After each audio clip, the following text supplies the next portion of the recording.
Hope, disappointment, simmering resentment, maternal love, and the excitement of a fresh start.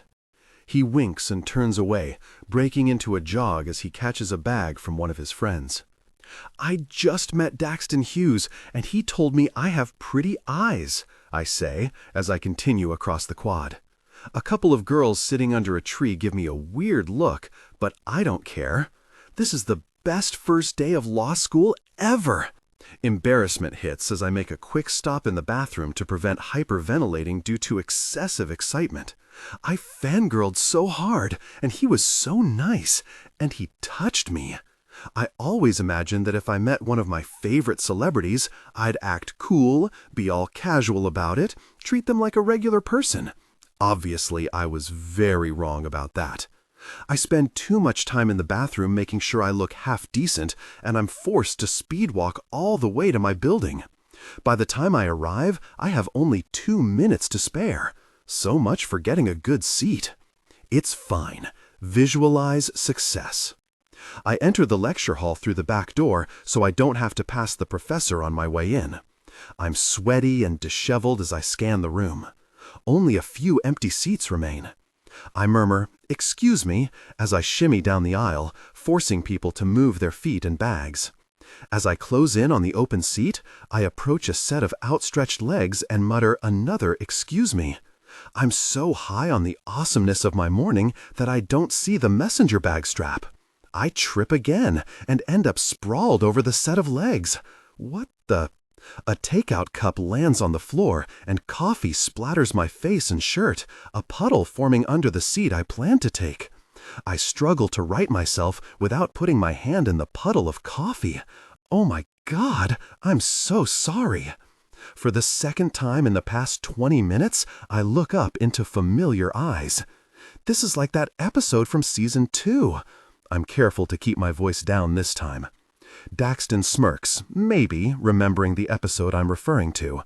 The one where the girl trips and falls into his lap, and then they end up dating for the next 3 seasons. Before he can say anything, the guy beside him pipes up, "Jesus, Hughes, can't take you anywhere without some fangirl throwing herself at you, can we?" They all burst into laughter, but Daxton rolls his eyes. "Don't be a jerk, McQueen, and move your very bag. It's your fault she tripped." He rearranges his legs and helps me right myself. I drop into the empty one beside him, throat tight and cheeks heating with embarrassment thanks to his friend's comments. It's too late to find another seat, and I've already drawn enough attention. People are staring and snickering. I have to adjust my feet and keep my knapsack in my lap so I don't step in the spilled coffee. I'm so glad my hair is down today because my face is on fire. "Should we put bets on how many restraining orders you're going to have to file this year?" one of his friends asks loudly. My stomach twists and my skin feels hot and damp. My eyes threaten to water, so I dig my nails into my palms. The incident in the quad was one thing, but now there are all these eyes I can't escape for the next hour. Thankfully, the professor calls the class to order, and the snickering beside me quiets. At the end of class, I keep my eyes on my bag as I shove my books back inside. A folded piece of paper drops onto my desk. "See you next week." Daxton gives me a half grin and shoulders his knapsack, following his friends down the aisle. I wait until they're gone before I flip it open. Exactly like season 2. Like a love-struck idiot, I carry that note around with me for the rest of the year and then tuck it away in my underwear drawer for safekeeping. Every time he says hello to me, I practically swoon. When he arrives to class after me, he sits behind me, and he smiles when he passes me on campus. And when the mock trials start up in class, we're always against each other. It feels a lot like flirting.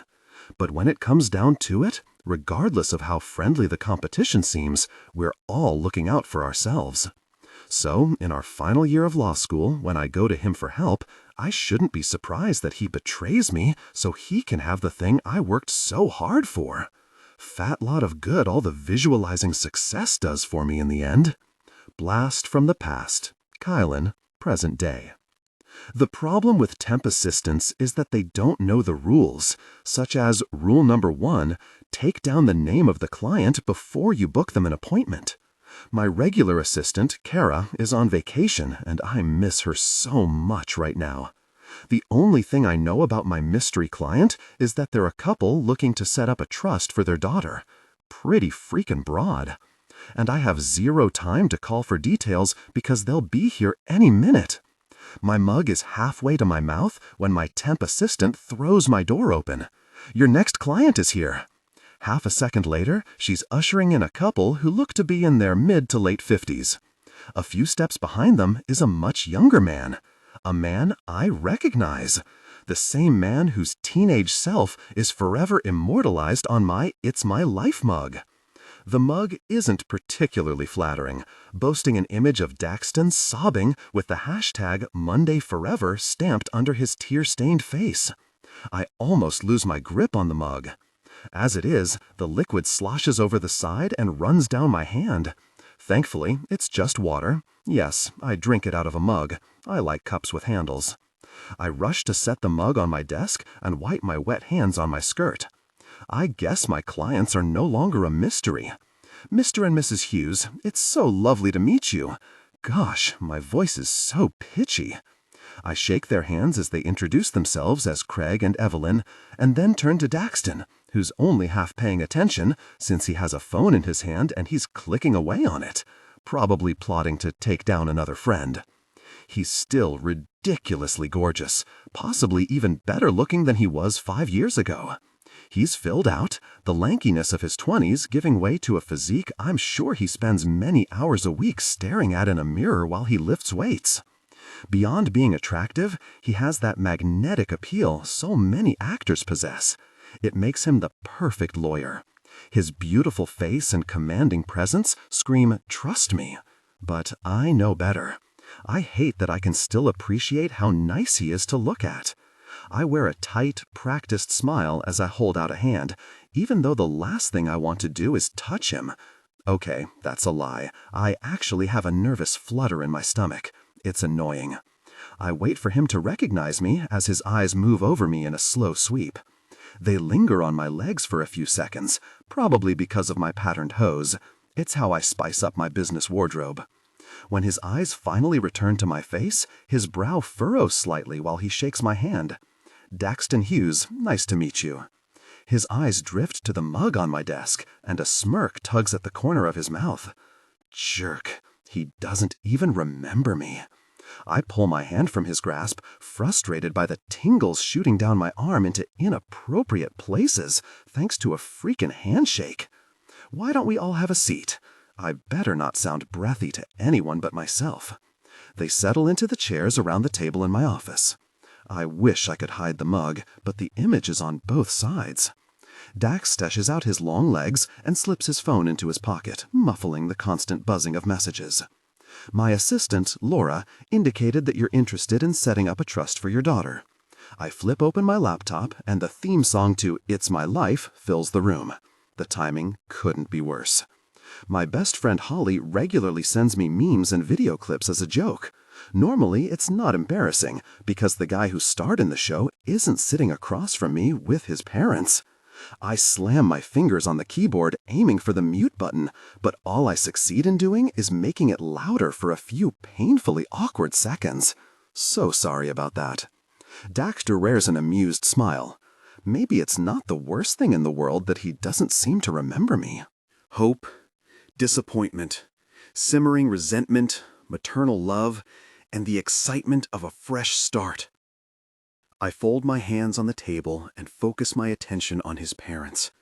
The back of my neck is damp and my face is on fire. The trust for your daughter. How can I be of assistance? Mrs. Hughes smiles kindly. Her graying hair is cut into a short, stylish bob. Her makeup is light and carefully applied. She's not flashy, but she's dressed nicely. She looks so sweet. It's too bad she birthed a gorgeous jerk. I hope her daughter is nicer. We'd like to secure M's savings, and Daxton wanted to join us. She pats his hand. Daxton smiles at his mother. I thought it might be a good idea to tag along, since the trust lawyer at my firm is on leave, and they didn't want to wait. Whitman and Flood is one of the best firms in the city. You'll be in good hands here, I say proudly. Evelyn nods her agreement.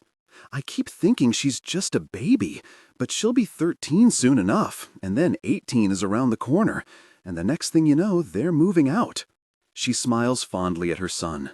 Anyway, we didn't set up a trust for Daxton when he was M's age, and it probably would have been a lot easier on everyone if we had. Daxton was always very responsible with his money, except for his first year of college, Mr. Hughes says. You could hardly blame him for that. Daxton used to star on a TV show when he was M's age. Her gaze darts to my mug for a second. Daxton's cheeks flush a little. Mom, we're not really here to talk. I'm sure Miss Flowers knows what it's like to have braggy parents, Mr. Hughes breaks in. I smile, but the comment makes my heart twinge. It's been a long time since someone bragged about my accomplishments, and the man who stole my biggest one is sitting on the other side of the table, and apparently doesn't remember the way he wronged me. Not literally, thank God. Please, call me Kailyn, I say through a granite smile. Daxton's brows pull down, and he tips his head to the side, inspecting me. Where did you go to law school, Kailyn? Evelyn asks. UCLA. Really? Daxton went to law school there too. What year did you graduate? It couldn't have been that long ago. You're so young. I fight with my hands to stay folded on the table rather than allow them to flutter around. It's been 5 years. Oh my goodness! Daxton! She grabs his arm. You went to law school at the same time. Did you know each other? We might have run into each other once or twice on campus. I look to Daxton, waiting for him to acknowledge, to remember, waiting for a sign that he feels some kind of remorse over what he did. While we never hung out, we were always competing with each other. We banished in class, especially during debates, sometimes to the point where the professor would have to put a stop to it. It felt a little like verbal sparring at the time. It kept us both entertained, or so I thought. Daxton's eyebrows shoot up. Holy gosh! Daxton! His mother slaps his arm. Sorry. Wow. Kailyn, I didn't recognize you. He rubs his fingers over his bottom lip, eyes moving over my face again, in a way that reminds me a lot of how he looked at me in law school. You, look so different. Good. You look good. I give him a tight smile and adjust my glasses, wishing I'd worn contact lenses today. Yes, well, t-shirts and jeans don't quite cut it in the business world, as I'm sure you know. His eyes drift down. I liked you in jeans and t-shirts. Did you have classes together? Were you friends? His mother seems oblivious to the tension flaring between us. We had a lot of classes together, Daxton replies, gaze locking on mine. Why is it so hot in here all of a sudden? But we weren't exactly friends. I pick up my pen and flip it between my fingers to avoid pulling at the collar of my blouse, which feels too tight. He tips his head to the side, his expression curious. We were friendly rivals, though, weren't we? You kept me on my toes, always 2 steps ahead of everyone else, me included most of the time. It was hard to compete with beauty and brains. I bark out a laugh. At one time, I'd almost believed we were friends, but he'd proved me wrong. Rivals, sure. Friends don't generally betray each other by stealing the top spot in the class, do they? Stealing? What? His brow pulls down. I worked really hard for that. You can't be mad about that after 5 years. I sure as heck can still be mad about it, especially when he's acting like he earned it fairly. As we stare each other down, I briefly wish I'd pursued criminal law instead of trust law as a career. Then I would have much better knowledge of how to get away with murder. At the clearing of a throat, I'm suddenly aware that I'm being completely unprofessional, and this juvenile battle is being witnessed by my potential clients, who are also his parents. Well, you two are certainly full of fire, aren't you? His mother chuckles. I don't want to let it go, but if I push this further, I'm at risk of embarrassing myself, and I don't want to give Daxton the satisfaction of seeing how much he gets to me. Still, but this is the first opportunity I've had to confront him in 5 years, so it takes an infinite amount of grace to stow the anger and fix my face with a fake smile. Daxton and I were always competing for head of the class. In the end, I came in second. Anyway, you're not here to talk about law school. Let's discuss M's trust and how you'd like the funds allocated. I'm sure we can set up a great plan that will help her manage her money responsibly as she grows. I spend the next hour reviewing the insane amount of money this almost 13-year-old girl has amassed from 6 years' worth of commercials. It makes me wish for the briefest moment that my parents had been more Hollywood. And then I take a look at Daxton and remember why it's good not to fall into the trap of believing you're above reproach. So much so that he's convinced himself he earned something he stole. Once we've addressed the major concerns, I inform his parents that he'll have papers for them to review in a couple of weeks. As I usher them out the door, Daxton snags a card. "It looks like you've really got it together here." He scans my office. "It's a great firm." Hints of my personality bleed through in the quirky memorabilia and trinkets I keep on my desk and that hang from the wall. "It was nice to see you again, Kailyn," he says, but this time his eyes aren't on the walls. Once again, he's checking out my legs as he does another slow sweep of my funky patterned hose. "Likewise," I reply, but my tone sounds a lot more like I'm very annoyed. He has the nerve to wink as he slips the card into his breast pocket and follows his parents out of my office. Once he's gone, I make a rude gesture at the wall and mouth all sorts of strong words. It's highly immature. That man brings out the worst in me. I wish I'd had 5 minutes alone with him so I could finally confront him about what he did and express my extreme displeasure. I glance at the clock and realize I'm running late for lunch. Normally that wouldn't be a problem, since I often skip real food in lieu of a bag of Sour Patch Kids or whatever candy I have stashed in my desk. Not particularly health conscious of me, but it gets me through when I don't feel like taking a break. Today, my best friend and I have a lunch date at our favorite bistro, and I have a full schedule this afternoon, so being late means less time with her, and I now need to vent post-Hughes meeting. I shoot her a message to let her know I'm on my way. Holly's already seated on the patio when I arrive. She pushes away from the table and pulls me in for a tight hug. "Thanks for making time for me." Holly is a compulsive hugger, and even though I expect the affection from her, it still takes a moment before I remember to return the gesture. "Of course, anything for you." Holly and I have been friends since I moved next door to her at the age of 3. Apart from when she went to college in Santa Barbara, we've always lived in the same city. "So, you'll never believe who came by my office this morning," I say as we drop into the chairs across from each other. Hope, disappointment, simmering resentment, maternal love, and the excitement of a fresh start. Does that mean you want me to guess? Holly half smiles and raises her eyebrows. You can try, but I doubt you'll get it right. Ooh, now I'm really intrigued. Was it that guy from that law conference last month? The one who wanted to see your not-so-legal briefs? I roll my eyes. Oh my God, no!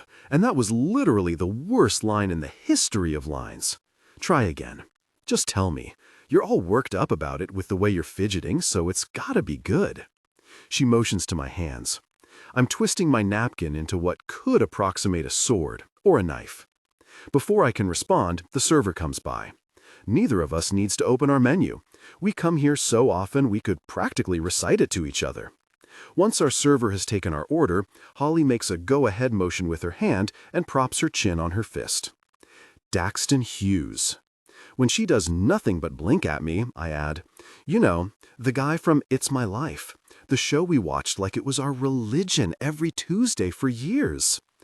Oh, I know who Daxton Hughes is.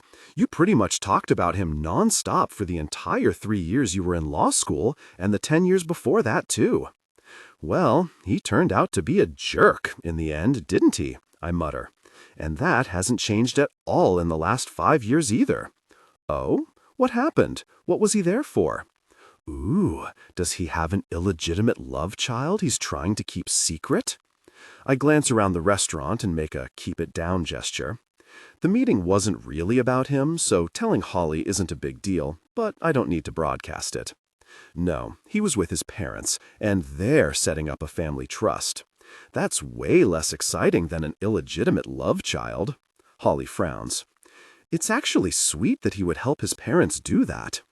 Do not call Daxton Hughes sweet. He is the opposite of sweet. Holly bites back a smile. Let it all out. You know you want to. I glare, but she's right. I'm so agitated now. You know what's even worse? He didn't even recognize me at first. I start flailing, as is typical when I'm edgy. We went to law school together for 3 years. 5 years ago. Still, you'd think he'd remember the person he intentionally wronged. I grip the edge of the table and lean forward. He couldn't believe that I was still angry that he stole the top spot. The corner of Holly's mouth twitches. Pretty sure you'd get the top spot for holding a grudge. It's not funny. You're supposed to be sympathetic. I am sympathetic. But from what I remember, you two were always in competition with each other. He handed in my paper late. Why didn't you just email it? My professor was old school and shunned technology. If he'd handed it in on time like he said he would, late marks wouldn't have been deducted, and my GPA would have been higher than his. I even went to the professor about it, and he said there was nothing he could do.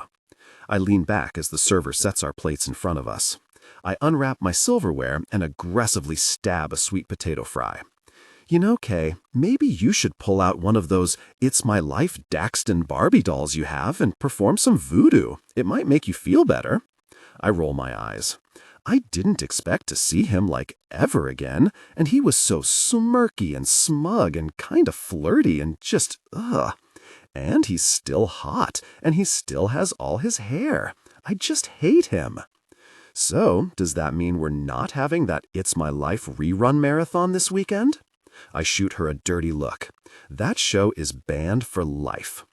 Oh, and thanks so much for that clip you sent me this morning. It just happened to pop up right as the Hugheses came into my office. Oh my God, what are the chances of that happening at that exact moment? I shoot anger beams at her from my eyes. I almost died of embarrassment. Are you sure you don't want to have a rerun marathon? It might be cathartic to yell at him, even if it's just on a TV screen. Har har, Holly, har har. I exhale a long, slow breath and run my hands over my thighs. I really need to calm down. Okay, I think I'm done venting. Sorry. That man just riles me up in the worst way. Let's change the subject. How's work? How's that adoption case you were dealing with? Is everything okay there? Holly smiles, but it's sad. Physically, Hope is thriving. Uh-oh. It sounds like there's a but in there. This is what I need, a distraction from Daxton Hughes and his gorgeous smirk and jerk attitude. Unfortunately, the birth mother has had a change of heart, and there's a problem with the adoption paperwork. That makes me sit up straighter.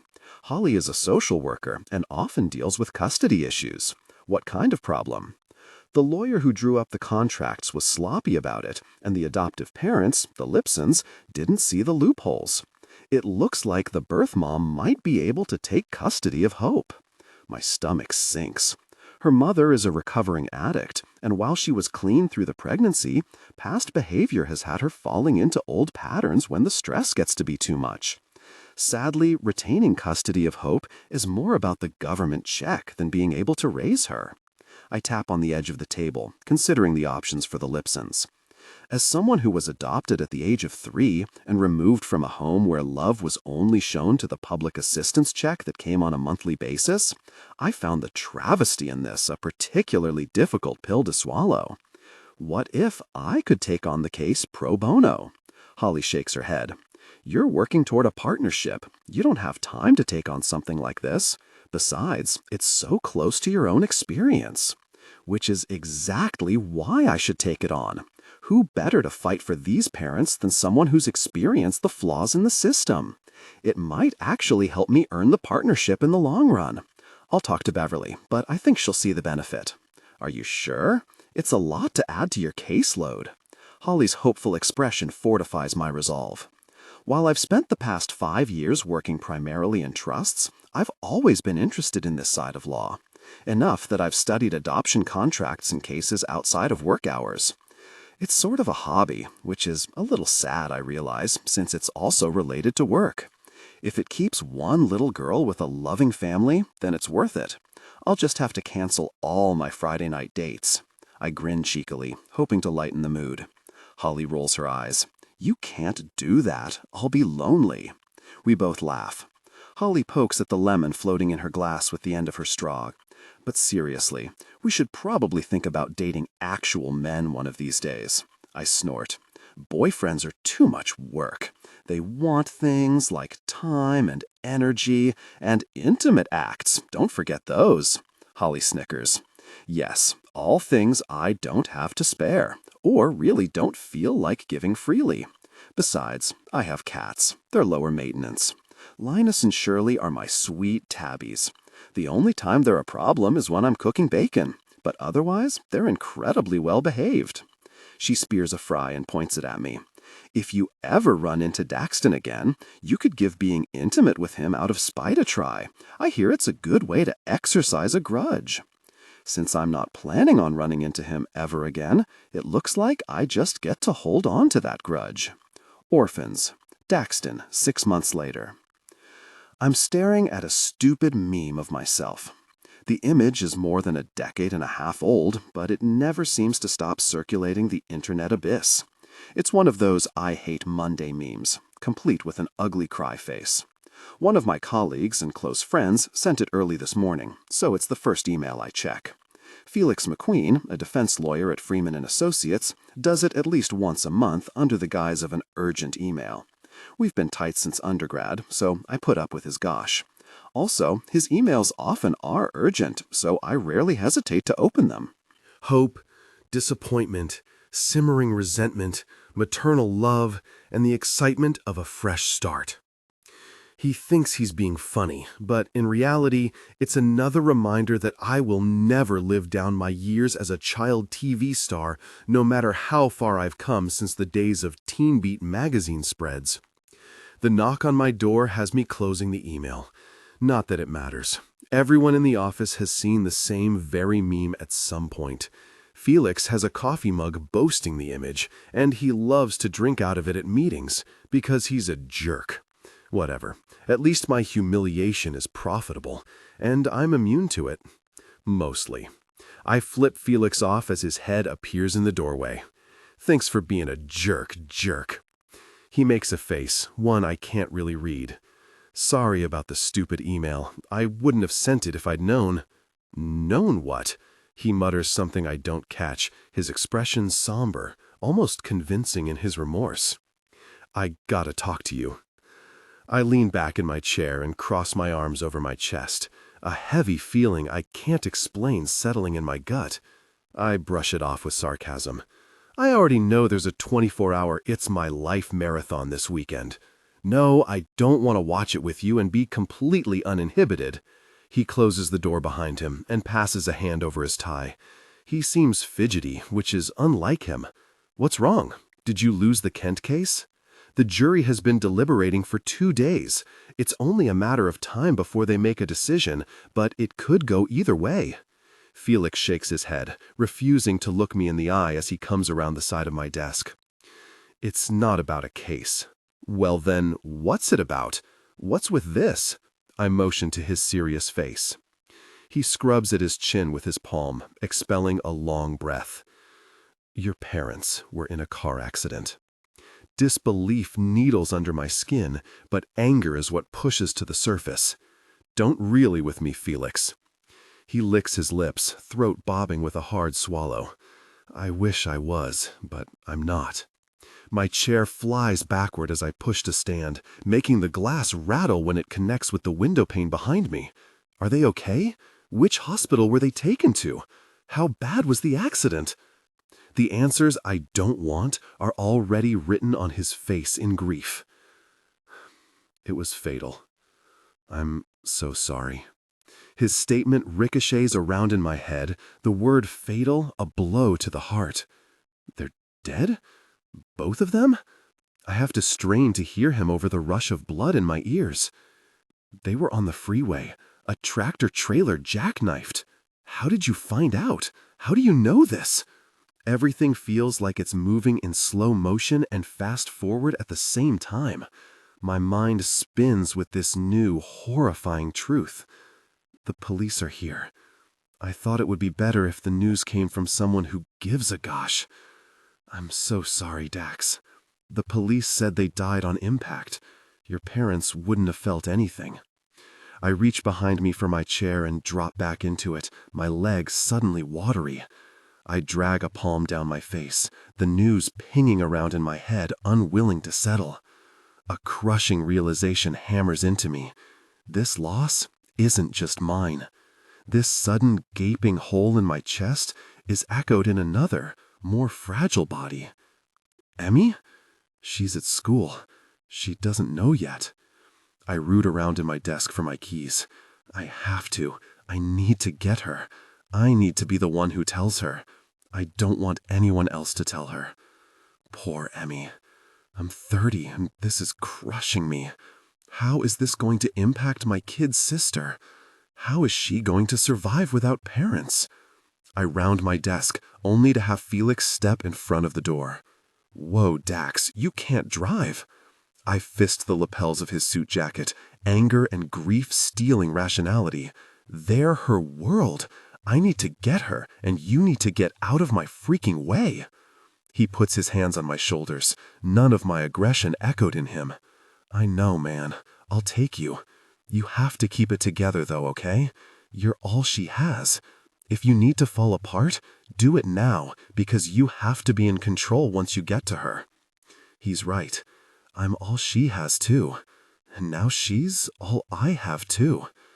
I'm not sure which one of us is worse off for it. Before I can leave the office, I speak with the cops. Felix was right to be the one to tell me. They wear apathetic expressions, so accustomed to delivering bad news in the form of death. I vomit into the wastebasket beside my desk when I find out the tractor-trailer was a fuel truck that exploded on impact. Which is also the moment I break down. I don't remember cleaning myself up in the bathroom after the cops leave. I don't remember getting into the elevator with Felix. I don't remember getting into his car. When I arrive at the school, I tell Felix not to bother waiting. We'll get an Uber or something. I don't know how long this is going to take, and as much as Felix is my best friend, I need to do this with Emmy on my own. My entire body feels as if it's encased in cement. It's so hard to move, to think. The pain in my chest is a vicious, pervasive ache I can barely function around as I climb the stairs to the front doors. I arrive at the beginning of lunch. I wait in a chair beside a sullen preteen boy who's clearly gotten himself into trouble based on his hunched shoulders, while they retrieve Emmy from the cafeteria. Daxton, what are you doing here? I look up to find my Aunt Linda, my mother's sister, standing behind the reception desk as grating bells ring through the building. Her questioning smile drops as she takes me in. I'm sure my eyes are red-rimmed and my expression is grim. I push up out of the chair with the half-destroyed armrests and run a heavy hand through my hair. I need to see Emmy. Is everything okay? Linda asks, suddenly on alert. No, it's not. Before I can explain further, Emmy's excited voice twists my stomach into a tighter knot. Dax? I turn to find her standing in the middle of the office. I wish I could bottle her happiness at this moment, since I'm about to take it all away. Her wide smile lights up her face, dark eyes sparkling with excitement as she practically dances her way to me. She throws her arms around me. Are you here to take me for lunch? It's always something I tell her I'll do when I see her at Sunday lunch, but work makes it difficult to follow through, especially since her school is a good 20 minutes from my office. I worry I've been a really bad brother, too focused on my own life to be bothered to be part of hers outside of family events. I hug her tightly, hating that I'm about to crush her world. The pain is brutally raw, scraping at the inside of my heart. She pushes away, her smile full of anticipation. I want to preserve this innocence, keep her safe from the harsh realities for a few more moments. Her expression falls, sharp brown eyes taking me in. What's wrong? I can't protect her from this. Nothing will soften this violent blow. It's about Mom and Dad. What? She looks around as if she expects them to appear. My next words will change her entire life. They were in a car accident. The color drains from her face. I wish we were somewhere else, anywhere else, somewhere without eyes on us, a room with walls and comfort and privacy. She lifts her purple painted nails to her lips. Are they okay? My head feels heavy as I give it a slow shake. I'm sorry. They're gone, Emmy. Gone? She echoes. They're dead. They died in the accident. The words spit out like sharp gravel popping under tires. Her hand drops to press against her chest as if she's trying to keep her heart from cracking open inside. No. She shakes her head furiously. They dropped me off this morning. I had a dentist appointment. They were just here. They were just here. Her voice rises, her fear giving way to a rush of anger as I reach out to comfort her. No! She shoves me. Emmy! Aunt Linda's eyes are wide with the same shock as my sister's. I'd forgotten she was here. I'm so sorry, Em. I grab her fists when she tries to pummel me, and I pull her against my chest, wrapping my arms around her. I want to shield her from the agony as the truth sets in and she crumples. No, Dax, no. Hope, disappointment, simmering resentment, maternal love, and the excitement of a fresh start. The fight leaves her and she sags against me, breaking into a fit of sobs, the sound full of anguish. They were just here. They can't be gone. And all I can do is tell her how sorry I am, over and over. Numb, Daxton. The funeral is much like pouring lemon juice on a fresh wound. Emmy is a mess. I'm a mess.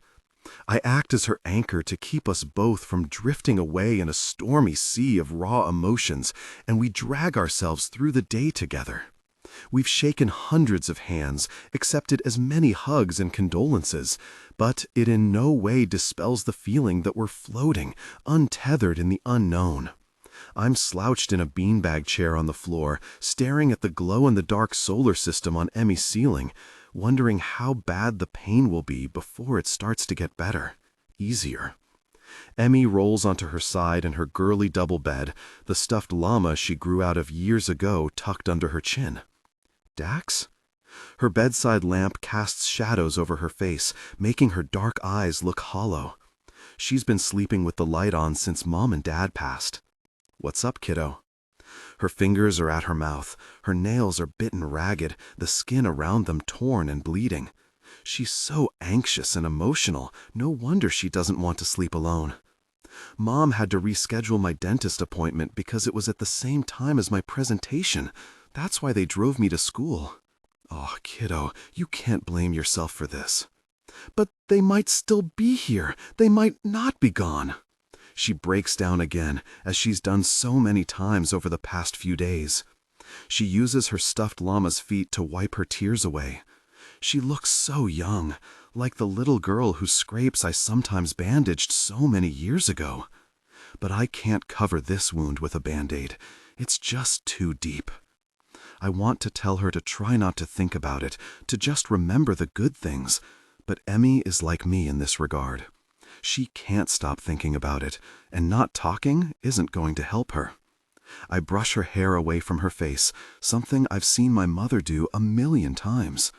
I wish I had the right words and my mother's soft hug to make it better. They could have stopped at a coffee shop on the way to the freeway, Em. If they'd been 1 minute either way, it could have been someone else and not them. It's not your fault. I just want them back. I want to wake up and I want them to be here, and I want this to just be a really bad dream. I know, me too. I let her cry because I don't know what else to do. When there are no more tears, she asks in a meek voice if I'll stay until she falls asleep. I pull the beanbag chair next to her bed and settle in. I wake up at midnight with a stiff back. Emmy is fast asleep. Thank God. She's been up the past couple of nights with bad dreams, and I stay with her until she falls asleep again. I tiptoe out of her room and down the hall, desperate not to disturb her. I'm exhausted, but now that I'm awake, my brain is in motion. Tomorrow, the lawyer is coming to read the will. He knew my dad personally, so the house call is out of respect for him and our family. There's so much paperwork to go through, and my mind has been scattered. I decide it might be best to review some of it before Thomas arrives in the morning so that I'm somewhat prepared, especially where Emmy and custody are concerned. Light seeps out from the crack at the bottom of my dad's office door. I don't remember leaving it on when I was in there earlier. Aunt Linda jumps when I push it open to peek inside. She's been staying with us during the funeral arrangements, which has been helpful, sort of. She has a habit of coming in and taking over, which can be hard to handle. "Oh, Daxton, you scared me. I didn't realize you were still awake." She puts the file she's holding into the drawer of my dad's desk. "What are you doing?" "Just tidying up. There's going to be a lot to sort out in the next few weeks." Her smile is sympathetic. "It's a big job, going through this house. Craig and Evelyn have been here since before you were born. Have you thought about how you're going to manage that?" "I guess it all depends on what the will says. I assume the house is going to me, or eventually to Emmy once she's old enough, but I won't know for sure until tomorrow. So many things are up in the air until then. Of course, so much to consider. Well, I should be going to bed. We have an early morning, what with reading the will and all." She crosses the room, her hand resting on my shoulder. "You should get some sleep. You'll need a clear head." She moves to the hall and turns around again as if she's waiting for me to leave the office. I'm foggy and suddenly exhausted all over again by the thought of making sense of all this paperwork. Yeah, you're right. I close the door to the office and follow her up the stairs, heading down the hall to my teenage bedroom, wondering what tomorrow will look like. In the morning, I get dressed on autopilot and end up in a suit out of habit. I find Emmy in the kitchen making herself a fruit smoothie with ice cream. It's early, but I let it slide. Her appetite hasn't been great the past few days, so if she wants ice cream first thing in the morning, she can have it. Thomas arrives promptly at 10 and pulls me into a hug, patting my back and murmuring his condolences. He's far more formal with Linda, but no less pleasant. He turns a soft smile on Emmy and comments on how much she looks like our mother, which makes her teary. I put an arm around her and hug her to my side. "Why don't we do this in the dining room, where we can be comfortable?" I suggest. "I just want to get through this so we can move forward. I feel like we're all trapped in a state of limbo, waiting for our new realities to begin." We settle in the dining room, and Thomas begins by reviewing the breakdown of assets.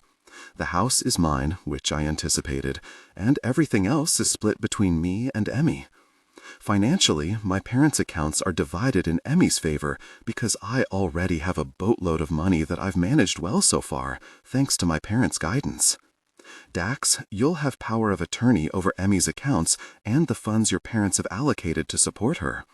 It appears your parents have given you some leeway so you can make adjustments based on need, but in addition to the Social Security checks, which should be significant, you'll also get an allowance each month for care and expenses." "I'm sorry, maybe I'm confused, but how can Daxton have power of attorney if I'm the legal guardian? How effective is that if I have to ask him to approve every single financial decision that might benefit Emmy's future?" Linda asks. I was actually wondering the same thing. Thomas graces her with one of his polite smiles. Daxton is Emmy's legal guardian, hence he has power of attorney. In my underslept, grievous state, it takes several seconds for that information to sink in. I don't have a chance to ask for clarification or for Thomas to repeat that information because Linda does it for me. But Evelyn told me I would be responsible for taking care of Emmy should anything happen to her and Craig. Thomas glances from me to Linda. According to the will and trust papers, which were signed by both Evelyn and Craig, Daxton has been named Emmy's legal guardian. He addresses me. "Were you unaware of this?" I'm gripping my own armrests, the news slow to sink in. I was unaware. Emmy sits up straighter, her eyes wide. "I get to live with Dax?" Thomas smiles softly. "That's right, Emmy. Dax is legally responsible for taking care of you. So I don't have to move? I can stay right here?" "Provided Daxton chooses to keep the house, yes." Thomas addresses Linda and me. "Your parents made changes to the will a little over 6 months ago. just after your 30th birthday, Daxton. Until that point, guardianship had been appointed to, and he flips through the pages, Victor. But then I understand you separated from your husband. Is that correct, Linda? Well, yes, we separated, but I wasn't aware Evelyn had changed custody. Hope, disappointment, simmering resentment, maternal love, and the excitement of a fresh start. She seems stunned more than anything, which I understand, because I'm just as shocked by the news. Linda, you've been granted secondary custody, Thomas says. What does that mean? Is that like partial custody? Linda asks. In the event that Daxton is unable to care for Emmy for whatever reason, you would step in as guardian. I can read between the lines. He means if something happens to me, God forbid, custody would shift to Linda. She turns her attention to me, obviously flustered. Daxton, you have to see how difficult this would be with the hours you work. Taking care of a teenage girl is a huge responsibility. Do you have any idea how much time and energy goes into raising a child? The answer to that is no, not really, but I can guess. We'll make it work. Her expression becomes strangely panicked. You must see that this isn't what's best for Emmy. You'll have to be home every night with her. You can't just leave a 13-year-old to fend for herself. Your entire life is going to change. She's right, but the look on Emmy's face prevents me from agreeing with her. My entire life has already changed, and so has Em's. I can provide her with stability that you can't, she counters. There's desperation in her tone, and I'm unsure what the cause is. She's not particularly close with Emmy that I know of, despite working at her school. Besides that, I haven't even had a chance to prove I'm capable, and already she's telling me I'll fail. You think your revolving door of husbands is indicative of stability? Her expression shudders, and she snaps at me. Far more stable than you and your Tinder dates and casual relationships. I pin Linda with an unimpressed glare. You don't know the first thing about me or my personal life. Emmy is my sister. I'll make whatever lifestyle changes necessary so I can support her and be there for her. It's not like I have a rotation of women in my life all the time. I have an old acting friend I see once in a while when she's in town. It's a no-strings kind of thing because we're both too busy for relationships. Linda's making me sound like a playboy, when in reality, I'm a 30-year-old with a normal desire for companionship, and I like to be safe and smart about my partners. I don't just engage in casual encounters on a whim whenever I feel like it. Not that I need to discuss this, particularly not in front of my sister. While I'm not sure I'm the best option, I don't want to disrupt Emmy's life more than it already is. So if that means I have to move back here, then I'm willing to try to be the parent she needs, even if I have no idea how to do that. Maybe we should ask Emmy what she wants. Linda smiles encouragingly at her. Do you think it would be better for you to live with me, honey? Emmy looks from Linda to me and back again. It's okay, I tell her. You can answer the question honestly, Em. I only want what's best for you. Although it might literally kill me if she says she'd rather live with our aunt. I want to live with Dax, Emmy says quietly. Linda sighs, annoyance pushing through. Of course she wants to live where there won't be any rules or supervision. She pushes up from the chair. This is a mistake. You don't have the first clue what it takes to care for a teenage girl, Daxton. I think you should seriously consider the demands and whether this really is best for Emmy.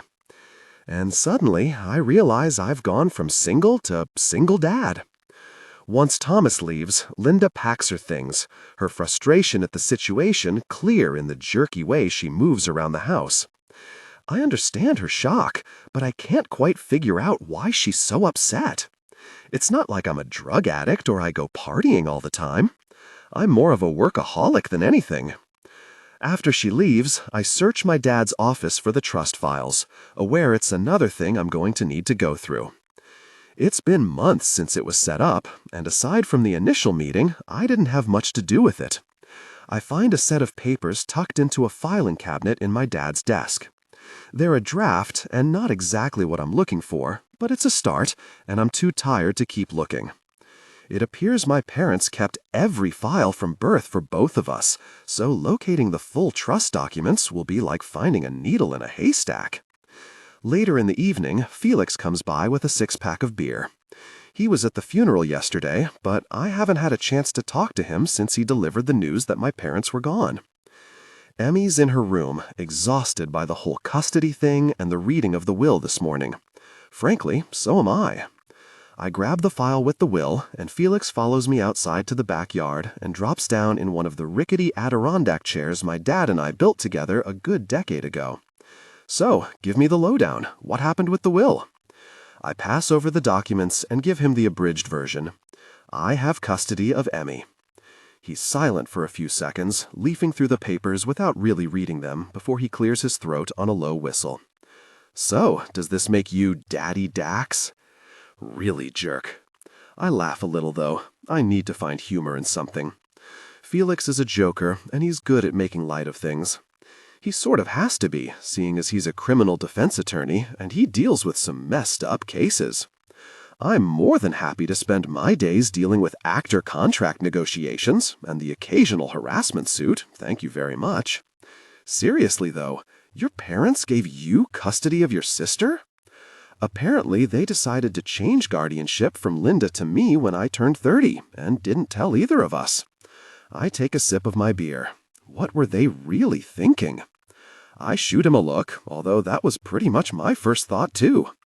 I'm not saying it to be a jerk. Well, mostly I'm not. But come on, it's not like you're a candidate for the responsibility award. I'm responsible. He snorts. Remember that time you went to Vegas for the weekend? You forgot to manage the thermostat in your condo, and all your tropical fish died. That was one time, and it was an accident. Accident or not, your condo stunk for weeks. We had to move poker twice until it went away. I'm not good with pets. Fish are the easiest pets in the world. They require minimal effort to keep alive. You sprinkle food in there and clean their tank, once in 2 months, if that? Teenage girls are like rabid, angry puppies. They're yappy, they want your attention all the time, they make a mess. Take it from someone who grew up with 3 younger sisters. Even when they're adorable, it doesn't really make up for the rest of the mess, Felix says. I give him a sideways glare. You should definitely never have kids. I'm just saying, this isn't like raising her from birth. You're taking over someone else's job when she's on the downslide, you know? Like you missed all the years when kids actually like you and rely on you, and now you just get to deal with moodiness and fending off boys. Has anyone ever told you your pep talks are legendary? I just think you might need to consider what you're getting yourself into. My parents gave me custody. It's not like I asked for it. What about your aunt? Hasn't she already raised a couple of kids? I've thought the same thing more than once today. Yeah, but if your parents had just died and entrusted you to take care of your 13-year-old sister, wouldn't you at least try? Felix drums his fingers on the arm of the chair. I guess, but it's a lot to take on. It changes everything, Dax. I know. Linda kept saying that, talking about what's best for Emmy. I rub the back of my neck. You know what's weird? My parents didn't leave anything to Linda. She's my only aunt, and she and my mom were pretty close, or at least it seemed that way. They helped her through some rough spots in the past, so I figured she'd get something, you know? Maybe. It's just odd. I scrub a hand over my face. I'm so tired. I should talk to a custody lawyer so I can get a handle on all of this. Hope, disappointment, simmering resentment, maternal love, and the excitement of a fresh start. It's probably a good idea, Felix replies. I'm going to have to talk to the lawyer who set up Emma's trust, too, since I can't seem to find anything but the initial draft, which should be fun. I recall the way Kailyn reacted to me the last time I was in her office. She seemed less than excited to see me, which was strange, since I'd kind of had a thing for her back then, and I'd thought it was mutual. My life is so really messed up right now. "It'll get better," he assures me. I nod, but I have a feeling it's going to get a lot worse before that happens. Fangirl resurrected. Kailyn Kara, my regular assistant, who is never allowed to go on vacation on weeks that don't coincide with mine again, knocks on my office door and pops her head in about 30 seconds after I sit down at my desk. I've had a hell of a morning. It's been meeting after meeting, and I finally have a breather. Kara holds a takeout cup from the cafe down the street and her tablet. Non-fat, double espresso, 2-pump vanilla latte with extra cinnamon? It's framed as a question. I raise a brow. Is there some kind of emergency you're buttering me up for? I'm so sorry, but there's a drop-in appointment, and Beverly said it was urgent. So Beverly is my boss, and she's highly aware my schedule doesn't permit for drop-ins. I only have an hour until my next meeting. I know, I'm so sorry, Kailyn, but she said you would see him. Him? Beverly wouldn't give me a name. Kara clutches her iPad to her chest and glances over her shoulder, possibly checking for interlopers. I think it might be someone famous. Someone famous, I parrot. It's L.A. There are a lot of famous people in this city. Kara pushes her glasses up her nose. I only caught a glimpse of the back of him. She brought him to the conference room about half an hour ago, and she won't say anything about who it is. I tried, Kailyn. I know how much you hate surprises. I'll just stop by her office before I go in there. Kara's gaze darts around the room for a second before returning to me. Her cringe isn't reassuring. She's in a meeting. Gosh, okay. I guess I'm going in blind. I'm really sorry. It's fine. I give her what I hope is a genuine smile. She's a fabulous assistant, and if Beverly is being mysterious, it's certainly not Kara's fault. I'll just be a minute, and then I'll head to the conference room. Okay, great. When you're finished with the mystery client, we can review missed calls, and I've already adjusted your schedule for the afternoon just in case the meeting takes more of your time than you anticipate. Perfect, thank you. This is why I love her. I wait until Kara leaves before I pull my compact out of the drawer and check my reflection, frustrated that I have no idea with whom I'm meeting or why. The last time this happened, I embarrassed the hell out of myself. I smooth my hair and reapply my lipstick. Appearance is half the battle in this world. Appear poised and successful, and people will believe you are. Visualize success. I smile at my personal mantra. It's gotten me where I am, albeit with a few bumps in the road. I adjust my glasses one last time and scoop up my tablet, but leave the coffee on my desk so as not to appear as though I have time for chit-chat. Kara is already behind her desk, typing away frantically. This whole thing has probably stressed her out, and understandably so. I'm particular about how things are run, and while unexpected situations arise, this unpreparedness is exactly the kind of thing I prefer to avoid. I approach the conference room quietly, hoping I'll get a peek at whoever is in there. A man in a slightly rumpled suit stands facing the windows, with his hands shoved in his pockets. I take in the broad shoulders and sandy hair, a little unkempt, and realize Daxton Hughes is back in my office. I lean against the door jamb.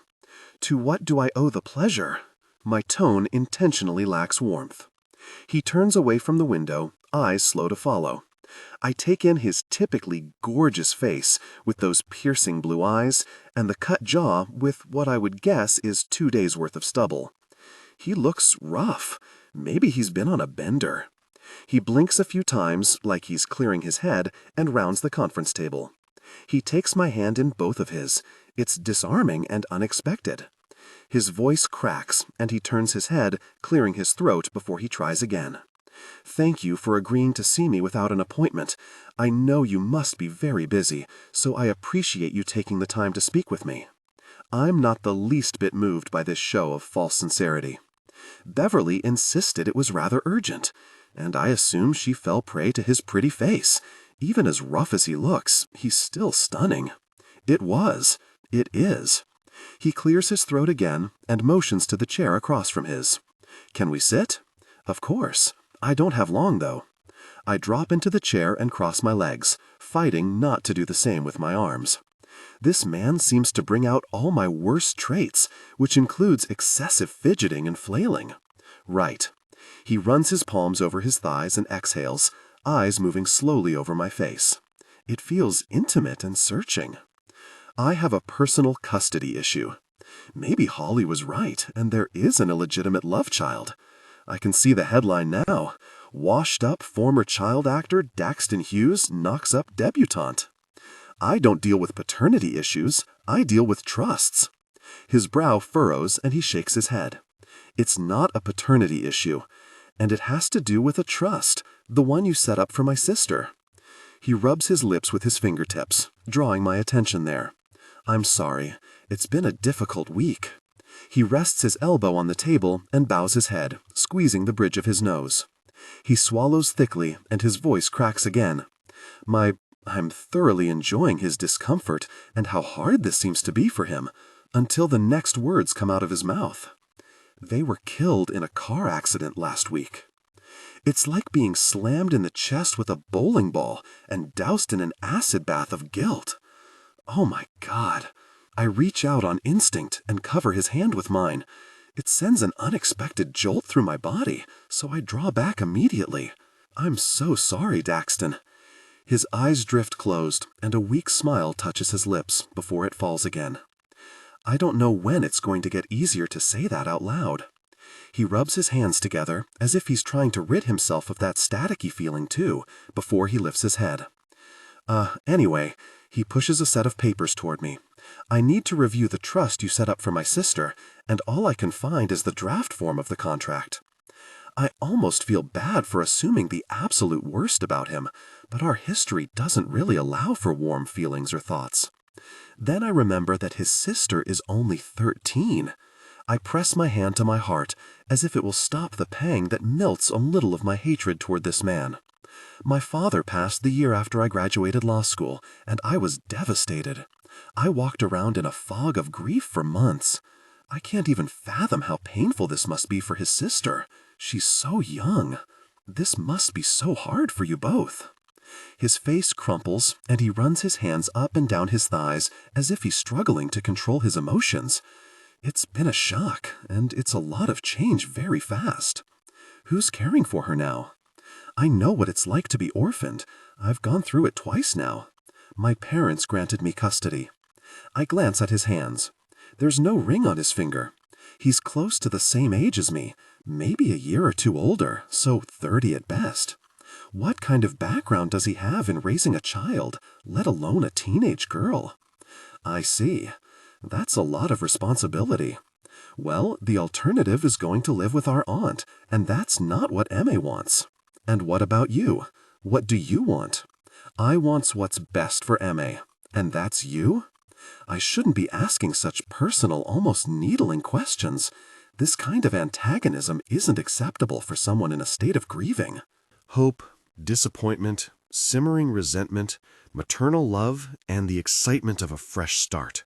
And yet, he's just lost his parents, and he's here about a trust, which sends up a red flag.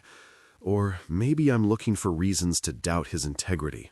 He taps his lips, pensive instead of affronted. Honestly, I don't know, but it's what Emma wants, and my parents seem to think it would be best for her, so I'm going to try. He's either being noble or delusional. Taking care of a teenager is no easy task. And you need my help for what exactly? I need to make sure Emma's trust documents are up to date. My aunt was supposed to be the custodial guardian when the trust was drafted, and since that's changed, I want to ensure there's no conflict. I'm not sure at this point what that shift in custody means, and if there are any issues with the change that could impact Emma's trust. He rubs the space between his eyes.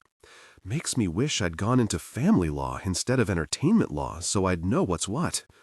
Anyway, I was hoping I could get a copy of the most recent trust documents, and maybe we could set up a meeting to review it, preferably soon. I flip through the draft in silence. He's also attached a copy of the will stating Emma is in his care, the power of attorney, and the most recent bank statement with the trust funds. His sister will have access to obscene funds when she's an adult. As long as the money stays safe and out of the hands of people looking to cash in on her, and I'm unsure whether Daxton is one of those people or not. I'll need to have my assistant pull the original files. She can email you a copy, and in the meantime I can review them, and then we can set something up. I have meetings this afternoon, though, so it won't be immediate. I don't know what his angle is. Is he worried about the money disappearing? Has he frittered all of his away on an excessive lifestyle and expensive cars, and now he's looking to cash in? I need time to look over everything and do some research. He gives me an apologetic smile. I know I just showed up here today, and to be honest, it's been a tough week. I tried to call early this morning and then just figured you'd need all this documentation anyway. He motions to the papers spread out between us. I know you can't drop everything to deal with this, but I'm a little overwhelmed, so if we can meet early next week sometime, that would be great. Despite my suspicions and questions, I take pity on him. He's lost his parents and is suddenly responsible for a 13-year-old. Why don't you leave your number with my assistant, and we can set something up on Monday or Tuesday when things are a bit more settled? That would be great. Do you have someone here I can talk to about the custody paperwork? My firm doesn't do family law, so I'm at a bit of a disadvantage. Would it be you? I don't understand why he looks so hopeful about that. Maybe because I'm a familiar face? I don't work with custody cases, but I'll speak with Beverly and we'll figure that out as well. Can I keep these, or do you need me to make copies? I tap the documents under my fingers. Those are yours. If you need anything else, let me know. I just want to make sure my sister's future is protected. He pushes slowly out of the chair, and I rise as well. Even with my heels, the top of my head barely reaches his shoulder. I hold out a hand, but he ignores it, stepping closer until the tips of his polished shoes nearly touch mine. And then he wraps his arms around me. I'm shocked by the affection, when all I anticipated was a handshake. He's solid muscle, all hard ridges encased in an expensive suit. Even in his slightly disheveled state, he smells divine. I'm annoyed that I notice any of these things, and at how nice it feels to be wrapped up in his strong, warm embrace. It takes me longer than it should to react, to either extract myself or return the comforting gesture. I'm stunned, frozen, because the boy I crushed on as a kid is now a man and hugging me, almost exactly like I did to him 8 years ago. Except he's not telling me he loves me, or fangirling all over me like an idiot. I choke back the ancient embarrassment and tentatively pat him on the back. His shoulders curl forward, arms tightening. A low tremor runs through him, and he makes a soft, pained sound. I don't know what to make of this, whether it's authentic or contrived. Against my better judgment, I return the soft squeeze. He drops his arms and takes a step back, creating distance as he bumps into the chair behind him. Really? He drags a hand through his hair, sending it into further disarray, face turning a bright shade of red, eyes glassy. I'm so sorry. I'm on autopilot. I think I've hugged 500 people in the last 48 hours. Right, of course. He's not thinking clearly. I put on what I hope is an understanding smile. You're fine. Totally understandable, considering what you've been through this week. I motion to the door of the conference room. I need some space from this man. I might loathe him, but his situation pulls at my heartstrings, and he's still hot as sin, which is something I should probably feel bad about noticing, considering why he's here. Daxton shoves his hands in his pockets and walks beside me down the hall, shoulders still hunched, eyes on the floor. Kara's eyes go wide when she sees him, and she starts to fiddle with the buttons on her blouse, and then with her hair. She looks like she's trying not to hyperventilate by the time we reach her desk. Kara, this is Mr. Hughes. Can you please take down his contact information? I need all the files pulled on this trust. I hand her the papers. And I'd like to set up a meeting early next week to go over everything and make sure all the details are clear and in order. Yes, of course. She takes off her glasses and folds them on her desk, then fumbles with her pen. I'll forgive her the nervousness, since I can relate. My palms are sweaty. I surreptitiously wipe them on my skirt, in preparation for his departure. I offer my hand again, along with a polite smile. I'll speak with you soon. This time he takes it with a slow nod. His nails are ragged, but his hand is soft and warm, his grip firm. He covers our clasped hands with his free one, holding me captive. I meet his intense gaze. His tired eyes search my face. Thank you again, Kailyn. I appreciate it. Everything. You're very welcome. and I'm so sorry about your parents.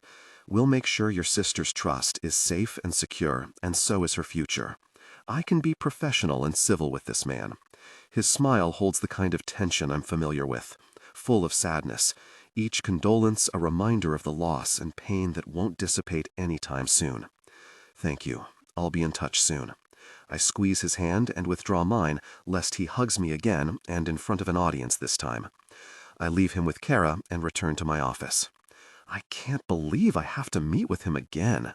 It'll just be to deal with the trust, though, and then I can be done. It should be fairly straightforward. Anything to do with custody is on Beverly. At least it will be when I speak with her. I dump my cooled latte from the takeout cup into my Daxton meme mug. I'd like to heat it up, but that would mean having to pass him on the way to the break room, so I settle for lukewarm. I try to tune out Kara's conversation with Daxton while I check my email, but it's difficult to focus on anything but his presence outside my office door. Kara's voice is high-pitched and overly sweet, but she manages to keep herself together until he leaves the office. She practically trips over her own shoes and almost faceplants into my desk as soon as he's gone. Oh my God, he's so gorgeous. That's so sad about his parents. He's pretty much a single dad now. I think ovaries around the world will explode over this.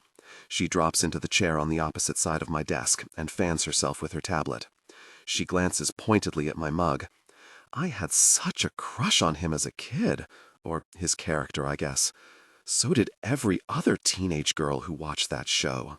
Hope, disappointment, simmering resentment, maternal love, and the excitement of a fresh start.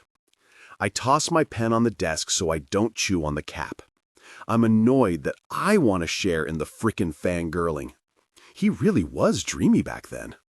Not much has changed, at least in the looks department. He seemed to know you, she presses. I went to law school with him. She leans forward, eyes wide, tablet clutched tightly in their hands. Really? What was he like? He was a jerk.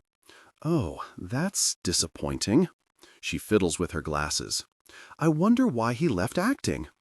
I don't know the answer to the last question, although I assume it was because he decided to go into entertainment law. I have no idea. What can I do for you, Kara, aside from discuss exploding ovaries? Have you already pulled the Hughes files? I know she hasn't had time to pull anything. She's still trying to get over meeting Daxton. She stops slouching and bolts upright. Oh, Beverly would like to see you in her office. Now? Yes, as soon as you have a moment. Did she specify what it was about? She blinks twice. No. I tap my pen on the desk. Did you even ask? She sinks in her chair. I should feel a little bad that I incite this kind of response, but any incompetence on her part directly affects me. No, she says meekly. She called when I was speaking with Mr. Hughes. Ah, so you were distracted. No, well, maybe a little. She hangs her head. Yes, I was distracted. It happens to the best of us. I stand and gather my tablet. Please pull any files related to the Hughes Trust right away, and I'd like to email him a copy so he's able to review it over the weekend. Did he provide potential dates and times to meet next week? He said he would make whatever we had available work regardless. I'll pull his files now. I leave Kara to collect herself and head for Beverly's office. I dislike going in to see her unprepared, and that's how this situation makes me feel. As a senior associate, I have a good working relationship with Beverly. Whitman & Flood is a small firm, giving me the opportunity to move up quickly. I've proven myself over the past 5 years and pushed even harder since my dad passed, hell-bent on making partner before I turned 30.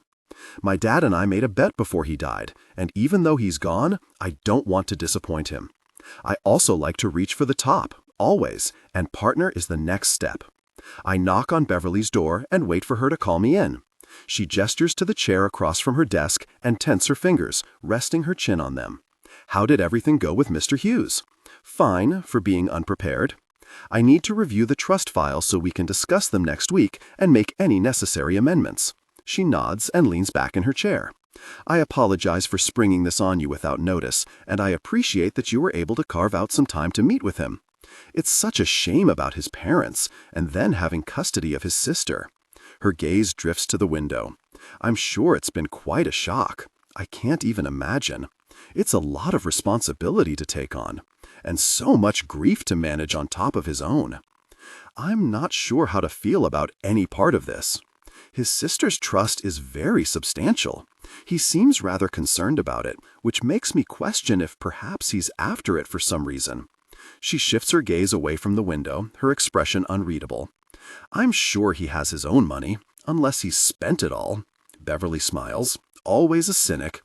I lift a casual shoulder, trying to keep the bite and skepticism out of my tone. Well, it would make sense, wouldn't it?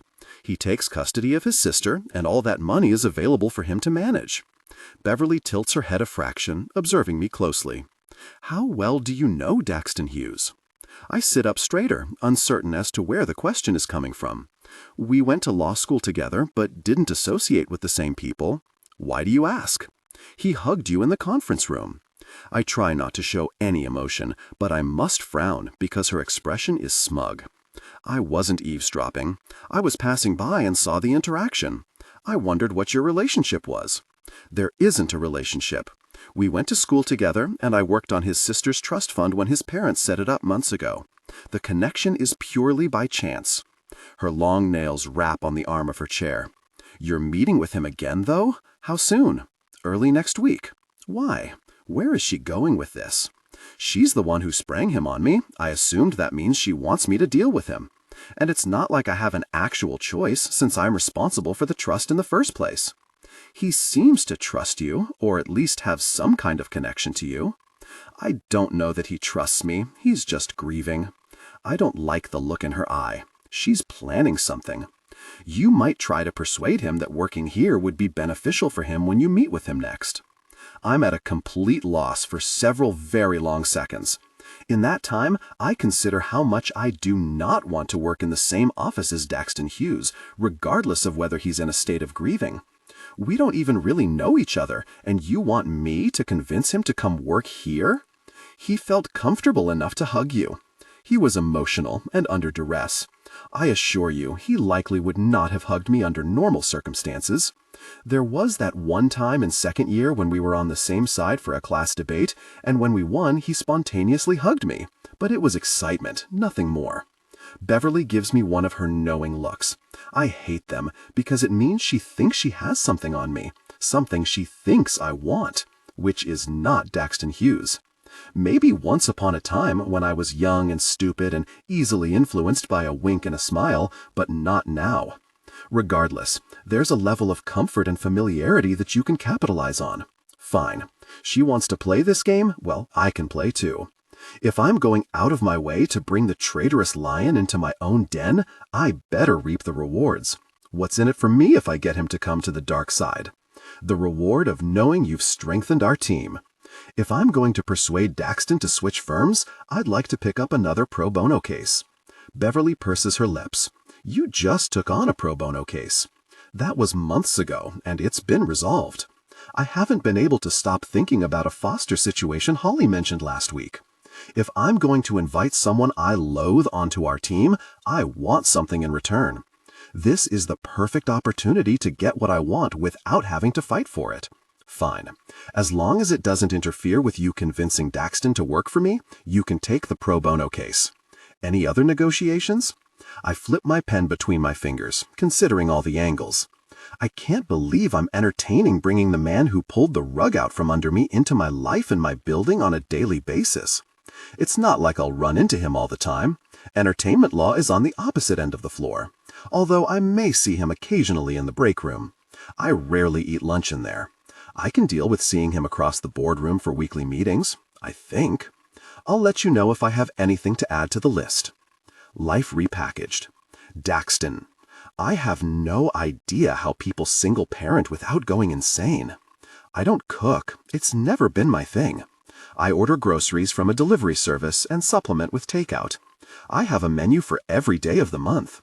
Surprisingly, it turns out 13-year-olds don't love McDonald's enough to eat it for an entire week. After 6 days of fast food, Emmy boycotts it entirely. Well, what do you want for dinner? I ask after she turns her nose up at every single takeout menu spread over the counter. She crosses her arms, annoyed. I don't want takeout. I mirror her pose, equally annoyed. Since I have no intention of disrupting Emmy's life more than it already is, I put my condo up for sale this morning. Disappointment, simmering resentment, maternal love, and the excitement of a fresh start. I spent the rest of the day packing all my stuff, separating it into 2 stacks of boxes, things that will go into storage and things I'll need. I ended the day by bringing a carload of things home. It's amazing what one person can accumulate over 5 years. Tomorrow I need to work on getting rid of some of my parents' old things to make room for mine. I'm bagged, Emmy. I can't do a restaurant tonight. I also need a serious shower after all that packing. I want shepherd's pie. That's rather specific. Why don't we go to the grocery store to pick one up then? That seems like something they'd have in the frozen food section. I don't want store-bought shepherd's pie. I want Mom's. Her bottom lip trembles, and I feel gosh for getting snippy with her. Why don't we check the freezer and see what's in there? She chews on her thumbnail, but nods and follows me to the basement. I'm relieved when I find more than one pan of our Mom's homemade shepherd's pie in the chest freezer, and like the amazingly thoughtful mom she was, there are cooking instructions fixed to the lid.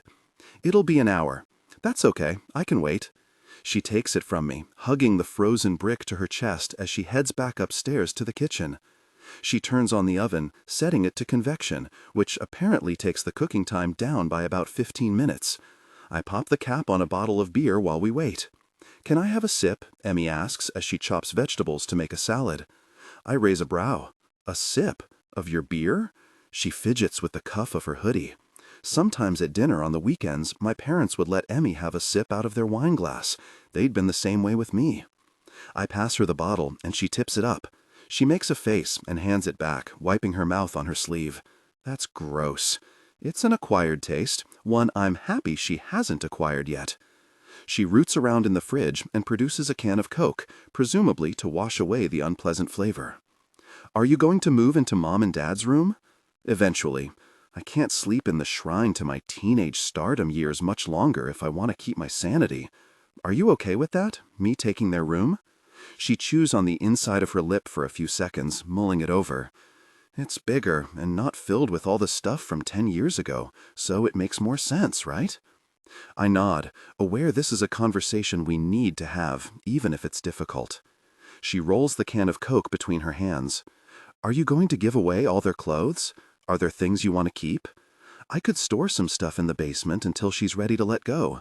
Can I help you clean it out so I can pick the things I want?" "Of course, Emmy." When dinner is ready, we sit at the island and dig in. The potato topping is a little dark around the edges, but it tastes so much like my childhood. Emmy makes it halfway through her meal before she breaks down. She pushes away from the counter, already out of the room and rushing up the stairs before I can call her name. Her bedroom door slams shut a few seconds later. I stare at my half-eaten meal, no longer hungry. I don't want to waste any of this, because soon all these tangible pieces of my mother will be gone. "Help me," I mutter to the empty room, looking for the advice I so often sought from my dad on family dinner nights. Someone, tell me how to help her. No one ever mentions how much harder everything is once the funeral is over, when everyone else goes back to living their lives, and we're stuck here, wading through years of memories and trapped in the relentless grip of grief. At 13, everything is supposed to be fun and friends, and what in the world you're going to wear to school the next day, not packing up your parents' things because they're no longer alive. The next morning, I find my sister already in my parents' room, sorting through our mother's clothes. She has 2 piles, and they're roughly the same size. I brew a coffee in the Keurig I purchased for them last Christmas. They were a lot better than me, using those recyclable pots that are a huge pain to clean. When I return, my sister has moved on to my dad's closet. "You okay?" I ask, my voice still gravelly. "Yeah. You were pretty upset last night." She shrugs. "I had a day." It's hard to argue with that, so I let it go and help her empty out my dad's closet. Once the space is mostly clear, Emmy tackles our mother's shoe rack. My mom loved her shoes. "You can't wear heels until you're 18, I say when she comes strutting out in one of our mom's very old sequin dresses and a pair of stilettos. She props a fist on her hip. Her outfit, combined with her stance, makes her look like a young version of our mother. That's ridiculous. There are dances in 8th grade and semi-formals in high school. Well, you're sure as world not wearing those to a school dance, or that dress. Why not? Because I will have to walk around with a baseball bat and threaten all the boys with it to keep them away from you, because you look like a foal wobbling around. You want to wear heels? You pick ones you're not going to topple over in, and only on special occasions. Heels aren't even comfortable, and they ruin your back." Emmy disappears again inside our mother's closet. "You sound exactly like Dad." I smile at that.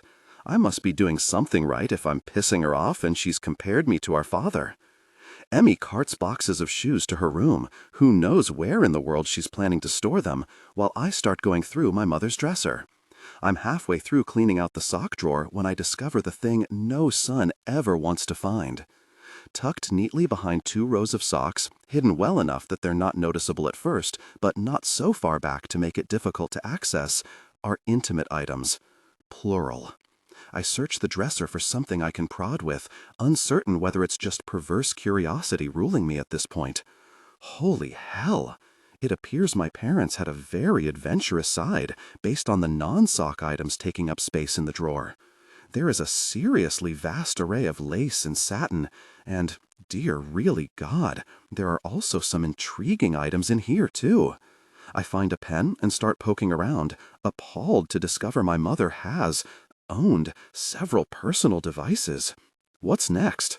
Emmy scares the crap out of me when she appears in the doorway. I slam the drawer shut, smashing my thumb in the process. Gosh! I shake it out, then put pressure on the nail, hoping it doesn't go black. It hurts like hell, though. "Are you okay? I didn't mean to sneak up on you." "It's fine. We're good." I inspect my thumb and see ice might be necessary. "I think we can be done for today. Don't you want to move your bed and stuff in here?" There's no rush. "Why don't we grab some lunch?" She shrugs. "Sure."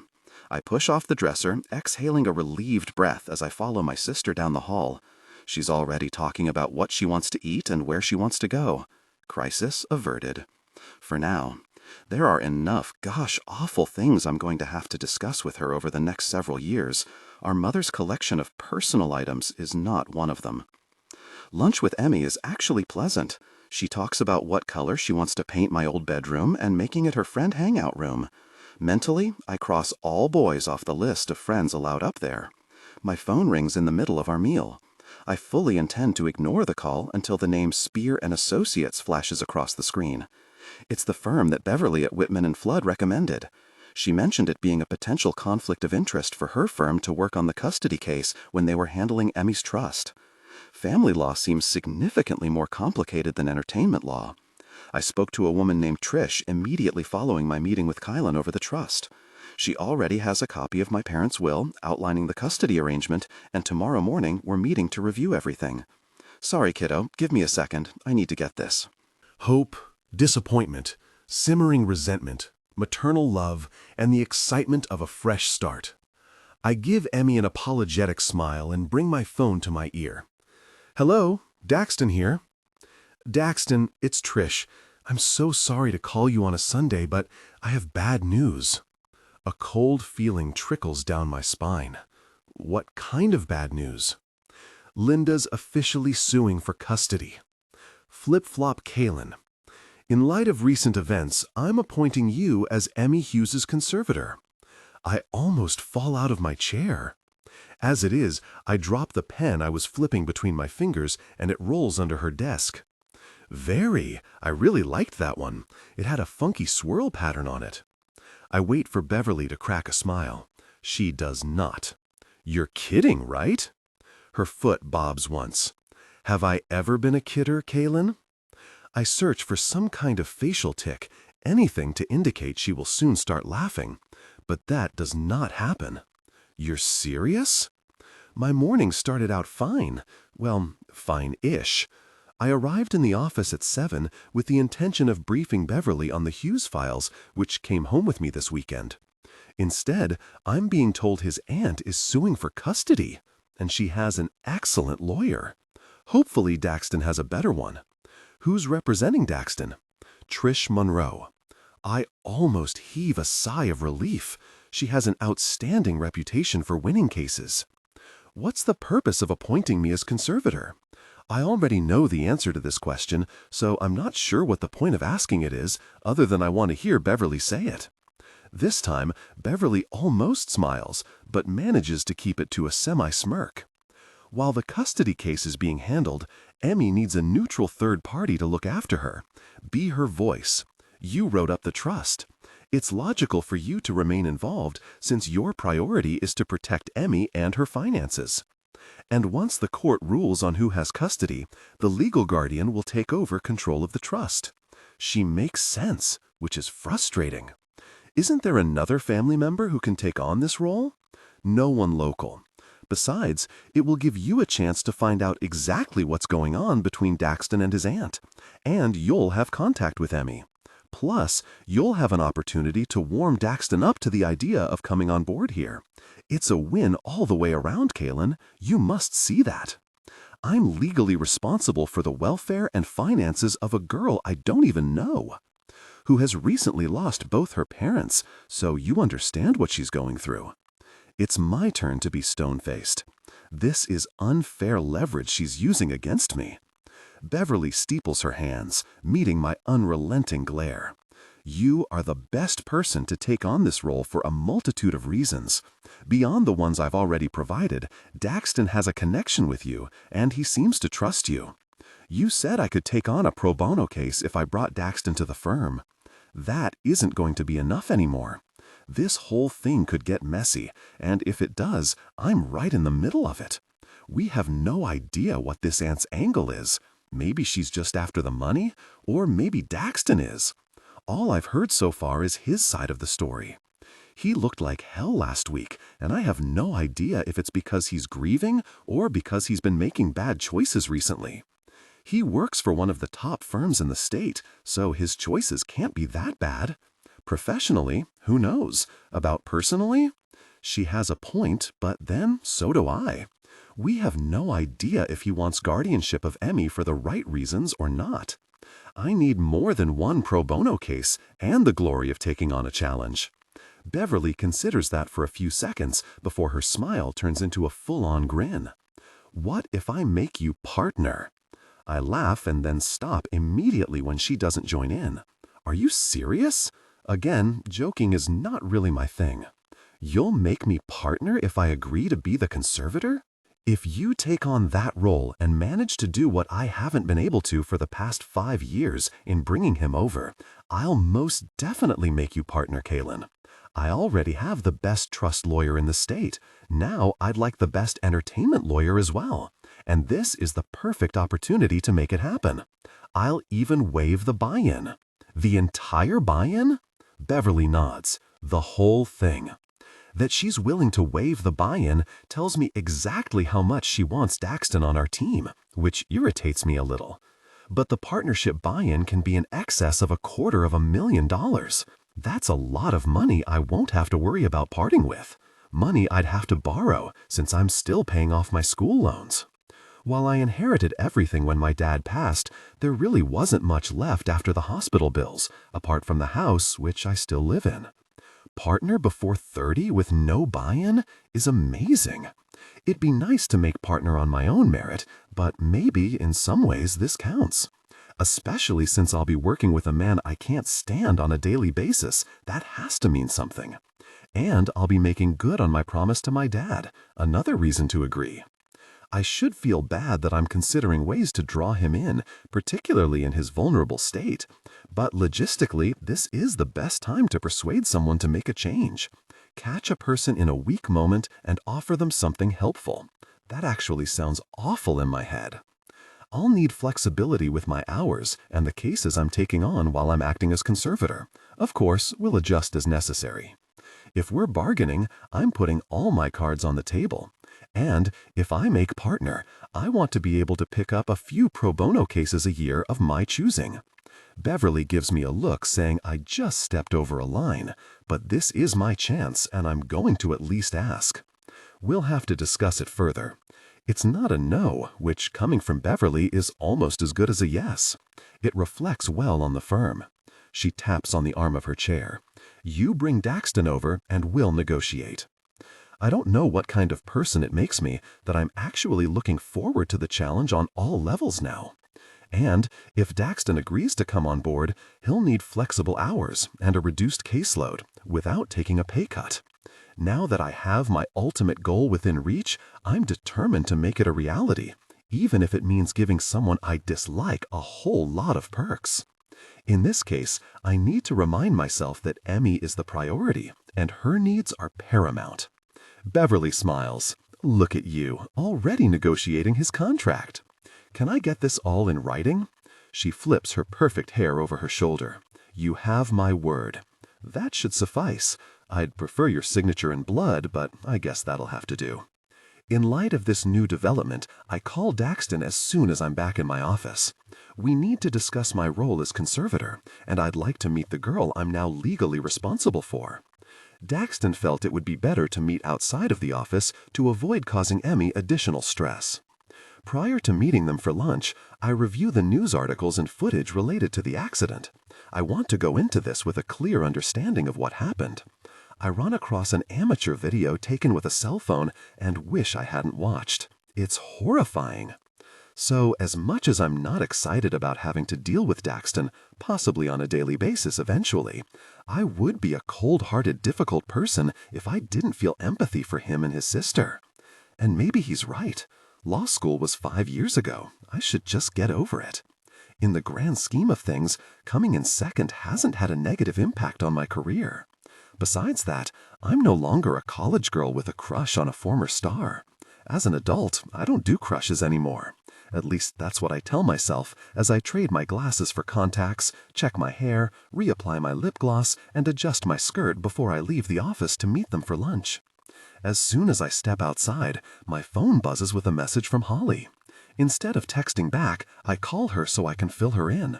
You'll never believe what happened this morning. Hope, disappointment, simmering resentment, maternal love, and the excitement of a fresh start. Jason Momoa appeared shirtless in your office and did triceps dips on the edge of your desk? That's your fantasy, not mine. And no, not even close. I squeeze between an older couple shambling down the street and a woman pushing a stroller while texting. So, you know how I told you about Daxton Hughes showing up in my office last week? How could I forget? You talked about it at least once every hour on Friday, and then twice at brunch on Sunday. I ignore her dig. Anyway, to make this whole crappy situation worse, I've now been appointed as conservator for his sister. Can you speak like a human instead of a lawyer so I can understand what that means? I pause at the corner, waiting for the light to change and the walk sign to appear. Essentially, I'm the legal guardian because I'm neutral. Whoa, wait, does this mean she has to live with you? No, it's more of a formality, but now it means I'm involved, and I'll have to speak with him on a regular basis until custody is worked out. But that's not the worst part, or the best. I don't even know anymore. There's a good part to all this? Holly asks. Beverly's offered me partner for taking this on, and she'll waive the buy-in. Holy gosh, she's obviously in the office. That's awesome, Kay. We need to go out and celebrate. There's nothing to celebrate yet, I mutter bitterly. I only make partner if I can get Daxton to come over to Whitman, which means I'll have to work with him. Not directly, but I'll be subjected to his face every day. It's a nice face, though, right? Unfortunately, yes. I spot the diner about 100 yards up the street. I have to go. I'm meeting Daxton and his sister for lunch, but I'll talk to you later. Oh, any recent updates on the Lipsons? I need some good news right now.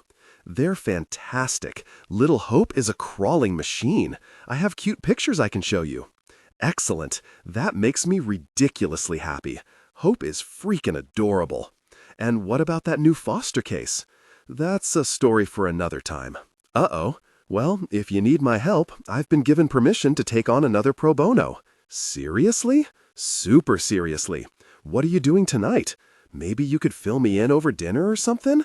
Or you could come with me to the SPCA. It's kitten adoption day. Hit me right in the soft spot, why don't you? I can't bring home another one. Linus has just stopped bothering Shirley on a daily basis. Holly laughs. I told you to get a girl cat, didn't I? Well, it's too late for that. I'm attached to both of them, and I worry adding another one would only give Linus more targets for his attention. I'll pick you up at 6. You can vent all you want about Daxton Hughes while you snuggle with the kittens. I knew that was coming. I'll see you tonight. I end the call, slip my phone into my bag, and take a deep breath, buoyed a little by the good news about Hope. Daxton and M.A. are already seated at a booth when I enter Earl's Diner. Since their backs are to me, I take a moment to watch them before I'm spotted. I recognize Daxton's hair and broad shoulders, which is odd, I realize, since I've only seen him twice in the past 5 years. But then we had multiple classes together for 3 years. If I made it to class after him, I would sit behind him and his friends, mostly so I could indulge my crush undetected. Which means I still recognize the set of his shoulders and the small cowlick on the right side, which only appeared by his ear when his hair grew too long. I'm so glad I'm not that silly fawning girl anymore. Mostly. He's sitting on the inside of the booth with M.A. beside him. Both of their heads are bent, so I assume they're looking at the menu. I take a deep breath, preparing myself for the full force of his stupidly gorgeous face, and approach their table hoping to appear open and friendly. Daxton is first to look up. His smile is warm and makes my scalp prickle, stirring old feelings. Freaking teenage crushes die hard. Thanks a lot for meeting us here. It's really no problem. I needed to break for lunch anyway, and they have the best milkshakes. I slide across the bench opposite them and turn what I hope is a warm and welcoming smile to his sister, since she's the reason I'm here. Well, that, and I want to make partner. M.A.'s oversized hoodie is black and frayed at the cuffs. She has the same color hair as Daxton, but with brown eyes instead of blue. They also share the same wide mouth and full lips. She's tiny, shorter than me even, and I'm just over 5 feet tall. Thank God for heels. It would be easy to mistake her for his daughter, despite how young he is, based on her size alone. M.A.'s eyes light up. Oh my God, the milkshakes are the best. They're all so good, right? How many have you tried? It's my life mission to get through all of them at some point. Me too. I think I'm through half the menu, but then I get stuck on my favorites and it's hard to move on, she admits. It happens to me all the time. I'm M.A. Her hand shoots out, and I take it, my smile growing wider. She's freaking adorable. I'm Kailyn. It's nice to meet you. Dax said you went to school together. We did. I glance his way, wondering what else he's told her about me. Dax said he was an idiot in school. I laugh. Is that so? She nods. He said all boys are stupid, especially in high school and college, but I think they're all pretty stupid now, and I don't start high school until next year. Her nose wrinkles and she looks at her brother, as if checking to make sure it's okay for her to share. Dax gives her a solemn nod. It gets worse before it gets better, kiddo. Might as well stay away from boys altogether until you're closer to 30. M.A. rolls her eyes. Anyway, my favorite milkshake is Oreo, but they have a peanut butter chocolate one that's just as good, so I have a hard time deciding. I tap my lip. Those both sound amazing. It's gonna be a tough decision. Yeah, but the good thing is you can't really go wrong. My dad takes me here. She jolts as if she's touched a live wire. I mean, he used to take me here. Her head drops and she brings the sleeve of her hoodie to her mouth. Her thumb pushes through a tear in the fabric. Daxton puts his arm around her and pulls her into his side. He gives me an apologetic smile as he rubs her shoulder and whispers something to her. Her small frame shakes and she nods into his chest. After a few more seconds, she excuses herself and slips out of the booth. Daxton watches her disappear into the women's room, worrying his bottom lip before slowly turning back to me. Sorry about that. It comes in waves, you know. One second she's happy and laughing, and the next she's in tears. How are you managing? I ask. Dark circles ring his eyes, and although he's put together, his exhaustion is obvious. It's a learning curve. She has to go back to school tomorrow, and she's nervous, and frankly, so am I. She's going to have to deal with all her friends and the questions, and of course, our aunt works there, so there's added stress. The whole custody thing just threw us for a loop, especially so soon after our parents. He pauses and clears his throat. I'm hoping that us talking will alleviate some of her anxiety about possibly having to move. How much have you told M.A.? He fiddles with his napkin, smoothing it out. That Linda would like her to come live with her, but that I'd like her to stay with me, so we need to figure it out. And what did you tell her my role is? I told her you were kind of like a bank manager and referee. You make sure her trust is safe and that she has what she needs while I work on keeping her with me. I'm about to ask if that's what M.A. wants when she returns to the table, effectively shutting down the discussion. We order our meals and milkshakes when the server comes around. She's a woman in her early 20s, and she makes goo-goo eyes at Daxton whenever he speaks. I get it, he's a hottie, but she needs to tone her simper down a notch, or 10. Hope, disappointment, simmering resentment, maternal love, and the excitement of a fresh start. While we wait for the food to arrive, I explain the parameters of the trust and my new role in Emma's life. But I still get to stay with Dax, right? She pokes at her milkshake with her straw. That's right. Everything stays exactly the way it is for the time being, apart from me being involved in more than just your trust. Okay. She nods, as if this makes sense, but then chews on the inside of her lip. Do you have any other questions? I know it's a lot of new things happening, so I'm here to help however I can. M.A. looks to Daxton, as if seeking his approval before she speaks.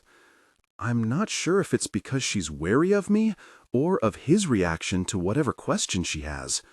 At his nod, she clears her throat. So, if you're responsible for me, does that mean you have to move in with me and Dax? Daxton's eyes go wide, and his gaze darts to me.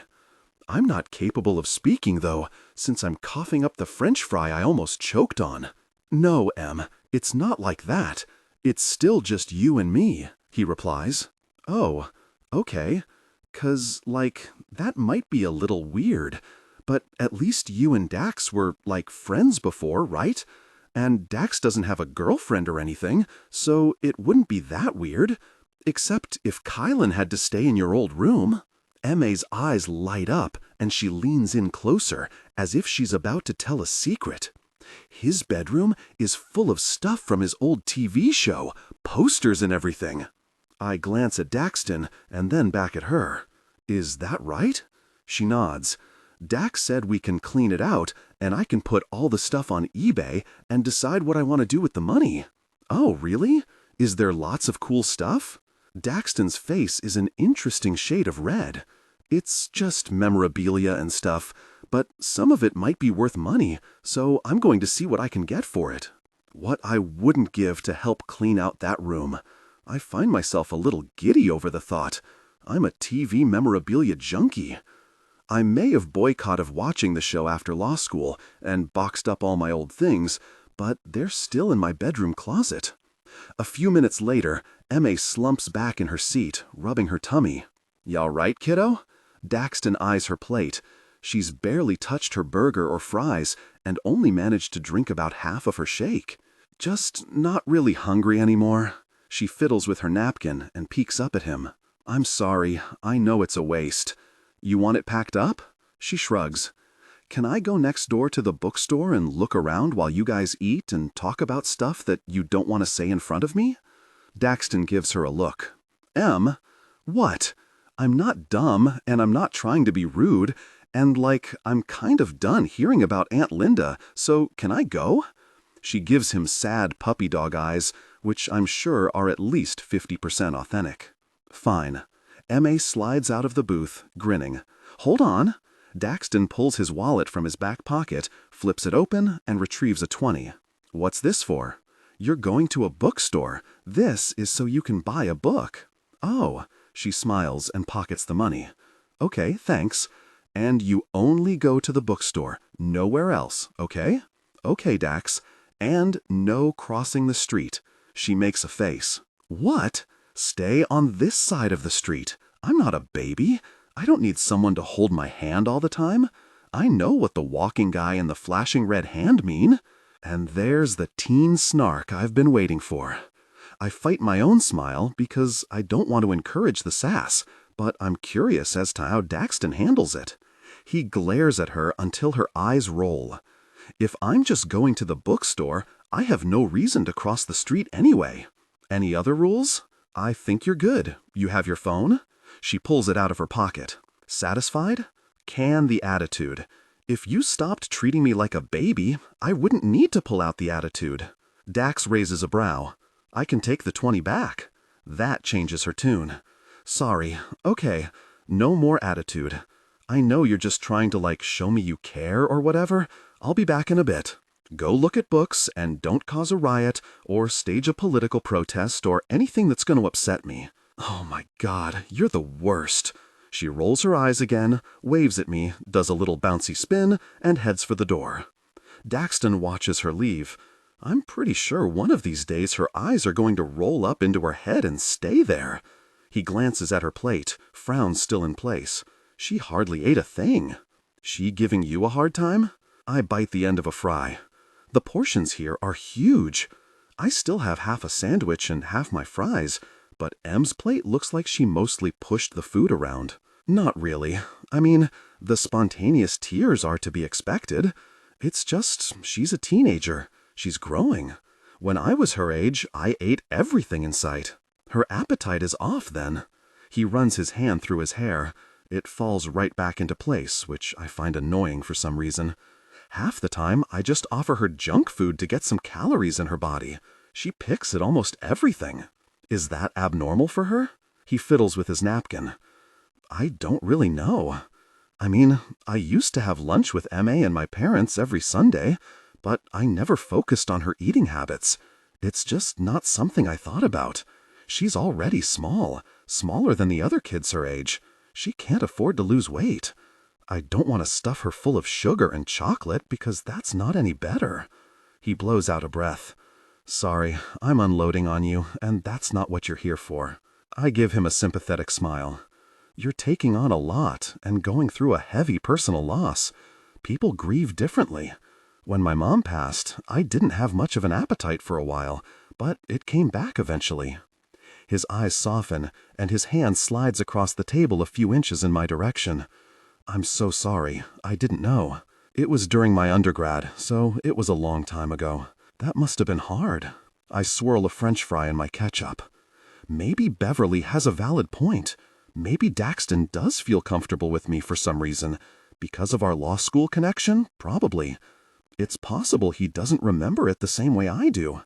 Regardless, right now, it's not about what happened 5 years ago. It's about finding points of connection, and this loss is something we share. It's a way for him to relate and for me to gain his trust. It was difficult, particularly for my dad. I think that was the hardest part, seeing him suffer without her. Kind of like you have to watch M.A. go through this while you do as well. It makes you feel helpless. It's taken me a long time to get over that, and in some ways, it's made relationships challenging. I've already suffered hard losses, and I know that pain. I'm not sure my heart is meant for much more breaking. His eyes are on me, soft, maybe a little relieved, and full of painful sympathy. That's it, exactly. I feel helpless and so out of my depth. Is your dad okay now? I focus on the napkin in my lap. In a way, yes. He's with her now, if you believe in that kind of thing. So I'd like to think he's happy and at peace, that they both are. This time, when Daxton reaches across the table, his fingers slide over mine, eyes full of commiserating despair. They're gone? You lost them both, too? My first instinct is to retract my hand and hide it under the table, away from the man who seems to cause no end of conflict every time he drops into my life. Not at the same time, and not in such a violent, horrific, haunting, difficult way. But you're alone. Do you have any brothers or sisters? His hand is still covering mine. The contact is unnerving, because his warmth seems to seep under my skin and into my veins, radiating through my entire body, inciting a very different set of emotions, ones I haven't felt in a very long time, ones at war with the sadness of my own loss, of his, ones that definitely don't fit these circumstances. I shake those off. It's just because we share a similar level of trauma, because his loss makes me remember my own. Hope, disappointment, simmering resentment, maternal love, and the excitement of a fresh start. And he's attractive, which is impossible not to notice when I'm sitting across from him like this, and he's touching me. I withdraw my hand, severing the contact. No, I don't have any siblings. I have a very close friend who's pretty much like a sister, though, so it's almost the same thing. I imagine this is hard in a different way for you, because you have someone, but she's in your care and needs your guidance. He stretches his leg out, and his foot knocks against mine under the table, but he doesn't seem to notice or move it away. Maybe he thinks my leg is part of the table. Does the empty feeling ever go away? I think about holidays, my parents' birthdays, my own, and what it's like to be without them when I reach milestones. I think you learn how to live with holes in your heart. You can't patch them up or plug them with other people, but you find ways to make it bearable, if that makes sense. The flicker of hope in his eyes dims. It gets easier, Daxton. Not right away, and probably not for a long while, but it will get easier. You adjust. You simply get used to having those empty spaces in your heart. But I leave that part out. His wounds are too fresh to poke at, and this discussion makes mine feel the same. You're different than I remember, he says. His words feel like an electric charge. I give him a questioning smile. I'm sorry? I wish I would've. He stumbles over his words. It's strange to see him so uncomposed. I know you're here for Emmy's well-being, but Daxton? A shrill female voice makes us both jolt. Standing at the end of the table is a tall, very leggy, very stereotypical California female. Her blonde hair was almost white, artificially so, and her appearance was clearly enhanced, with enough collagen injected into her lips to give them an exaggerated fullness. His eyes close for the briefest moment, and his fingers tense against the edge of the table. When they open again, he gives me an apologetic look, and then his expression and his body language transform as he directs a warm, welcoming smile at the quasi-human Barbie doll. He gives her an appraising, visual sweep. Hi, how are you? God, it's been forever. It's Jessie. You remember me, right? Her nose scrunches. We met at that party at Justin's a few months back. She does this flaily thing with her hands, and her eyebrows shoot up, like there's more meaning in that than I'd care to know about. I crumple up my napkin and toss it on my plate. Gathering the files, I slip them into my briefcase. I have to head back to the office for afternoon meetings. I pull a 20 from my purse and let it flutter to the table. No, this is on me. He reaches for the money and tries to give it back, but I'm already out of the booth. I smooth out my skirt, ignoring him. I feel dowdy next to Jessie. Daxton tries to follow me, but Jessie is already squeezing in beside him. He points in my direction, and Jessie gives him a blank look. She glances at me and then back at him, tilting her head to the side. Oh, are you two? She motions between us with an expression somewhere between confusion and disbelief. Together? I laugh. I'm just a lawyer. Oh, right, that makes sense. Jessie nods. She puts her hand on Daxton's arm. Is everything okay? I have to fight an eye roll. Emma and I have that particular trait in common, I suppose. The thought of her being raised by someone who's clearly into the party lifestyle gets my back up. I'll be in touch with Trish this afternoon. Have Emmy call me if she needs anything. Kailyn, you may want to consider what constitutes positive role modeling as you move forward. And with that parting comment, I leave him to manage what I assume is one of his many previous conquests. I'm on my way out the door when Emmy walks back into the diner. Her smile falls when she sees me, messenger bag in hand. You're going? Her frown deepens when she sees the woman barricading her brother into the booth. Who's that? A friend of your brother's, I think. I have to work hard to keep the disdain from creeping into my voice. I rearrange my features into a smile. I have to get back to the office, but it was lovely to meet you, Emmy. Oh, right, okay. She fidgets, fingers tugging on a loose thread. Well, thanks for coming to lunch and explaining all that stuff. I don't really get it, but I'm glad you're helping me and Dax. Poor baby, she looks so lost. I want to tell her everything is going to be okay, even if it's a lie. If you have any questions, I'm happy to try to answer them. She wrings her hands. So I stay with Dax, and you just make sure my trust is safe and stuff? I spend a few minutes explaining again exactly how it all works, and hope her nods mean she really does get it. But I suggest exchanging contact information so she can call or text if there's anything else she's unsure of. Meanwhile, Jessie fawns all over Daxton 15 feet away. Maybe next time we can just talk about normal stuff, Emmy says as she pockets her phone. And then she hugs me. I wonder if hugging is a family thing, and maybe they're all big on affection. It takes me a moment to shake off the awkwardness and react. As soon as I wrap my arms around her tiny frame, she tightens her hold on me. I want to protect her from this pain, even though I know it's impossible.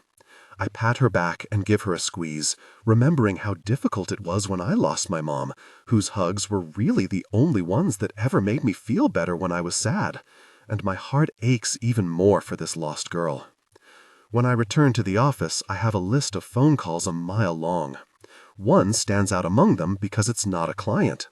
Linda Thrasher left a message requesting a call back regarding Emmy Hughes. I'm unsurprised the aunt has tracked me down.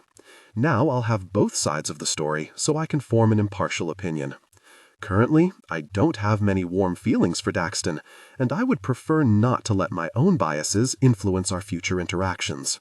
So I call her back and agree to review some paperwork she has regarding her niece's trust and some concerns she has about Emmy's brother still being the legal guardian. If nothing else, it should help inform the case, one way or the other. The middle woman, Kailyn. It's not even noon, and already my day has gone to mess. Half an hour ago, I received a call from Emmy's school requesting my immediate presence, thanks to my new role as conservator. While I anticipated being involved in any financial decisions on account of the trust, I certainly hadn't considered that I might be called in to deal with a fight, one that Emmy apparently started with a boy in the middle of the cafeteria. I'm currently speaking with the school principal, attempting to explain my relationship to Emmy, when an irritated voice comes from behind me. What are you doing here? I turn to find Daxton standing in the middle of the office, gaze homed in on me and the principal, Mr. Cochter.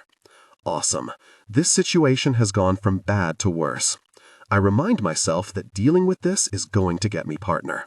And when I get back to the office, I'm going to make sure Beverly agrees to the pro bono cases. No more we'll talk about it brush-offs. This mess was not in my job description. The school is legally obligated to call me, I reply evenly. He should already know this, so his irritation is unwarranted. Why didn't you call to tell me you'd be here? He demands, completely ignoring Mr. Proctor. I'm annoyed that his focus is on me and not the real issue, which is Emmy's potential suspension. I did. I left a message at your office, and your assistant informed me you were already on your way. I grace Mr. Proctor with a polite smile. His name is so unfortunate, much like his suit. Can you give us a moment, please? I grab Daxton by the elbow and guide him toward the front entrance, where there will be less ears and eyes should he decide to raise his voice again. We don't need a moment. I need to see Emmy. Where is she? I want to know what happened. Your aunt is with Emmy. Hope, disappointment, simmering resentment, maternal love, and the excitement of a fresh start. We can go and get her, Mr. Proctor says. What? Why the gosh is Linda with Emmy? Jesus, he's coming completely unglued. Mr. Proctor adjusts his glasses and glances from me to Dax and back again. She was upset, and we felt it better she not be left alone. Where are they? I want to see my sister. I dig my nails into his arm in warning, hoping he can feel the bite through the layers of what feels like a very expensive cashmere and silk suit. I'd like to speak with you, privately, for a moment before that happens. Would you like to use my office? Mr. Proctor runs his hand over his tie uneasily. That would be lovely. Daxton's eyes flash, but he follows me into the office. As soon as the door closes, he's practically in my face. What the gosh are you doing? I put a hand on his chest to prevent him from getting any closer. I'm irritated that I notice how firm his pec is under my palm. You know, generally when a man is close enough that I feel his breath on my face, he's looking to rip my clothes off, not my head. Why did I just say that? I push him back a step and remind myself to remain professional. And maybe it would be better not to antagonize a frustrated man. And since we're not at that place in our relationship, I'm going to need to set a few ground rules. First of all, do not get up in my space and use your size to intimidate me. It's beneath you and absolutely unnecessary. I'm not the enemy here. Secondly, get a handle on your very self. You have absolutely no reason to be irritated with me, since I've done nothing wrong, so why don't you tell me why your first instinct is to bite my very head off? I wasn't trying to. He blinks a few times, smoothing a hand down the front of his suit. It's such a nervous man-tell. He straightens, maybe realizing his behavior is a problem. I thought you were dealing with the trust. Emmy's school issues are my problem, not yours. He tries to get around me, but I cross my arms over my chest and block his way to the door. You think I'm happy about this? That I want to be here, apparently acting as your scapegoat because you can't handle yourself or a 13-year-old? Okay, maybe the last part was pushing it a step too far. He takes a step closer, getting all up in my face. Again. You do not want to manhandle me. I'm wearing stilettos, and they can cause some damage to vulnerable areas. I need to see my sister, and you're preventing that. Aren't you supposed to be protecting her? Instead, you're in here lecturing me. I exhale a long, slow breath and resist the urge to find out if my heel will break through the leather on his shiny black shoe. Linda is familiar to Emmy, and she works here. It's in her best interest to be with your sister in a crisis situation. You may not like it, but it's the reality. Acting like a complete jerk isn't going to help your case. Use your head, Daxton. If you walk in confrontationally, you're making Linda's case for her. Is that what you want to do? He takes a deep breath. Of course not. Do you want to upset Emmy more than she already is? Make her feel worse? What kind of asinine question is that? At my unimpressed stare, he sighs. Of course not. I just want to find out what happened and fix it. Then act like a lawyer, not a brother.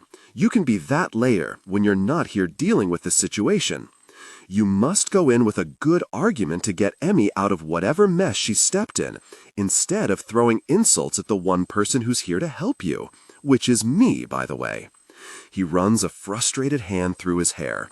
It stands up on end instead of falling back into place like it usually does. Fine. Okay. Sorry. Just really. I'm calm. Really? I'm still blocking the door. Yes, totally calm, he says through gritted teeth.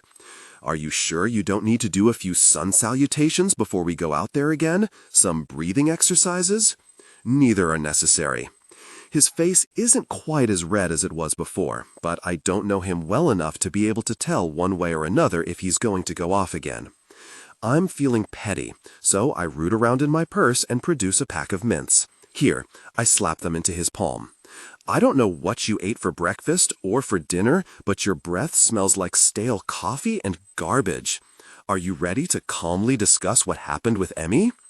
He puts his hand in front of his mouth, probably checking to see if I'm right. His breath doesn't smell horrible. Yes, a bit like coffee, but not like garbage. Still, it makes me feel mildly better.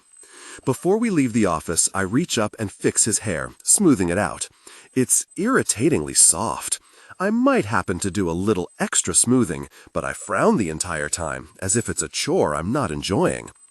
Mr. Proctor takes us to Emmy. She's in a small, windowless waiting room, a pile of used tissues in her lap, and her shoulders are curled forward, her long hair hanging in her face. A woman, I presume to be Aunt Linda, whom I spoke with briefly, has barricaded her in the corner of the room by pulling a chair up in front of her. I'm not sure if it's meant to be helpful or intimidating. As soon as Emmy sees her brother, she shoots out of the chair and rushes over to him, tissues scattering on the floor. She throws her arms around him. "I thought you weren't coming. It wasn't my fault. I'm sorry."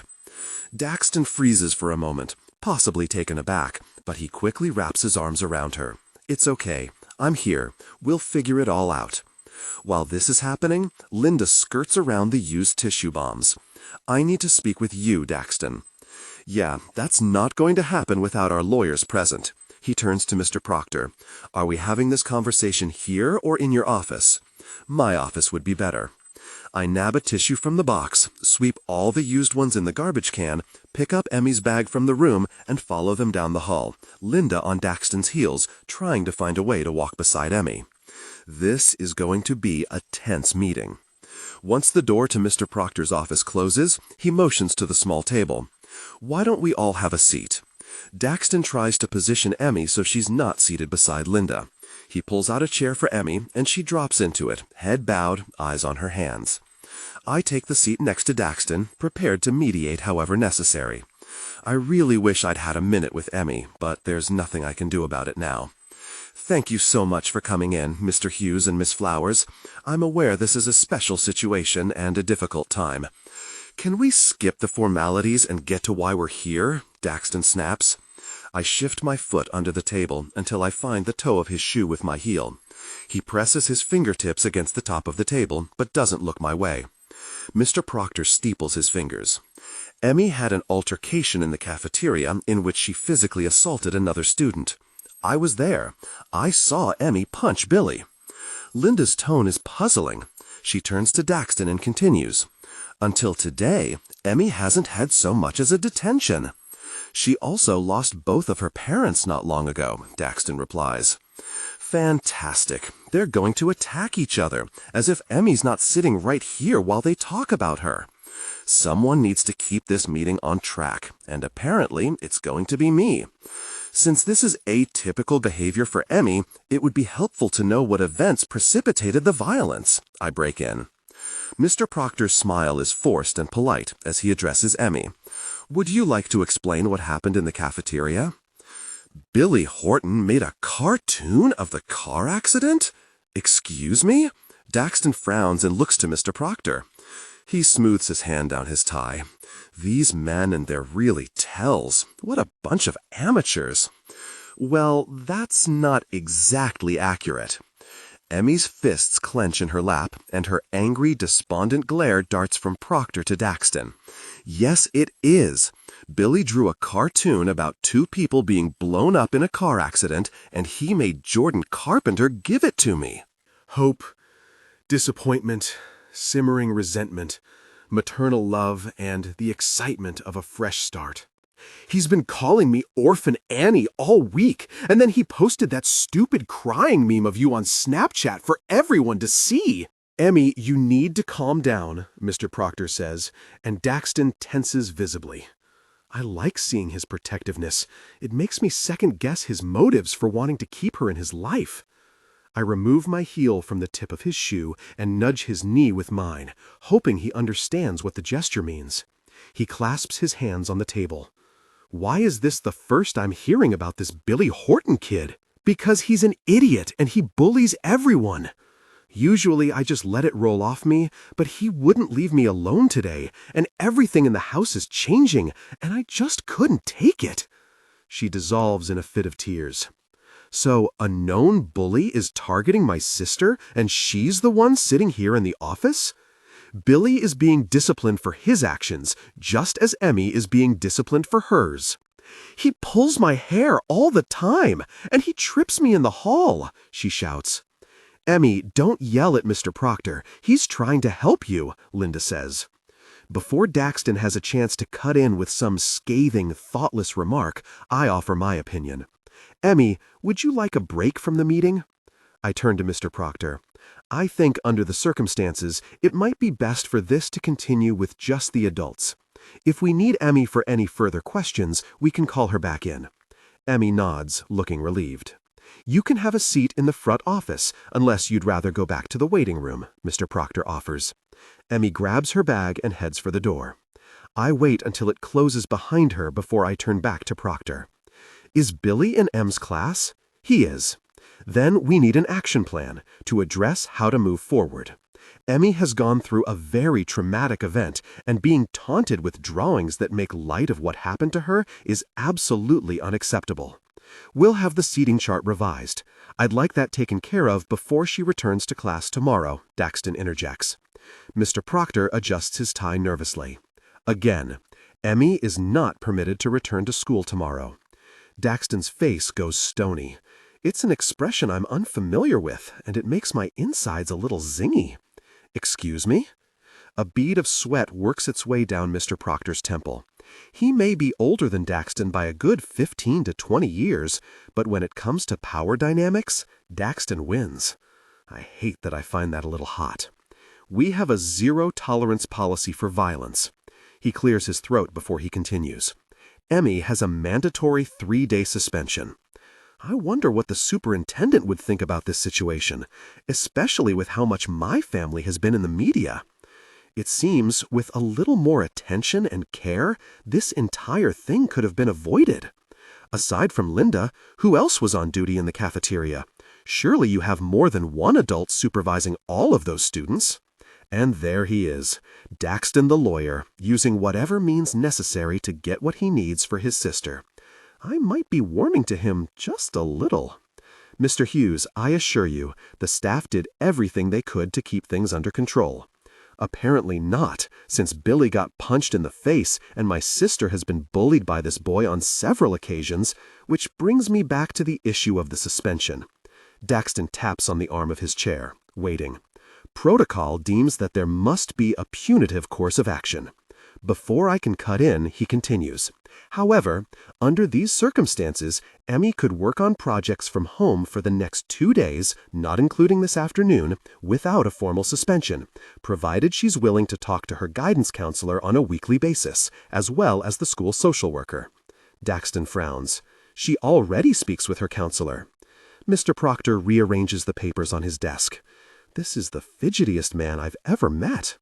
Well, so far it's been fairly one-sided. Explain that, please.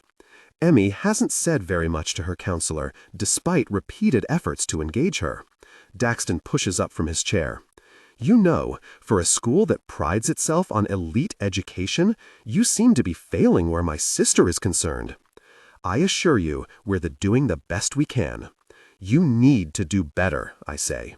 Daxton can't help Emmy if he doesn't know what's going on, and if your staff fails to communicate, no one can be proactive. Emmy will be back on Monday. In the meantime, I suggest you put together a plan to help Emmy and her classmates deal with this tragedy in a sensitive, responsible manner. I push out of my chair, done with the conversation. Thank you for your time, mutters, as we show ourselves out of the office, leaving Mr. Proctor sputtering and Linda slack-jawed. Emmy is slouched in a chair in the main office, hugging her knapsack. Another girl sitting beside her, the two of them whispering together. All right, Emmy, let's go, Daxton says, back to being angry. Am I still suspended? We'll talk about it in the car. Do you need anything from your locker? She roots around in her bag. My journal. Do you need me to come with you to get it? He asks. Emmy looks horror-stricken, maybe at the idea of having a chaperone to her locker. No, I can go. I'll be right back. You can meet me out front by the car. She and her friend bolt down the hall, whispering furiously to each other. Her friend throws a glance over her shoulder before they push through the door. She may not recognize Daxton from his TV show, but I'm sure she's noticed he's attractive, as have all the secretaries, who seem to be unable to stop their drool.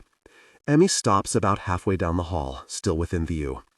Dax, you must see that I only want what's best for Emmy. We both turn to find Linda standing behind us. And you think blindsiding me and dragging her through a custody battle right after we've lost our parents is best for her? It doesn't have to be a battle. You can make this easy for all of us. Emmy wants to stay with me. Of course she does. The rules will be lax. Look what's already happened. I know this is difficult, and my intention isn't to cause more stress, but to alleviate it, for both of you. Daxton cuts her off with a wave of his hand. I don't know what your game is, but I'm not buying this. He makes a random hand gesture while he searches for the words. I'm helping you act.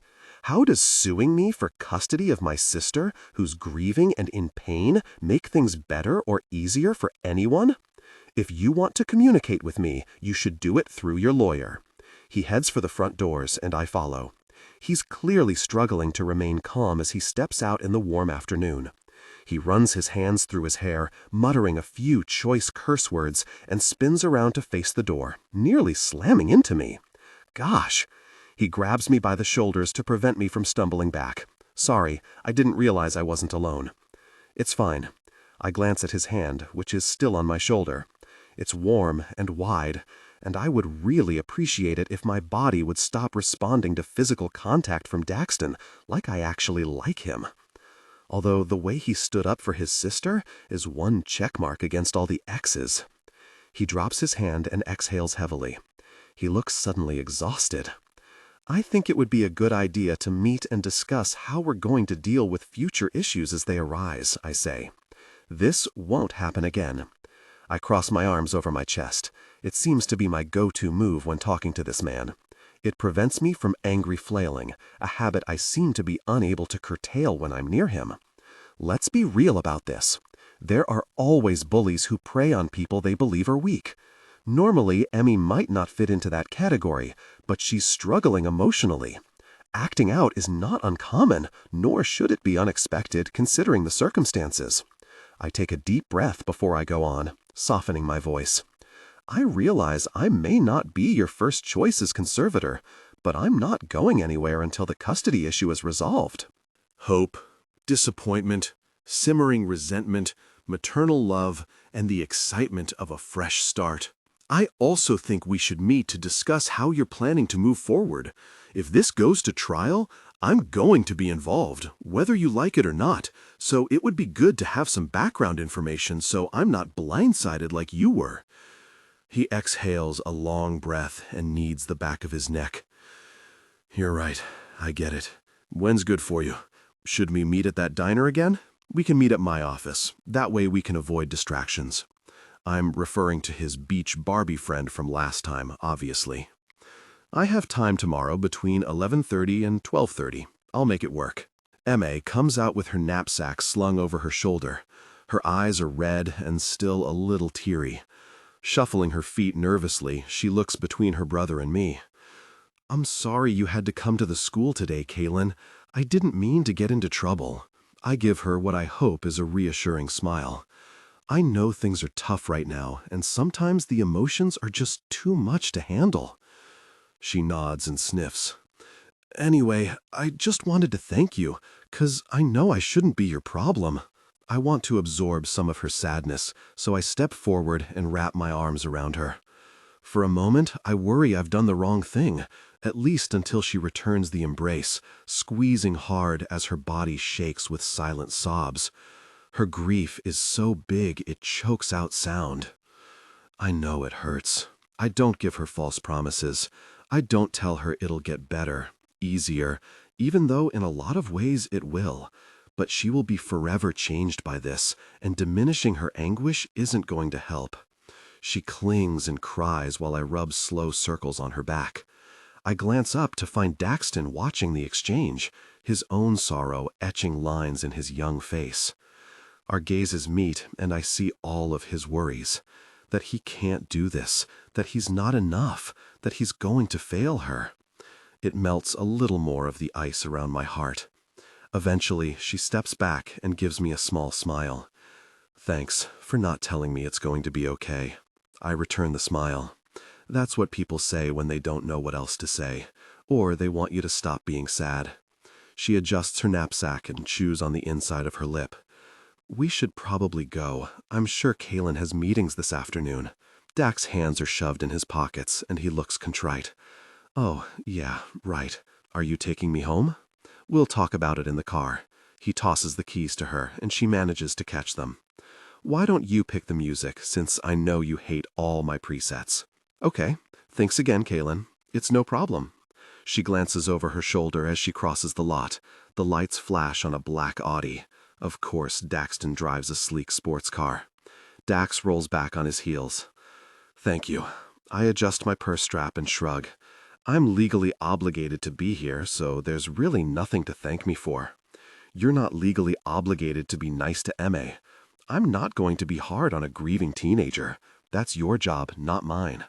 I won't be a jerk to her just because you were a jerk to me. I'm sorry about losing my... I cut him off. I'm not asking for an apology, nor do I want one. But can't I glance at my watch. I need to get back to the office. I'll see you tomorrow to discuss moving forward with the custody case and where I need to be involved. I have phone calls and some case notes to review on the new pro bono case Holly sent my way. We're trying to make it possible for this family to formally adopt a 7-year-old who's been bounced around for the past 2 years. Will I be allowed to apologize then? He falls into step beside me as I head for the parking lot. I can feel him looking at me, maybe trying to figure me out. Half of me wants to hug him and tell him it'll get better eventually, and the other half wants an apology, but not for taking out his frustration on me. I'll let you know if I feel like hearing it tomorrow. I stop at my very practical Volvo and unlock the door. Daxton is still standing there with his hands in his pockets. Is there anything else? I meet his perplexed gaze. I'm sure he's used to people giving in to him all the time, accepting apologies just because he smiles and looks pretty. He withdraws his hand from his pocket and holds up a small tin. Here are your mints back. I wave him off as I open the door and tuck myself into the driver's seat, careful not to let my skirt ride up. When I look up, his eyes are on my legs. My hose have a lacy-looking pattern on them. They're sexy, but still professional. Keep them. Who knows when I'll push your really annoyed button and you'll need them again. I close the door before he can reply, and then put on my seatbelt, check the rearview mirror, and back out of the spot. He's still standing where I left him, mints in one hand, the other tucked into his pocket, a small smile tugging the corners of his mouth. Aunt Flo woes. Despite the gosh circumstances, I remember exactly why I was semi-obsessed with Kailyn during college. We used to banter all the time during class discussions, volley comments back and forth with the teacher as the mediator. I very rarely won the arguments, but the challenge was totally worth it. She was always a tell-it-like-it-is, no-nonsense girl, and that hasn't changed at all. I've only ever seen her drop that cool, unaffected front once, maybe twice since I've met her. I don't know what I did to make her dislike me so much, other than earning the top spot in the class, but she seems to have a pretty serious hate-on for me. That rivalry used to amp me up back then, and apparently it still does. As soon as she pulls out of the lot, I take a moment before heading to my car. I can hear Emma singing from 20 feet away, the bass of whatever song she has on making the windows rattle. I startle her when I open the door, and she hastily turns down the volume. "I'm really sorry," she says quietly as I pull out of the lot and head toward my office. "I know. How long has this Billy kid been bullying you?" She fidgets with the sleeve of her hoodie. "Like, since 6th grade. It's not new, it's just worse now, or it feels that way. I could have handled the cartoon, but then he had that stupid meme of you. You know, the one where you're crying? I told him to leave me alone and he wouldn't, so I punched him. He deserved it, Dax. He was being a jerk. If it had been me in her place, if I were closer to her age and some kid did that to her, would I have just let it slide? Probably not. Violence is never the answer." She hangs her head. "I know. But I'm glad you stood up for yourself and didn't let that punk push you around." Her head snaps up, eyes wide. "Really? Next time, use your words. What he did was wrong, but so was punching him, even if he deserved it." "I know." After a few beats of silence, she asks, "So you're not mad at me?" "I'm not.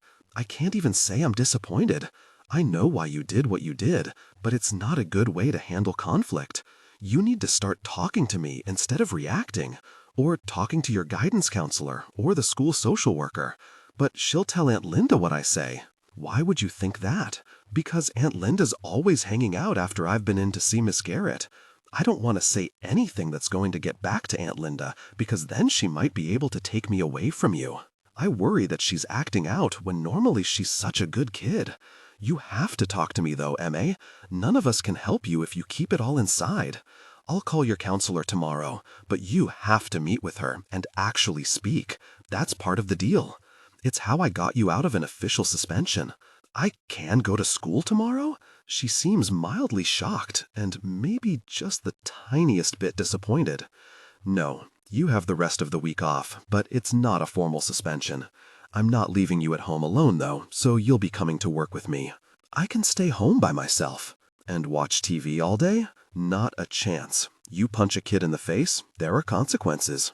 Your punishment is boredom. No TV until Sunday night. Hope, disappointment, simmering resentment, maternal love, and the excitement of a fresh start. What? Her pitch is nearly dog whistle high. You heard me. No TV. Actually, no electronics, period. That includes your phone. Her eyes are anime wide. Are you insane? Probably. Consequences, Emma. There are always consequences. But you said he deserved it. Doesn't mean that's what you should have done. Why are you punishing me for it when I'm already being punished by the school? I side-eye her. Let's be real. 2 days off from school is not a punishment. It's a holiday. Do you know what would happen if I punched someone in the face? You'd break their nose, she mutters. Possibly. And also my fist, but I'd be charged. I'd have a criminal record. Do you know how hard it is to get a job with a criminal record? Especially one for violent behavior? Okay, I get it. Don't hit people. I just want him to leave me alone, and sometimes I get so mad. Her hands are balled into fists in her lap as we pull into the underground parking lot. Her voice is quieter when she says, I miss Mom and Dad. I miss the way Mom smells. I miss her hugs. I miss everything. And stupid Billy Horton thinks it's some big joke that they're gone, but it's not. I just want them back.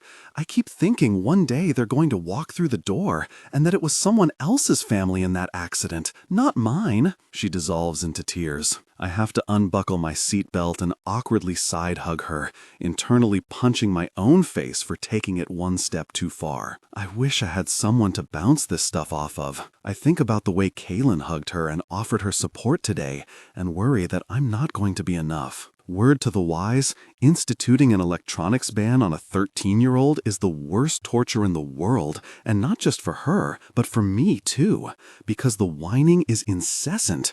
I imagine this must be what hell is like. It hasn't even been a full 24 hours yet, but it feels like an eternity. I end up having to suspend the ban the following day because Emma has homework that requires her laptop. I also have to allow her to use her phone because I'm dropping her off at the library while I meet with Kailyn. I would take her with me, but I don't want to create more anxiety for her. The library is only a block from Kailyn's office, but I don't feel right about not having a way to get in touch with Emma. The ban seemed good in theory, but not so much in practice. I suspended the data, I tell her as I pull into the library parking lot. She gapes at me.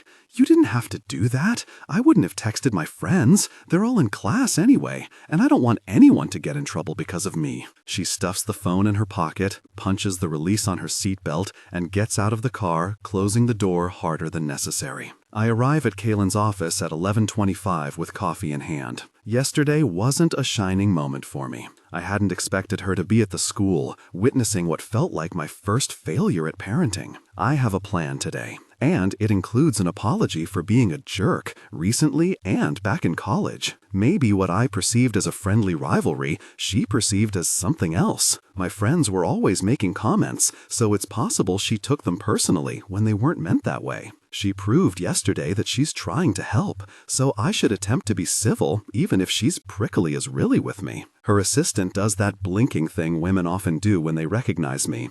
She did it the last time I was here too.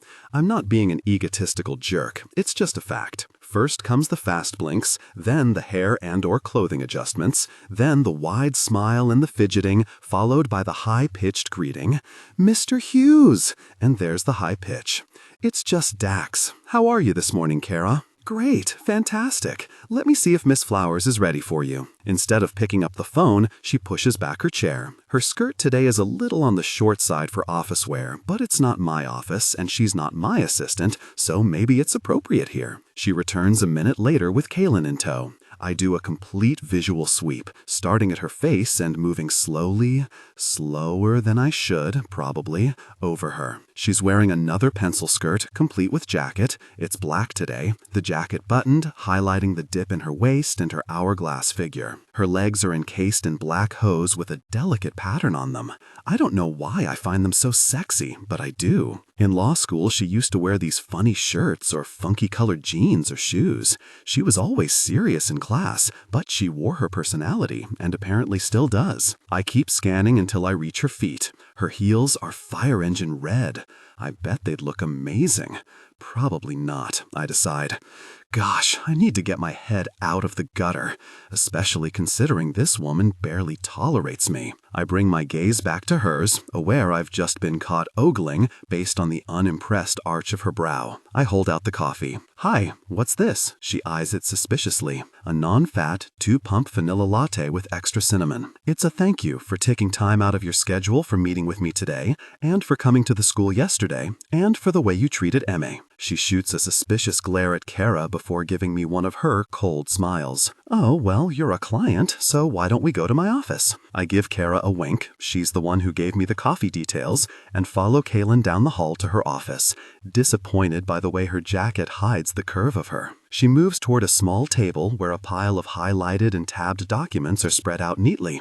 Just like in college, there are a selection of funky pens in a variety of colors beside the documents. Even her organizational skills are a turn-on. For a moment, I imagine the tension between us breaking, giving in to desire. She motions to the chair in front of me. Why don't you have a seat and we can go over the details? Right, we're here to talk about Emma, not get naked. Why is my head so deep in the gutter this morning? After you, I pull out a chair and wait for her to sit, tucking her into the table before I take the seat next to her. It's overkill, but I'm looking to change her opinion of me, and being chivalrous is a better place to start than what's really going on in my head. She picks up a document and sets it in front of me. How's Emma today? Actually, where is Emma today? She's down the street at the library working on a school project. I would have brought her here, but I don't want to cause her more stress if I don't need to. Besides, she's mopey, and you don't need to be subjected to that. Oh, did something happen? I took away her electronics until Monday. Kailyn's eyebrows shoot up. That's like taking a baby's pacifier. Yeah, pretty much. I wonder who's more miserable, you or her. She grins a little, like that might make her happy. It's probably pretty even, at least for now.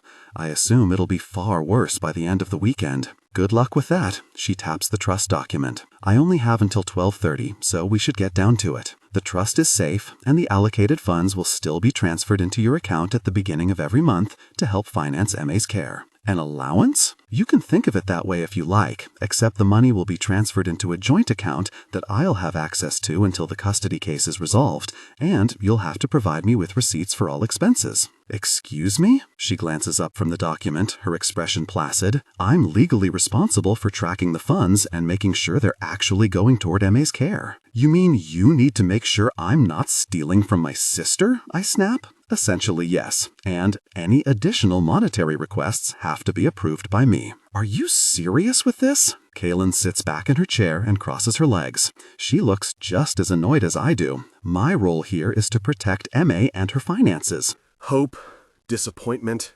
simmering resentment, maternal love, and the excitement of a fresh start. I would do exactly the same thing if I was dealing with your aunt or any other guardian. So you can be annoyed about it, but I suggest you reserve your hostility for the person who deserves it, and that isn't me. As irritated as I am by this whole situation, she has a point.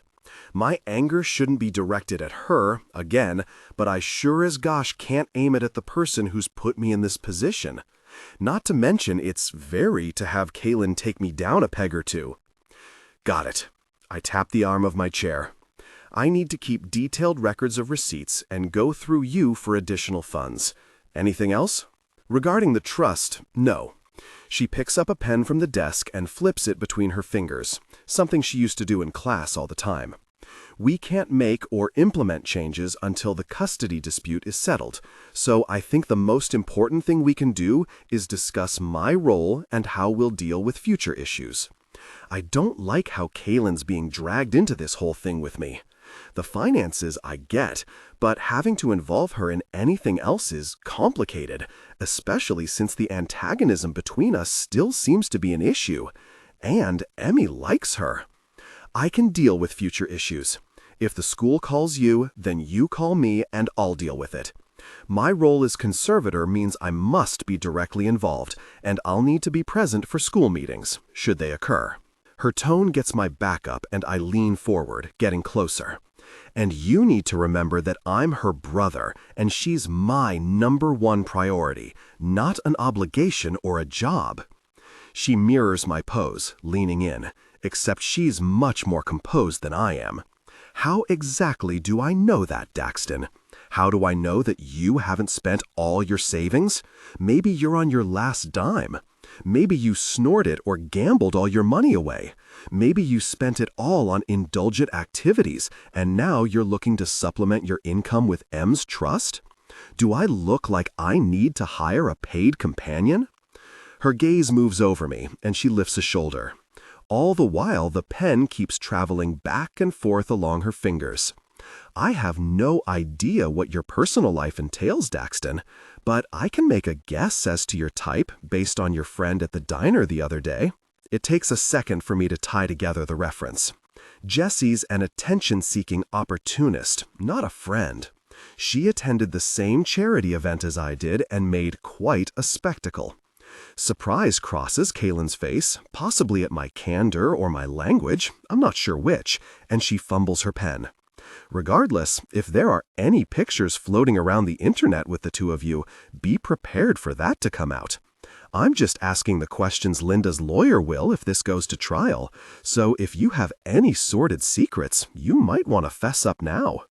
She sets something on the table and pushes it toward me with the end of her pen. I glance down at the tin of mints. It's at that moment I realize I'm only a few inches away from her, eyes locked on hers. She grins and exhales, heavily. I feel her breath on my chin. It's fruity, like she was eating something sweet before I arrived. I found myself wondering about her, captivated by her sharp wit and the compelling way she expressed herself. You're having issues with personal space again, Mr. Hughes. I lean back in my chair and run a hand through my hair. I'm typically so much better at keeping myself in check, but this is personal. Between that and Kailyn, my cool seems to go right out the window. I hadn't exactly forgotten what going head-to-head with Kailyn was like. She was always a force. But this version?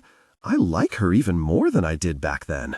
I wonder if she has any idea how captivating she is. Probably not. Which makes her even more intriguing. You always knew how to push my buttons. You're going to need to learn how to manage those buttons better. She motions between us. Think of this as retraining. I laugh and she smiles, some of the tension easing. Look, Kailyn, I wanted to apologize yesterday, but you interrupted me. Her smile becomes tight and she leans back in her chair. That's because I don't require an apology, especially not because you want to butter me up. This is me doing my job. I prop my chin on my fist and wait for her to stop. Can you just humor me for a minute? She crosses her arms over her chest, that hot pink patterned pen still clenched in her fist. Her blouse is buttoned almost to the top. Staring at my chest isn't helping when you points, FYI. Gosh, I just keep digging a bigger hole. I drag my gaze back up to her face. I know this situation isn't ideal for you, but I'd like to clear the air between us. Kailyn sweeps her hand out. I already told you, I won't let the past interfere with M's best interests. I keep pushing, though, because she's obviously flustered. Back in school, my friends were jerks, and I thought we had a friendly rivalry. I didn't stop to think you might take it personally. She blinks a few times. That's what you wanted to apologize for? Yeah, well, that and getting all up in your space yesterday and being a jerk. I didn't expect you to be at the school, and I was worried about Emmy. Right, of course. Her gaze shifts away. Well, we're both adults now, and I promise not to throw myself at you like a fangirl again. I can't get a gauge on her, so I go with a joke. I don't think I'd mind now. She huffs a laugh. Someone needs an ego check. She sets her pen on the desk, arranging it neatly beside the others. I'm over it, Dax. Just let it go, so I can too. I feel like I'm missing something. Like the progress my apology should have made has somehow done the opposite, and I have no idea why. In the week that follows, things seems to settle a little. Emmy has been towing the line post-suspension, meeting with her counselor, but only after I assure her their conversations are confidential. Linda has been unnervingly quiet since the suspension, so much so that it incites paranoia. I don't trust her as far as I can throw her since she sprang the custody lawsuit on me with no warning. I have a feeling she's up to something. If there's any dirt on Linda, I need to find it so I have ammunition to fight back with, which means digging, and I don't have a lot of time for that. By the time I get home from work and Em's in bed, I'm exhausted. I know I have to tackle my parents' office at some point, but with everything that's going on, it's low on the list of priorities. It's a Friday evening. I'm missing drinks with the guys tonight. I told Felix in a few weeks Emmy might be up for a sleepover at a friend's, and I'll be able to join. Sometimes I miss having a life and freedom, and then I feel guilty because my kid's sister has to live the rest of her life without parents. If anyone's getting the difficult end of the deal, it's Emmy. She's been in a mood all day, complaining about a stomachache. She cried at dinner over nothing and snapped at me when I asked her to help clear the dishes. I finally let her escape to her room to finish up on my own. I'm almost done washing dishes when a scream comes from upstairs. Em? The pan clatters in the sink, breaking a glass I hadn't gotten to yet. I take the stairs 2 at a time. Are you okay? I check her room, but it's empty. Her laptop is open on her bed, and homework is strewn across the comforter, along with a tattered notebook with doodles all over the cover. Her bathroom door is closed. I knock. Em? Go away! She's crying. A brief silence punctuated by hiccuping sobs. You're freaking me out. Can you open the door so I can talk to you? I can't, she shouts. Are you locked in there? Can you tell me what's going on? Did something happen? I'm bombarded with a million different fears. Did she hurt herself? Is it that Billy kid bullying her again? Is he attacking her on social media? Do I need to get my baseball bat out? Emmy throws the door open and it slams into the wall. Her eyes are red and puffy. Hope, disappointment, simmering resentment, maternal love, and the excitement of a fresh start. I got my period! I take a step back, as if she's carrying an airborne disease, not dealing with the difficult part of being a girl. Which, for future reference to all the men of the world out there dealing with teenage girls and periods, the wrong thing to do. Okay. Do you need Advil or something? She throws her hands in the air. I don't know. It's the first time I've ever gotten it. I was just sitting there and my stomach was hurting, and then I went to the bathroom and... She motions to the toilet, and her face crumples again. I try to hug her, but she pushes me away. What do you need me to do? How am I supposed to know? I don't have anything to use. She flails, and then drops her hands dramatically. Stop it! I'm a little slow on the uptake. It's her first period. It takes me several seconds to understand that she doesn't have pads or tampons. Gosh, my life. Let me check my bathroom. I don't remember seeing any feminine hygiene products when I was cleaning it out, but it doesn't hurt to look. I leave a still crying Emmy, which really sucks, and search all the bathrooms in the house before it becomes apparent I've got nothing. I return to Emmy's room, where she's locked herself in the bathroom again. I knock. Em? She opens the door a crack, her one red eye peeking out at me. She sniffles. Did you find something? No, but I'm going to run to the drugstore. I'll be back in like 20 minutes, 'kay? I want to ask what exactly I should pick up, but I don't think she knows any better than I do. The closest pharmacy is a 10-minute walk, but since this is kind of an emergency situation, I drive. Also, carrying a bag of tampons is a little weird. It takes less than 2 minutes to get to the pharmacy and a minute to find the right aisle. Thankfully, it's empty. I'm not embarrassed about buying tampons or pads or both, but hanging out in the feminine product aisle like an idiot isn't my idea of Friday night fun. I scan the aisle. There are so many options. I don't even know where to start. Heavy flow, light flow, medium flow? Panic sets in. I don't have the resources for this. I can't call Linda because then she'll have yet another reason to tell me I'm unfit to parent Emmy. Which leaves Kailyn. Kailyn, who doesn't like me very much. Kailyn, who probably barely tolerates me for reasons I'm still unsure of. This is way beyond her legal duties, but she's the only person I trust right now to help me with this. I don't even know that she'll answer my call. It's Friday night. She could be out on a date. For some reason, I don't like this idea. Maybe because she's sort of attached to Emmy, which means she is also attached to me, which is not rational at all, but there it is. Friday nights are meant for dates and boyfriend time. And now I have to wonder just how much of a nuisance Emmy and I are to her life. I pull up her contact and hit the call button. I guess I'm about to find out. Dinner date interruptions. Kailyn holly-eyes my plate. I nod to my fries. Go ahead. I can sense your salad remorse. She nabs one from my plate and dips it in the chipotle mayo. I have pictures of hope. She's trying to walk. She's referring to the pro bono adoption case I took on months ago, around the same time Daxton dropped back into my life. Who knew how deeply involved I'd become in either situation? Everyone's doing well? Is the birth mother still clean? So far, yes. That's good. I hope it stays that way. The Lipsons agreed to an open adoption, and the birth mother has supervised visitations, provided she isn't using. So far, it's helped her stay clean. Holly reaches for another fry. It's a good arrangement for everyone involved. We couldn't have done it without you. Well, I love doing it. It's a lot more rewarding than trusts, if I'm honest.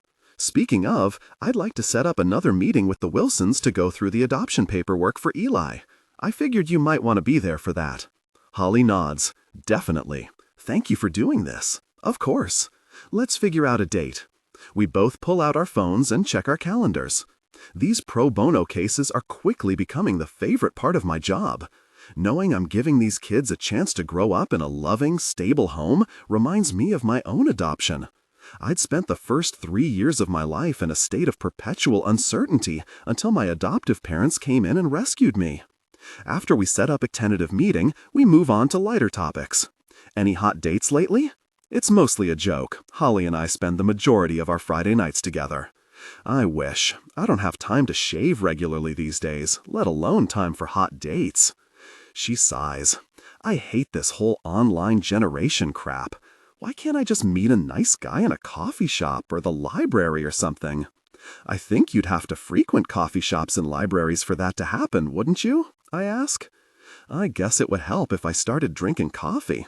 What about bookstores? That would work, wouldn't it? I could just sit around and wait for some cute guy with glasses to comment on the book I'm pretending to read, and we could strike up a meaningful philosophical conversation. In an ideal world. I understand exactly where she's coming from. As I approach 30, I recognize that what I want in a partner isn't going to be found at a loud bar on cheap draft night. And truthfully, I haven't put much effort into dating since I graduated from law school and my dad passed away. Love can be too painful, especially when you lose it. I'd ask if you've had any hot dates, but I think I already know the answer since all you do is work. Holly gives me a wry grin. Speaking of, how's your teenage crush doing these days? I smile a little, thinking about how he reacted in my office the other day. He was certainly riled. Moody and antagonistic about covers it. So he's still wearing his jerk pants? Holly knows all about our history. He apologized, so that's progress. Did he apologize for what he did in law school? Holly does her arched brow thing. I give my head a slow shake. Maybe he doesn't remember? Who knows? You think he's conveniently forgotten that he handed in your paper late? Holly asks. I stir my drink. You know how people's memories are. They can alter and shift to suit their own purpose. Besides, it's irrelevant now. I got the job I wanted straight out of law school, so it really shouldn't matter anymore. Does that mean you'll be fine working with him? I'll hardly see him. Our departments are on opposite ends of the floor. But you will see him if he's working for the same firm. Don't think I don't remember for a second how worked up you used to get after you had a class with him. He was my competition, if that's what you want to call it.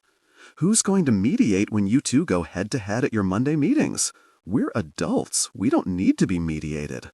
I'm not sure that's entirely true, because I happen to enjoy those heated moments when I annoy him and he gets all up in my personal space without even realizing it. He has pretty eyes, and a gorgeous mouth, and face, and body. I predict one of two things will happen.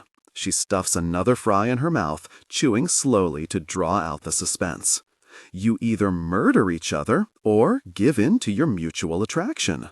Those are two very extreme options, both of which will not happen. You were in love with him for years. Correction, I had a crush on the character he portrayed. A fictional character. That is not even remotely the same as being in love with someone. I just think you need to seriously consider whether you really want him working at your firm. Is it worth it? I'm about to reply, but my phone rings. The only person who calls me outside of work is sitting across from me, which I realize is a little depressing. Work is my vice and my hobby, and possibly my boyfriend. It's probably a telemarketer or something. I check the caller ID and frown. Daxton is calling me on a Friday night? I hope nothing has happened to Emmy. I need to take this. Holly nods as I answer the call. Hello? Kailyn? Hey. Hi. Hope, disappointment, simmering resentment, maternal love, and the excitement of a fresh start. Is this you? It is, yes. Is everything okay? I don't quite catch his reply. Something about being dizzy or busy. Probably the latter, since I can't see him calling me about being dizzy. The restaurant is loud, so it's hard to hear. I'm sorry? It sounds like you're out somewhere. Are you on a date? The last part has bite. I sit up a little straighter. Did you call to ask about my social life? No, I didn't. I'm sorry. I shouldn't have called. So I lean back in my chair, too curious as to why exactly he has called to let him flounder for long. I'm just wrapping up dinner with a friend. It's fairly vague. A friend could be male or female, romantic or not. He can draw whatever conclusion he wants. I glance at Holly, who gives me a questioning look. Oh, it's nice that you can do that. Go out with friends. Is there something I can help you with? He clears his throat. I'm real sorry for calling out of the blue, but I have a bit of an emergency. I'm back to being on alert. What kind of emergency? You get your period, right? Excuse me? This just got weird. Holly gives me the "what in the world is happening" hand gesture. I hold up a finger, not my middle one. Sorry. Gosh, that came out wrong. Emmett just got hers for the first time, and there was nothing in the house, and I'm at the pharmacy, but there's like an entire aisle dedicated to this stuff. I don't even know where to start. I need help, and I didn't know who else to go to, so I called you, and that was probably stupid. His panic is entertaining, so I feel justified in giving him a bit of a hard time. So, just to be clear, you're calling me on Friday night for feminine hygiene product advice? You're laughing at me? Yes, I'm laughing at you. Well, can you laugh at me and help me? Em's locked herself in her bathroom and she's crying, and I don't have the skill set or the reproductive organs to know how to deal with this. That sobers me. She's crying? I guess it's pretty traumatic. I mean, I don't know. But yeah, she's crying and I don't know where to start, so some brand guidance or something would be helpful. I consider what it would be like to be a 13-year-old girl getting her period for the first time after just having lost her mother and only having a brother to go to for help. No one wins in this situation. I can't leave him to deal with this on his own. Which pharmacy did you go to? The one at Ventura and Laurel Canyon. Do you know the layout? It's pretty close. Hold on a second. I press the receiver to my chest. Are you okay with ending dinner a little early so you can buy feminine hygiene products?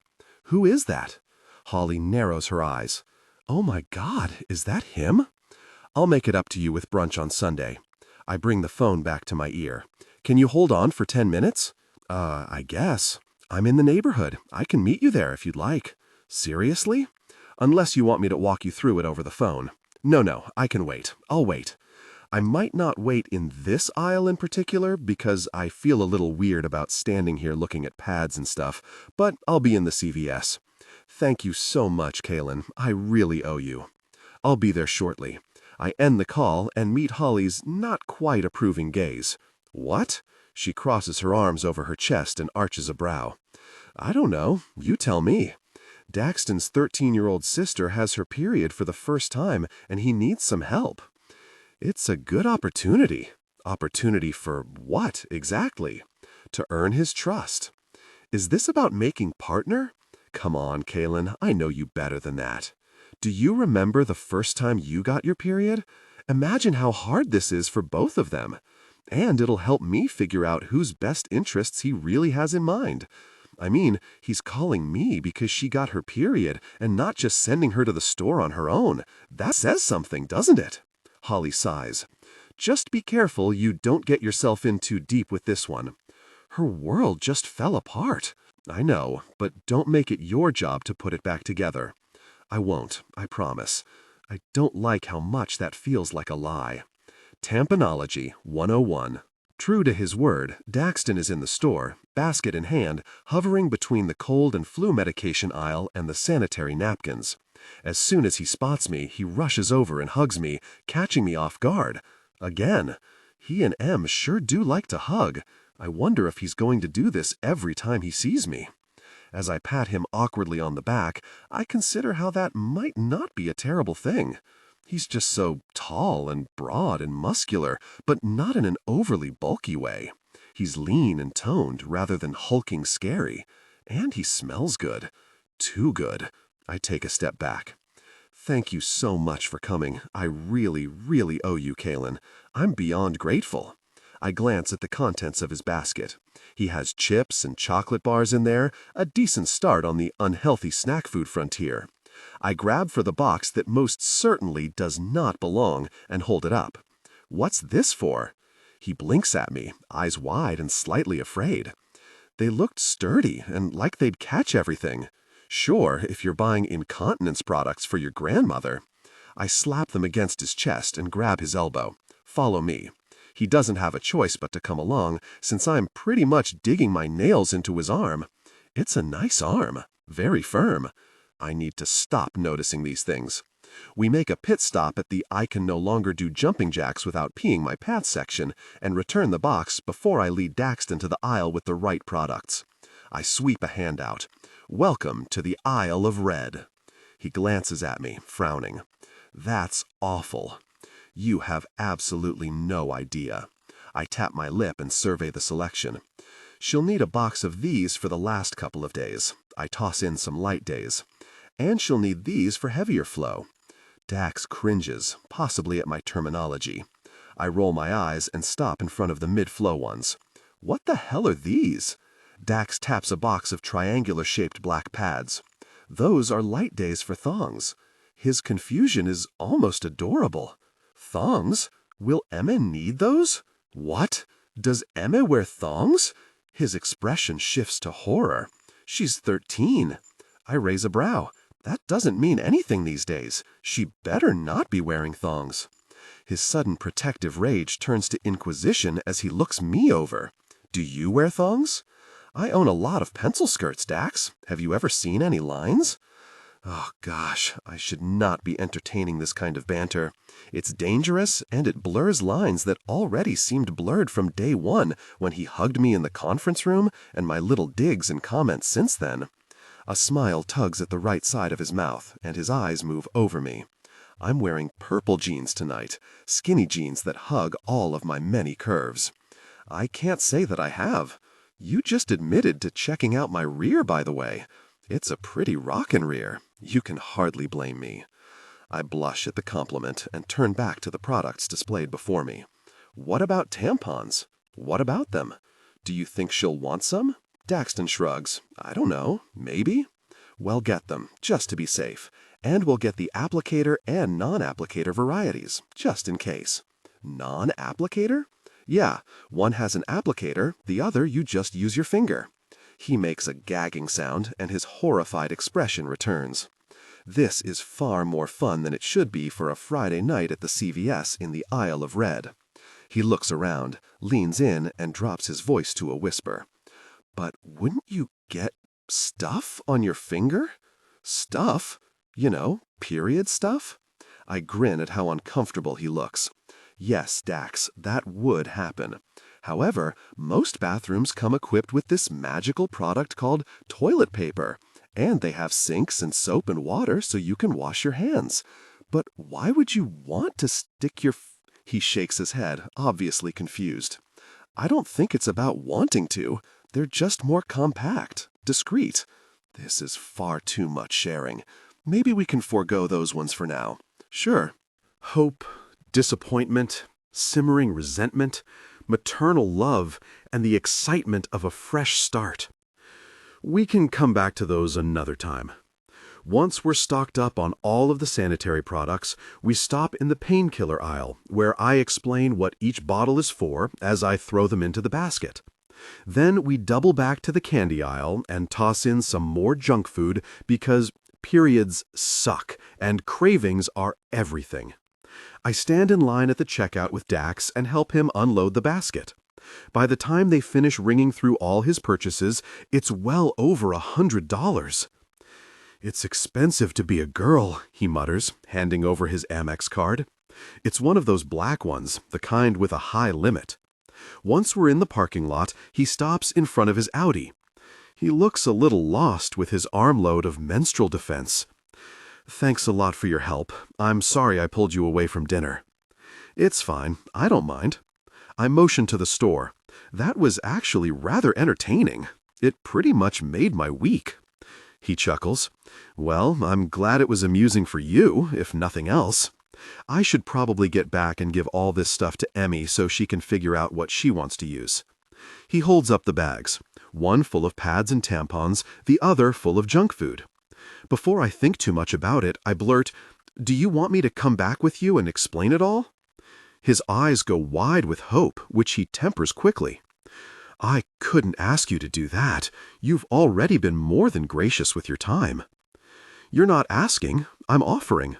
It might be easier coming from a woman than coming from her clueless brother. I don't mean to sound like a jerk, but that's how it comes out. He nods. I really am clueless. I'll follow you back to your place. His house is literally one left at a stoplight and a right-hand turn down a side street from the CVS. It's a sprawling, massive home on a huge lot. I'm really not all that far away from him, although I live in a much more affordable area. I park behind his Audi, noting the lovely manicured lawns and the very pretty flower beds, ones I'm certain Daxton doesn't have the time or inclination to manage. Was this your parents' house? I ask as we make our way up the front steps. He nods. I figured it was best for Emmy to keep her in the same school and not change too much on her. That was selfless of you. Moving must have been difficult. He shrugs. I just want to make things as easy for her as possible, and my condo was too small for the two of us. This made more sense. Still, cleaning it out is such a daunting task. I had to do that when my father passed. Holly was there to help, but it was emotional. Packing away his things, sorting through pictures, and, of course, there were all of my mother's belongings that he'd refused to get rid of when she'd passed years before him. It was almost like losing them both all over again. The thing about unexpected death is that sometimes you find things you probably weren't supposed to. He opens the door and ushers me inside. Such as? I glance around the living room, which smells faintly of fresh paint. It's a clean, organized space. I imagine his childhood was spent living out of a suitcase or on a set. Cluttered doesn't seem to be his thing. It's not mine either. I find hints of his parents lingering in the pictures hung on the walls and the small, out-of-place trinkets on the bookshelves. Let's just say my parents had an interesting private life, as evidenced by the contents of my mother's dresser. He gives me a wry smile. Oh, I can feel my cheeks heat under his gaze. Emmy? He calls out, then turns to me with an apologetic smile. I'm going to assume she's still hiding out in her bedroom. Do you want me to stay here or come with you? You can come with. Dax drops the bag of treats off in the kitchen, and I follow him to the second floor. I'm only slightly ashamed to admit I check out his rear. I mean, he already confessed to checking out mine, so it's only fair. To the right is a set of open double doors leading to the master bedroom. The king platform bed is neatly made, and a simple navy comforter lies smooth across the mattress. I turn away, unable to stop myself from imagining Dax in that bed, wondering about his sleeping habits. Why does my head keep going there tonight? He stops at a door with a "Keep Out" warning sign hanging from a tack pushed into the wood. It's hot pink and glittering with fake gemstones framing the edge. "Em?" Dax knocks tentatively. The music coming from the other side of the door lowers, and we hear the creak of a bed and the padding of feet crossing the room. The door opens a crack, and one bleary, red-rimmed eye peeks out. "Did you get the stuff?" This sounds like a bad drug deal. "I did. I also came with reinforcements." Her brows dip. "What?" I called Kailyn." "You did what? Why?" Her pitch rises to mortification level. "Because I needed some help, and she's a girl with experience in this area." She throws the door open, and whatever words are about to come out of her mouth die when she sees me. "You brought her here?" "Don't be rude," Dax snaps. Emmy's anger turns to chagrin, and she bows her head a little, peeking up at me. "I'm sorry. This is so embarrassing." I want to alleviate some of the tension my presence seems to have caused. "What's embarrassing is your brother walking around a CVS with adult diapers instead of maxi pads." Emmy looks from Dax to me. "Seriously?" "Oh, totally. Now everyone in that store thinks he pees his pants." A small smile appears on Emmy's uncertain face, and she giggles. "If you want, we can go through your goodie bag, and I can tell you what's what," I offer. She bites her lip. "Okay." I skim the back of Dax's hand, encouraging him to relinquish the bag. "We'll be out in a bit." He seems torn as I enter his sister's room, and my heart softens even more at his forlorn expression when Emmy closes the door on him. Her room is typical teenage girl. Boy band posters and her favorite TV stars are taped to the wall. Books are stacked haphazardly on her dresser, and a journal lies face down on her bed.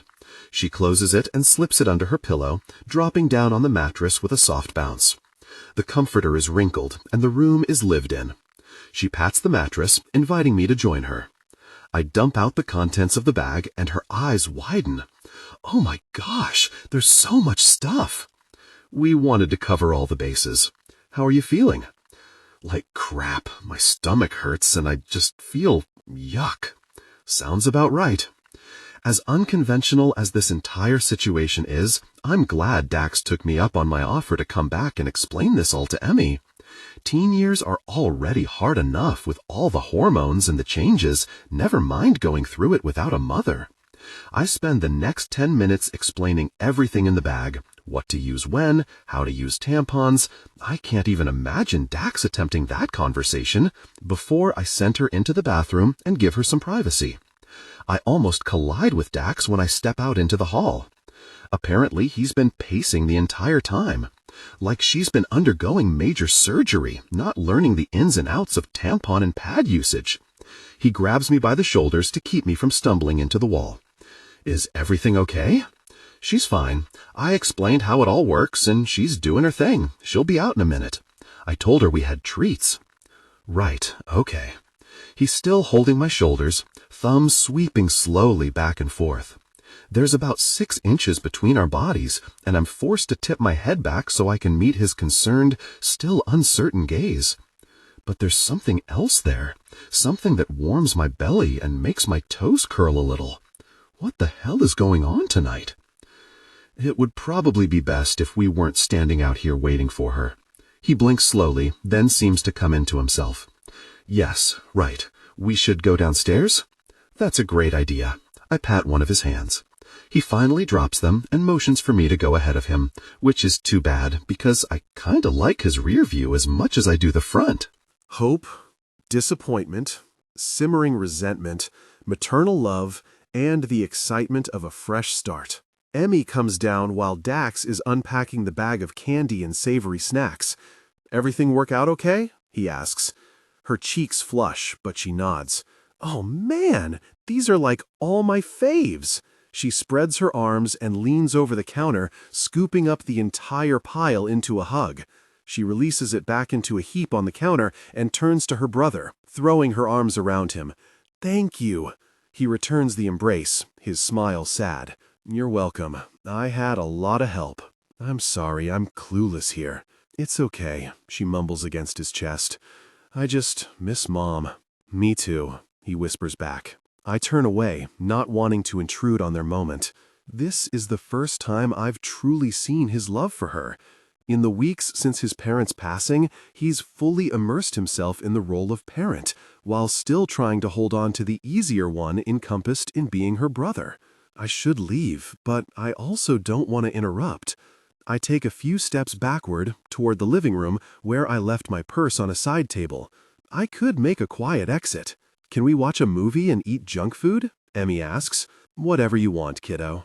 She ducks out from under his hand when he ruffles her hair, batting it away. Emmy gives me a shy smile. "Can you stay, Kailyn?" "Oh, I should probably go home." I thumb over my shoulder, feeling suddenly awkward. "Do you have to?" Emmy bites her fingernail. "You're welcome to stay, unless you have other plans." I meet Dax's inquisitive gaze, his head tipped a little to the side. I see things there. Things I shouldn't be looking for. Things I shouldn't want or like. My focus should be on finding opportunities to ask about work and his firm, not watching movies with him and his sister. But it's an opportunity to get to know them both better. It could be helpful. And more than that, I think I might like the man I never got a chance to know outside of class in law school. Or, at least, who he's become. Sure, I'd love to stay. I want one of those ice cream things, though. "There's ice cream?" Emmy bounces with excitement and then cringes a little. I mirror Dax's smile as he mouths, "Thank you." But my stomach twists with guilt over my motivations for agreeing to stay, and how they're conflicting with what seems to be happening in my chest. Firsts, Kailyn. We make it halfway through the movie before Emmy passes out on Dax's shoulder, snoring softly. "I'm going to take her up to bed," he whispers. "Want some help? Please." I hold her head still while he slips an arm around her back and one under her knees. He grunts when he picks her up. This was a lot easier when she was smaller. He inclines his head to the stuffed llama on the couch. "Can you grab that?" I nab it, then rush up the stairs ahead of him so I can open her door and throw back her comforter. I leave Dax to settle her in bed and wander down the hall in search of a bathroom. I peek in the next door down, flick on the light, and freeze. It's an It's My Life fangirl's dream in there. A barely audible squeal bursts free, and I clamp a hand over my mouth, embarrassed. I'm standing in Daxton Hughes' childhood bedroom, and it looks like a shrine to his teen years. A poster of him in the cast of It's My Life is tacked to the far wall, Daxton front and center because he was the star of the show, and the reason every teen girl was glued to her television from 9 to 10 p.m. every Tuesday night. I try and fail to keep from bouncing as I cross the room to get a better look. It occurs to me that the cast of the show would have been a lot like his family. I wonder if he's kept in touch with them all these years, and if they have reunions, like high school. Daxton was such an adorable teenager. My infatuation with him was so consuming. I had all the posters, the DVDs, and of course the album that accompanied the Christmas movie prior to the final season. I pick up the old DVD case. Teenage Dax smirks at me. Then exchange it for the Dax Barbie doll perched on a stand, smoothing my thumb over his silky hair. It's a couple of shades darker than it is in real life. "You found my mother's trophy room?" I gasp and turn, hugging the doll to my chest. "I was looking for a bathroom." His smile is exactly the same as it was in college, cocky, knowing, and he points to an open door on the other side of the room. "There's one through there, but it hasn't been cleaned in a while." I glance around again, taking everything in here. There's so much stuff in here. That show was my life for a long time. Dax leans against the door jamb. No pun intended. Was it hard when it ended? You must have spent a lot of time with them. I gesture to the poster of the entire cast. I was with them more than my family while the show was in production. Most of us still keep in touch. He looks a little wistful. I wonder what it's like to be the center of so many teenage girls' worlds for such a long time, just to trade it in for some normalcy. Why did you stop acting? Was it because It's My Life ended? Partly, I guess. He pushes off the jam and takes a few steps towards me. After the show, I wasn't sure what I wanted to do anymore. You could have taken a new role, though, I ask. Sure, there were options, but it meant committing to a pilot, and if that went well, a season. And who knew what would happen after that? It could flop, or it could have been something that went on for another 5 years. And I wasn't convinced I wanted to be locked into that. So my dad suggested I take a year off. Emmy had just been born, and my parents wanted to travel, so we did some road tripping, and I took the time to figure out what I wanted, which was when I decided to go to college. But couldn't you have gone to college and still acted? Sure, but I didn't want to spend my life on a set and do everything by independent study. I wanted to sit in a classroom with other kids my own age and learn about stuff I was interested in. You wanted to be normal. As normal as I could be, anyway. He tips his chin down, noting the way I'm clutching the Dax doll protectively against my chest. What you got there? Oh, nothing. I reluctantly put the doll back on the shelf where I found it, instead of tucking it under my shirt like I want to. Unfortunately, it keeps falling over, so I'm forced to adjust the arms and legs. You can have that if you want. You can have anything you want in here, actually. I'm pretty sure we have boxes of the same stuff in the basement. My mom didn't like to throw out the memorabilia. It's okay. I probably already have it anyway. I clamp my mouth shut, aware I've said too much. Daxton's grin widens. Oh yeah? Probably in a box in my closet with the rest of my high school stuff. The Daxton doll, different from the one I was just hugging, is still in its box because it's a collector's item. The DVDs sat on my shelf for the longest time. My mom and I used to watch the holiday movie every year when I was a teenager. And after she passed, I kept up the tradition, at least until the end of law school. Then they were all packed away with the memorabilia as well. I could sign whatever you have, if you find it, I mean. Really? I cringe at how excited I sound. Dax smiles again. I think it's interesting that you have a thing for the teenage version of me, but you're not all that fond of the real adult version. Well, the adult version has been a bit of a jerk, but I'm starting to warm up a little now. Besides, that show brings back good memories. I used to watch it with my parents and my girlfriends. I associate it with a time in my life when things were simple. I'm so defensive. I should probably get going. It's late. I try to slip past him to avoid further embarrassment, but he blocks the door. Wait, I'm sorry. I'm not making fun. Well, I am, but only because I've missed riling you up like I used to in law school. I'll stop. Just stay a while longer and have a drink with me? Please. I should leave. His proximity does something to me. But then I remember that I'm trying to get him to come over to our firm, and this is the perfect opportunity to have that kind of conversation. One drink. Hope, disappointment, simmering resentment, maternal love, and the excitement of a fresh start. I have to look away when he smiles this time, because it's soft and warm, and almost all the ice around my heart seems to have melted tonight. Dax grabs us both a beer from the fridge and we head outside. An in-ground pool takes up a good portion of the yard, the water glowing pale blue in the warm, dark night. It's private here, the gardens surrounding the pool lush and full of pretty flowers. Dax settles beside me, legs spread wide, head tipped back as he stares up at the stars. I imagine tonight has been hard for him, with so many reminders of what he's lost and how many challenges lie ahead. I have the urge to run my fingers through his wild hair, smooth it away from his forehead, soothe him with a gentle touch, which is not at all why I'm here. I pull my knees up and turn to face him, propping an elbow on the backrest. You okay? He sighs. Yeah, fine. Thank you for everything tonight. I couldn't have done it without you. You would have figured it out. Tonight has changed my perspective. Watching him care for his sister like a parent would, towing that line between brother and father, isn't easy, and it's clear he's trying. Maybe, but I don't think it would have gone nearly as well. I don't know how single parents do it, especially single dads. It's really exhausting. Has it been hard balancing work and adjusting to all of this? I motioned to the house, not needing to explain more. The firm's been really good about everything, but it's a struggle to keep up. MA has a lot of after-school activities, and my mom was retired, so she had the time to take her to all of them. MA took a little break from all of it, but she's back at it now, so managing it has been tricky. She'll be in high school next year, which is another adjustment, so for now... He shakes his head on a heavy exhale. It's a lot, I finish for him. Too much, sometimes, he admits.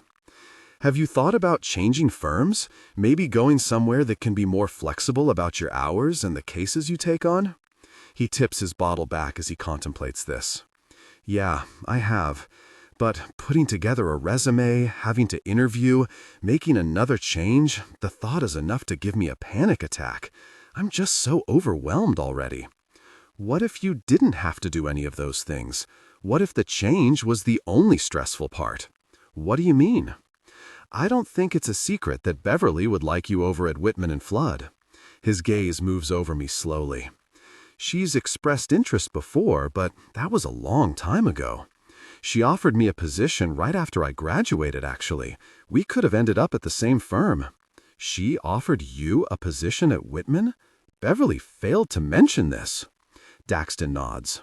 Yeah, I had a few offers, but there seemed to be more opportunities over at Freeman, and the money was a little better, so I went there instead. Right, of course. There was only one opening at Whitman back then. I hadn't received a call back for almost a week post-interview, and I'd nearly accepted a different position outside of the city until Beverly called.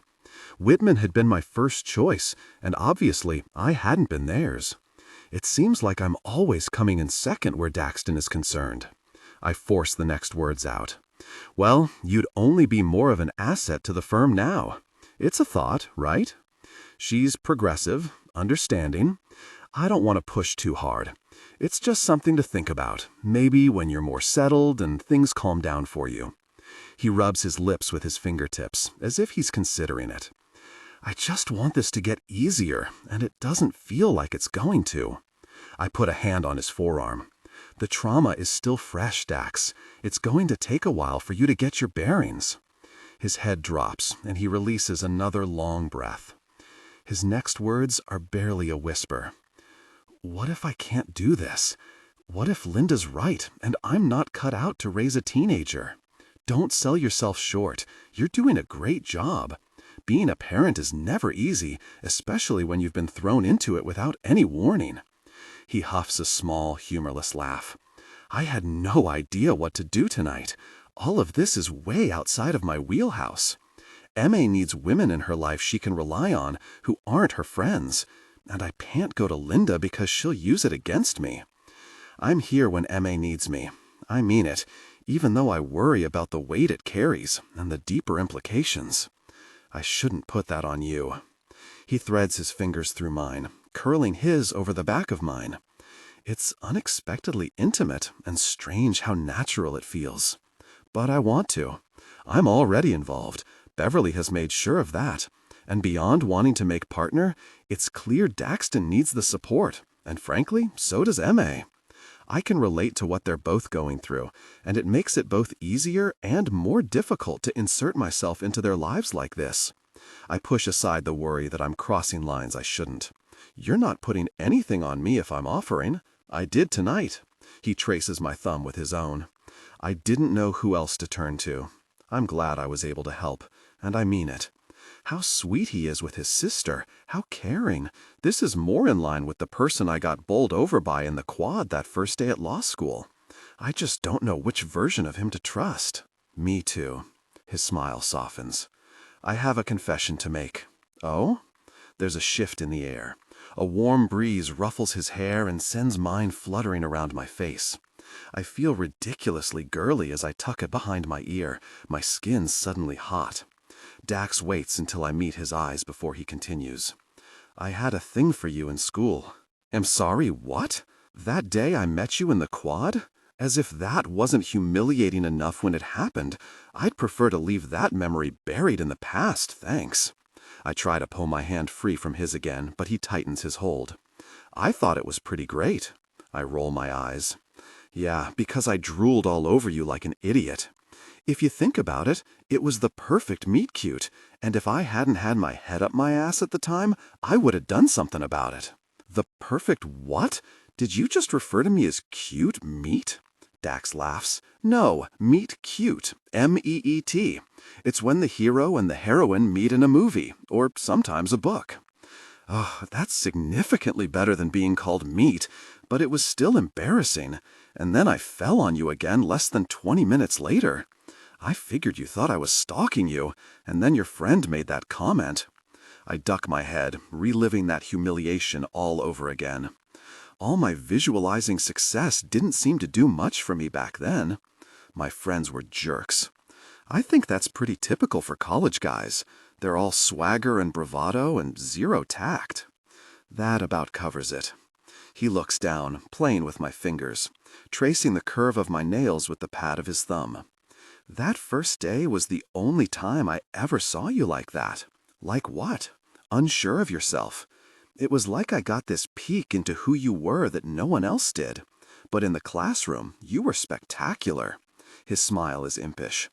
I loved debates because I knew you'd have an opinion and it would be grounded in fact and conviction.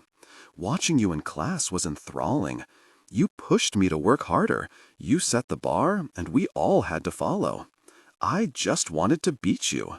Well, you got your wish in the end, didn't you? I don't want to rehash this with him, not when I finally feel like I've been able to let it go. If it's any consolation, I was rooting for you. His expression is strangely genuine. I pull my hand free and shift away, confused. Oh, come on, Dax. I can't tell if this is all an act or what. If you were rooting for me, why did you hand in my paper late? What? Just before finals, I ran into you on campus and asked if you'd handed in your term paper yet. It wasn't due until the next day, but I knew you had a habit of handing things in early. I asked if you could hand mine in for me because I had to miss class the next day. Hope, disappointment, simmering resentment, maternal love, and the excitement of a fresh start. I remember how frantic I'd been and how perplexed Daxton looked at the time, much like he is now, likely because most of our conversations took place in the form of classroom debates. I handed them both in that afternoon, though. I remember the day I got the paper back with the late marks taken off. The paper was worth 50% of the final mark, so the deductions were a huge blow to my pristine record. I was so confused at first until I noticed when it had been handed in. It went in a day late. It was stamped, Dax. There's no point in lying. Daxton's eyes fall closed and his jaw ticks. Really, Felix? Who? Daxton rubs the space between his eyes. My friend, Felix McQueen. He was in our class. I recall the name, but not the face that went with it. That doesn't really explain anything. He sighs and looks at the sky. Not to you, but it does for me. I remember that day because I was shocked that you'd ask me for a favor like that, knowing how much your grades meant to you. I was actually hoping to run into you because I'd finally grown some courage and I was going to ask you if you wanted to exchange numbers or go for coffee or something. But you seemed so upset, I figured I'd wait, and then I didn't see you again until I walked into your office with my parents. He huffs a little laugh and grows serious again. Anyway, after class, Felix said he was handing in his paper, and I had study group at the library. I wanted to get the papers in before the office closed for the day, because of the stamp. He shakes his head a little. So I gave them to Felix, yours and mine. Except mine didn't make it, I supply. I remember the sinking feeling when I got it back, how devastated I was, not just because of the late mark deductions, but because I'd felt betrayed by someone I thought was my friend. I don't know whether to trust what he's telling me or not. He's an actor by nature. He could be making this up to keep me in his corner. All of this could just be for show. just as my being here is steeped in ulterior motives, although I'm struggling to keep that in perspective. Well, this explains the way you reacted to me when I first saw you again after all these years. He rubs his fingers back and forth across his bottom lip, pensive. I didn't know, Kailyn. I mean, I guess it all makes sense. After that, you just disappeared. I expected I'd see you on campus again, but I never did, not even at graduation. My dad had a heart attack. That's why I couldn't turn in my paper. All I could focus on was getting to the hospital, especially since we lost my mom during my undergrad. I was terrified I was going to lose him too. At Daxton's horror-stricken expression, I continue. He recovered, but it weakened his heart. He wasn't doing well around graduation, so I skipped it. A year later, another heart attack took his life. I'm so sorry, Kailyn. There aren't even words. If I'd known, I would have said or done something. I would have gone to the professor and explained. Dax reaches out, as if he's going to touch me, but I stiffen and he stills. If I could undo it, I would. I'm so sorry I took what you worked so hard for away from you. Well, you didn't. Felix did. My GPA had been less than a point below Daxton's at the end of the year, and when I did the calculations, without the late marks, I would have just beaten him. But this puts it all into perspective, and once again changes my view of him. Holding a grudge over something like this seems trivial and pointless. I will gladly punch him for you. I laugh a little. I don't need you to do that for me. I might actually need to do it for me. He tilts his head. If I could go back, I would have handed that paper in myself. I thought we were kind of friends back then, you know? Like we were competing with each other, but still on the same team, if that makes sense. We're both clearly driven and career-focused, or at least Dax was until recently. And now? He stretches his unoccupied arm across the back of the couch and twists a lock of my hair around his finger. And now what? I don't know what's happening here. Or maybe I do, but it doesn't fit with the plan I have.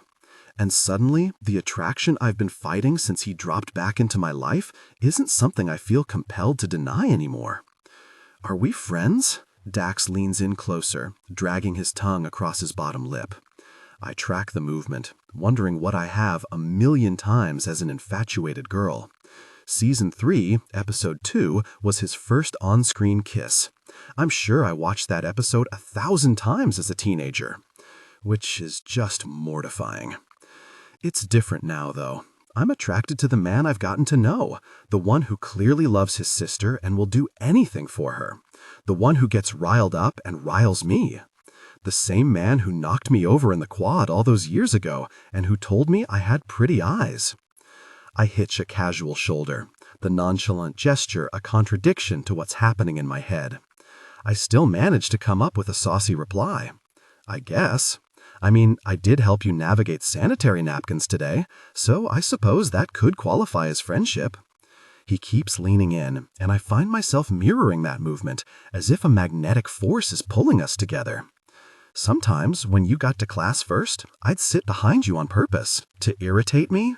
No, because I liked the smell of your body wash, or your shampoo, whatever it was. It was uniquely you.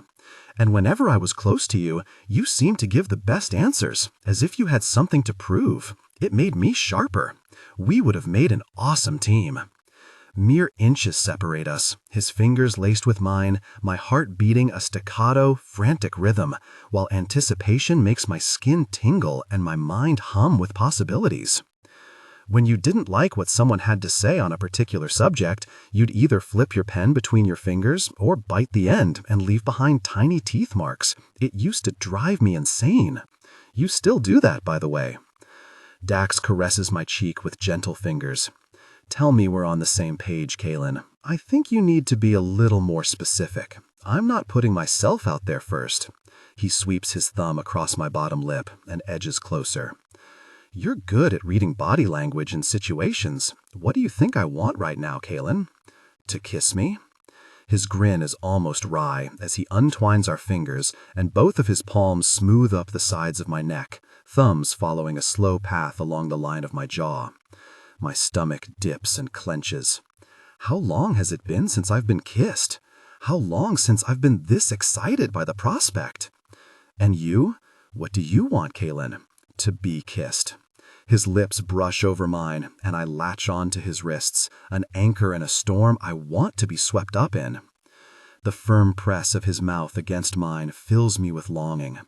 Daxton's low groan follows, and then his tongue sweeps my mouth, soft and searching.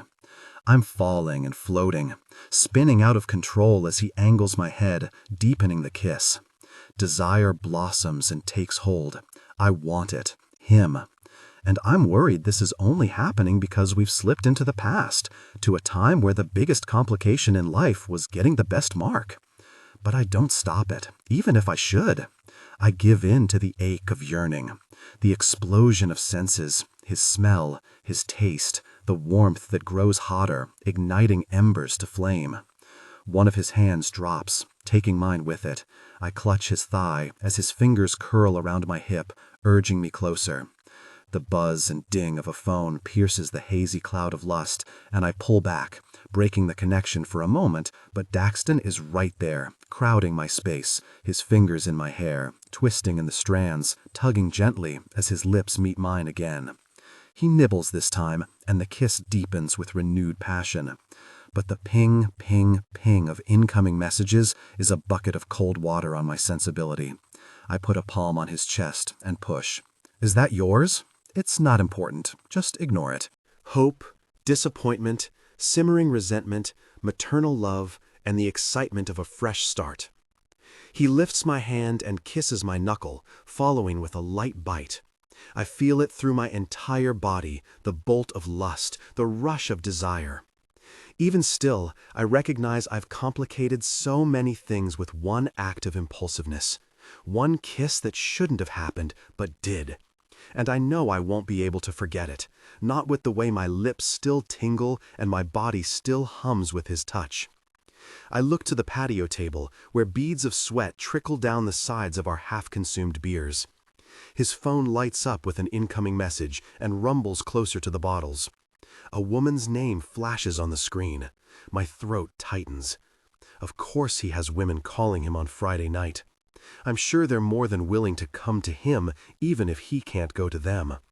I'm probably convenient because I'm here and still obviously infatuated and willing.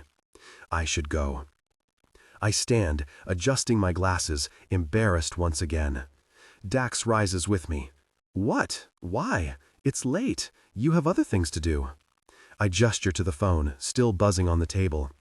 I try to get around him, but he steps in front of me, blocking my escape. Dax, please. I don't want to look at him right now. I can't face what I've done. How getting caught up in that kiss compromises this situation in so many ways. Kailyn, I need to go home. I'm sorry, I thought you wanted. I'm still trying to get around him. I didn't mean to upset you. It's fine. I'm fine. You're under a lot of stress. It's understandable you'd seek comfort in someone safe. That's not what this is about. I slip around him and head for the door. I'm glad I could be here to help Emmy tonight, and I'm glad I'm a safe person for you, Dax. But this, what just happened, shouldn't have.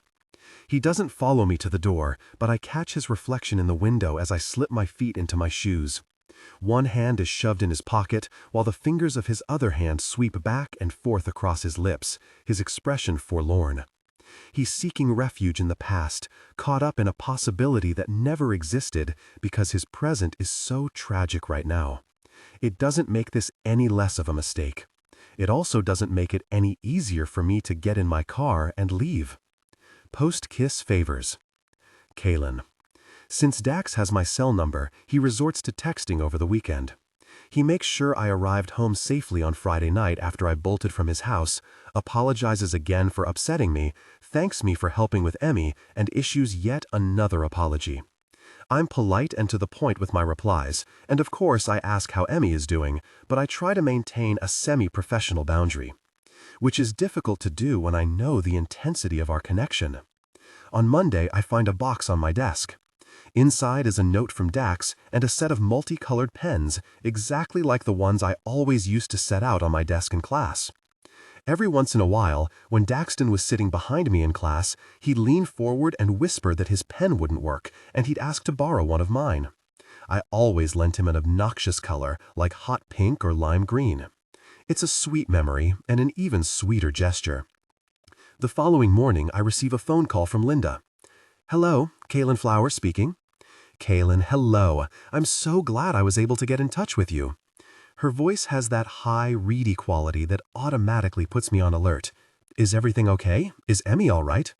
Well, that's what I'm calling about. I'm already reaching for my purse, ready to tell Kara to cancel my meetings for the afternoon. Do I need to come to the school? Should I call Dax? Oh no, it's nothing so urgent. It's just, well, I've noticed that M's been wearing the same clothes repeatedly, and I'm a little concerned about the state of them. I'm sorry, I'm not sure I follow. It might be nothing, but she's been wearing this very worn-out hoodie almost every day. You know how girls can be at this age. Usually they're concerned with fashion, and I understand that M's in a difficult place emotionally, but I'm worried. About what exactly? She's wearing clothes with holes in them every day. Surely Daxton can take her shopping and get her some new things with the allowance he's been provided. Things are already difficult enough for her socially at the moment. I lean back in my chair, trying to figure out her angle and whether she has information that's valuable in this instance. Do you mean beyond the incident in the cafeteria?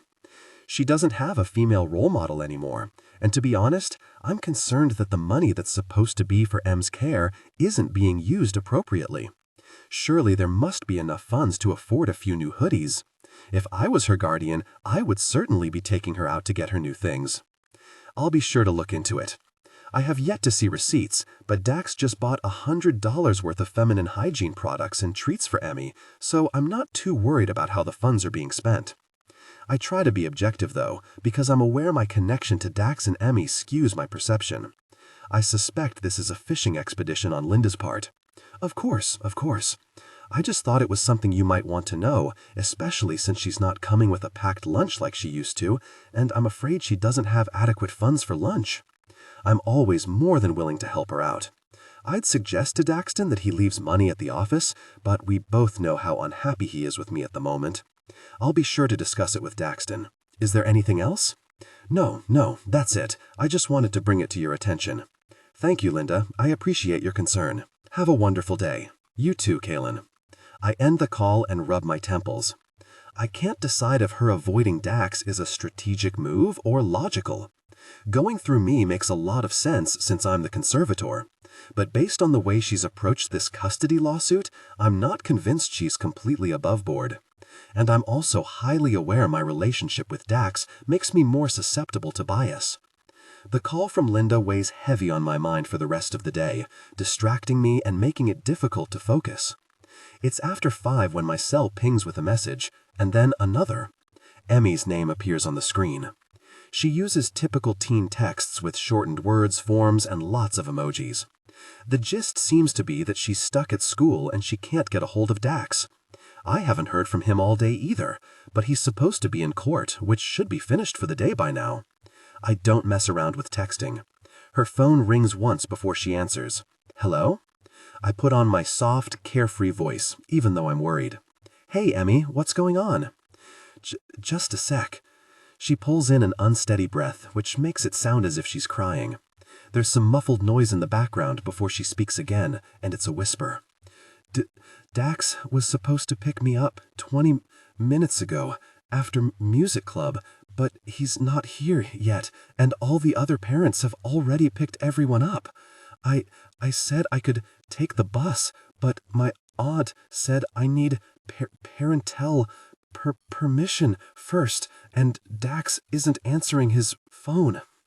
Don't worry, we'll get it figured out. Have you tried his office? Yes, and his cell. No one is answering at his office, and his phone keeps going to voicemail. She hiccups 3 times in succession. Okay, it's okay, sweetie. I can come get you. What if he was on his way?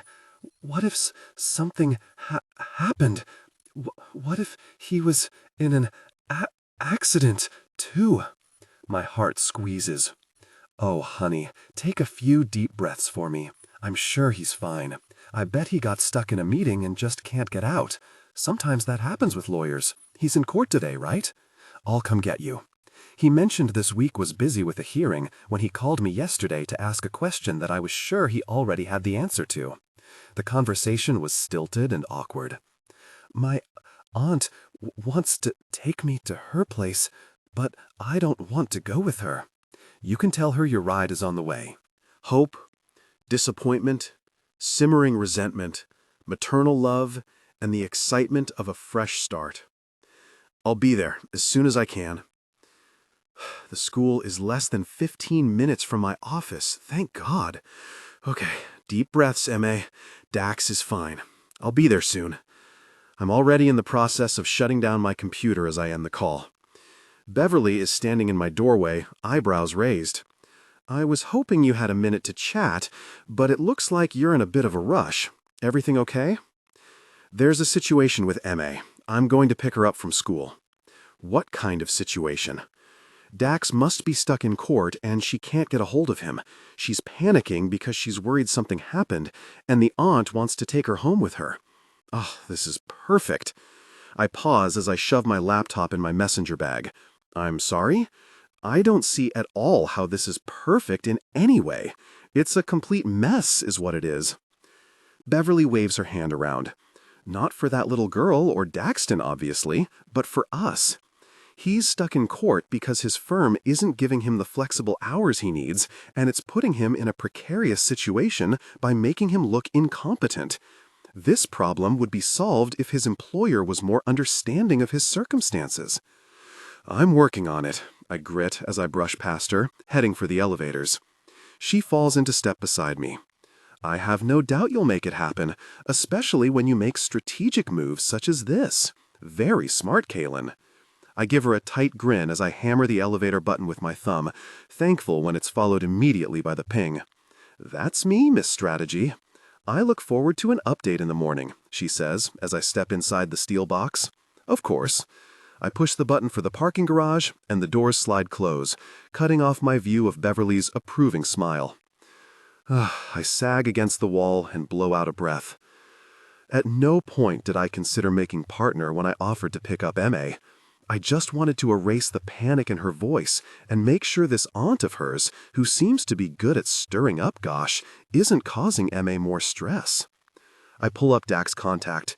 He hasn't messaged since yesterday, which should be a good thing, but with M.A. in a state of panic, it's the opposite. When I call his phone, it goes directly to voicemail. I need you to call me as soon as you get this message, please. It's urgent. I hang up as the door opens to the parking garage and rush to my car. Anxiety makes my hands shake as I pull up the GPS navigation and buckle myself in. It seems like I hit every single red light on the way to the school. By the time I get there, it's almost 6, and the lot is nearly vacant. I pull up to the front doors and park in a bus zone. I still haven't heard from Dax, which concerns me. The last thing I want is to tell M.A. everything is okay when it's not. But good God, if Dax isn't okay, I think I might have a mental breakdown. As soon as I get out of my car, M.A. pops up from her spot on the front steps and jogs toward me. Did you get a hold of Dax? Reflexively, I open my arms and she steps right in for the offered hug. Not yet, sweetie, but I'm sure he's fine. The door opens again and Linda appears, lips pursed and her hands on her hips. M.A., you can't just leave the building without telling me where you're going. She comes to an abrupt halt when she notices M.A. wrapped around me. Her reaction is in opposition to the maternal front she presented in the principal's office the last time I saw her. I pat M.A.'s back and whisper, "You okay?" She shakes her head against my shoulder. "M.A., who is this?" Linda's heels click as she descends the steps. "Oh, Kailyn, I didn't realize M.A. had called you." I smile coolly, unimpressed with the way she's dealing with her niece, or this situation. She called when she couldn't get in touch with Daxton. He's in court. I apologize for not getting here sooner. Daxton had made arrangements for me to pick up M.A., but I had it in my planner as a 6 o'clock pickup instead of 5. The lie is only slightly sour. I'm more than happy to take M.A. home with me, and we can wait for Dax to call. But I want to go to my house, M.A. says. We shouldn't inconvenience Kailyn any more than she already has been, Linda says tightly. It's not an inconvenience at all.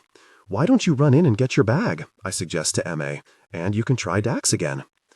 M.A. seems torn, but at my encouraging nod, she drags her feet back up the stairs. As soon as M.A.'s inside the school, Linda crosses her arms over her chest. You have to be able to see that I'm right about Daxton's inability to care for M.A. If Daxton wasn't family, Child Services would have been notified by now. I lift a brow. For having a late meeting? I hardly think that constitutes as abuse. It's neglectful. He has a history of being irresponsible. He shouldn't be caring for M.A. Did you see how she's dressed? She looks homeless. She takes a few steps closer and rummages around in her purse. I have copies of the original will, emails between my sister about me being an ideal guardian. I have documented proof that Dax is unfit to parent M.A. She pulls out a file folder. It's worn and bent, as if she's been collecting things for a while. I have copies of everything in here. Take this. You'll see I'm right. She thrusts it at me. Just take it. If there's anything incriminating in here, it would be good to have. I stuff the folder in my bag, far too curious about the contents of this so-called incriminating evidence she seems to believe she has. I find it odd that she called me today, and then this happens. It seems too convenient to be coincidental. Before Linda can say anything else, my phone rings. I rush to dig it out of my purse, relieved when I see Daxton's name flash across the screen. Hi, you said it was urgent. Is everything okay? I have calls from M.A. I was supposed to be at the school almost an hour ago. I'm just on my way out of the office now. A rush of emotion hits me, and I have to clear my throat before I can respond so it doesn't carry in my voice. I'm at the school. I'm bringing her home now. I'm so sorry you had to do that. I really owe you. His voice hitches, his emotions clearly just as out of control. It's really no problem at all. I'll have her home shortly. I'll explain what happened when you get here. I'm about 10 minutes away, so I'll probably beat you there. I end the call and return my attention to Linda just as M.A. bursts through the doors. Dax texted! I smile warmly as she approaches. I told you he was stuck in court. He'll meet us at home. Come on, let's go. I'll be in touch, Linda whispers, eyeing my purse. M.A. winks her arm through mine and pulls me toward my car. Bye, Aunt Linda, she calls over her shoulder. She tosses her backpack on the floor and plops down in the passenger seat, buckling up without my encouragement. I note the frayed sleeves of her hoodie and the holes in her jeans, fairly typical for a teenager. I'm pretty sure it's the same hoodie she was wearing the time we went to the diner, and I have to wonder if it's a favorite, something she's taken to wearing as if it's become the teenage equivalent of a security blanket. When my mother passed, I had a blanket she'd made for me that I would often curl up with, just so I could feel close to her. And there was a necklace she loved that I would wear so I could keep her next to my heart. I wore it for years, and still do on occasion. She bites her already ragged nails as we pull away from the school. I give her shoulder a little squeeze. You all right? She nods, but her voice is small when she says, I was so scared. I know you were, sweetie, but everything is fine now. That's not entirely true, I don't think, but telling her that isn't going to help the situation. It surprisingly takes only 10 minutes to get to Daxton's. He's sitting on the front steps, suit jacket unbuttoned, tie hanging loose, hair a riotous mess. He stands up as I pull into the driveway beside his Audi. I don't even have the car in park before M.A. throws open the door. Hope, disappointment, simmering resentment, maternal love, and the excitement of a fresh start. Her backpack lands on the driveway, door still wide open as she rushes Dax and launches herself at him. A fresh wave of tears makes her body shake. He wraps her up in his strong arms and bends to rest his cheek on top of her head, smoothing his hand over her hair. I cut the engine in time to hear him soothe her. Shh, it's okay. It's okay. I'm right here. Nothing bad happened. We're both fine. You're fine. I'm right here.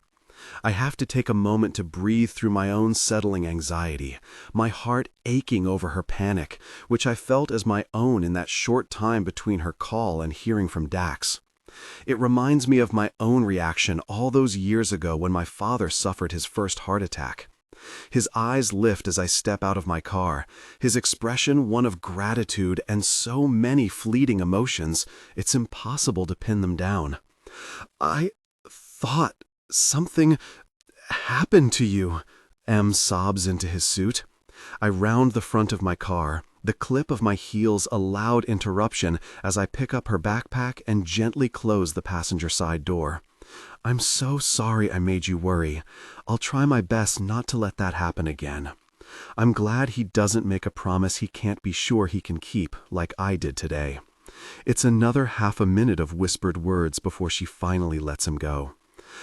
"I thought I was going to have to go live with Aunt Linda. Oh, kiddo, I'm doing everything in my power to keep you right here with me, okay?" She nods, her fingers at her mouth, chewing anxiously at her ruined nails. "You hungry?" She sniffs and shrugs. "Can Kailyn stay for dinner?" Dax gives me a questioning, hopeful smile. "If she'd like." I should go and let them manage this situation, but M's expression is just as hopeful as Dax, and 2 sets of puppy dog eyes are impossible to deny. "I can stay." M smiles through her tears. "Do you like sushi? Maybe we can order in?" "That sounds great. Why don't you go in and get the menu so you can pick all the things you like?" Dax says. "Okay." Emmy takes her bag and disappears inside. As soon as she's out of sight, Dax pulls me into him, head bowed until I feel his warm breath fanning across my neck. "Thank you." He shudders and his hold tightens. I smooth a palm up and down his back. "It's okay. She's okay now." I should put some distance between us, but I find I like this too much. It's been a long time since anyone has sought comfort in me. He smells so good, a hint of faded cologne, laundry, and watermelon gum. I feel both protected and needed, something I haven't experienced in ages. It's a dangerous combination. His lips brush my cheek as he finally pulls away. Her messages were so frantic, I felt sick. She was worried something had happened to you. So was I. What made you so late? Dax doesn't have a chance to answer because Emmy throws the door open and grabs my hand. "I need you to look at the menu with me so you can pick what you like too." Once dinner is finished, Emmy excuses herself to her room, apparently recovered from the earlier trauma, giving Dax and I a chance to talk. He told Emmy that he got stuck in a meeting and his phone died, but his stiff posture tells me there's more to the story. He opens the fridge and grabs a couple of bottles of beer. "You want one?" "I should probably go soon." "You could just stay for one drink. I can explain what happened this afternoon." He inclines his head toward the backyard. "The last time I sat out there with him, he kissed me. The memory haunts me like a ghost and has evolved into dreams of deep desire when I wake. The living room might be better. It's starting to cool off tonight." I have no idea if that's accurate, but I do not want to find myself in that position again, especially since I enjoyed it so much. If I manage to persuade Dax to come to Whitman, I can't indulge in this kind of relationship with him anyway.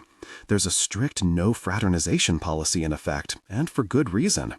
Interoffice romances only cause unnecessary drama and discomfort between colleagues, especially when relationships fail.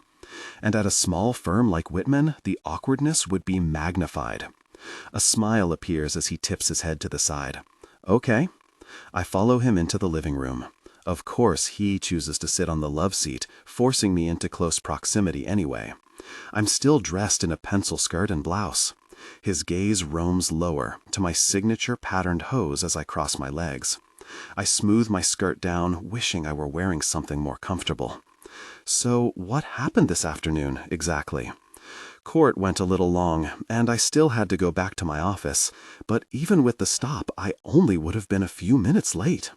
Except Linda's lawyer ambushed me in the lobby. Why? Who really knows? I assume Linda sent him to make me late. He had papers I've already seen. Emmy stays after school on Tuesdays for music, and Linda knows that. I was in such a rush to get Emmy, I left my keys in Felix's car, and I had to wait for him to bring them back.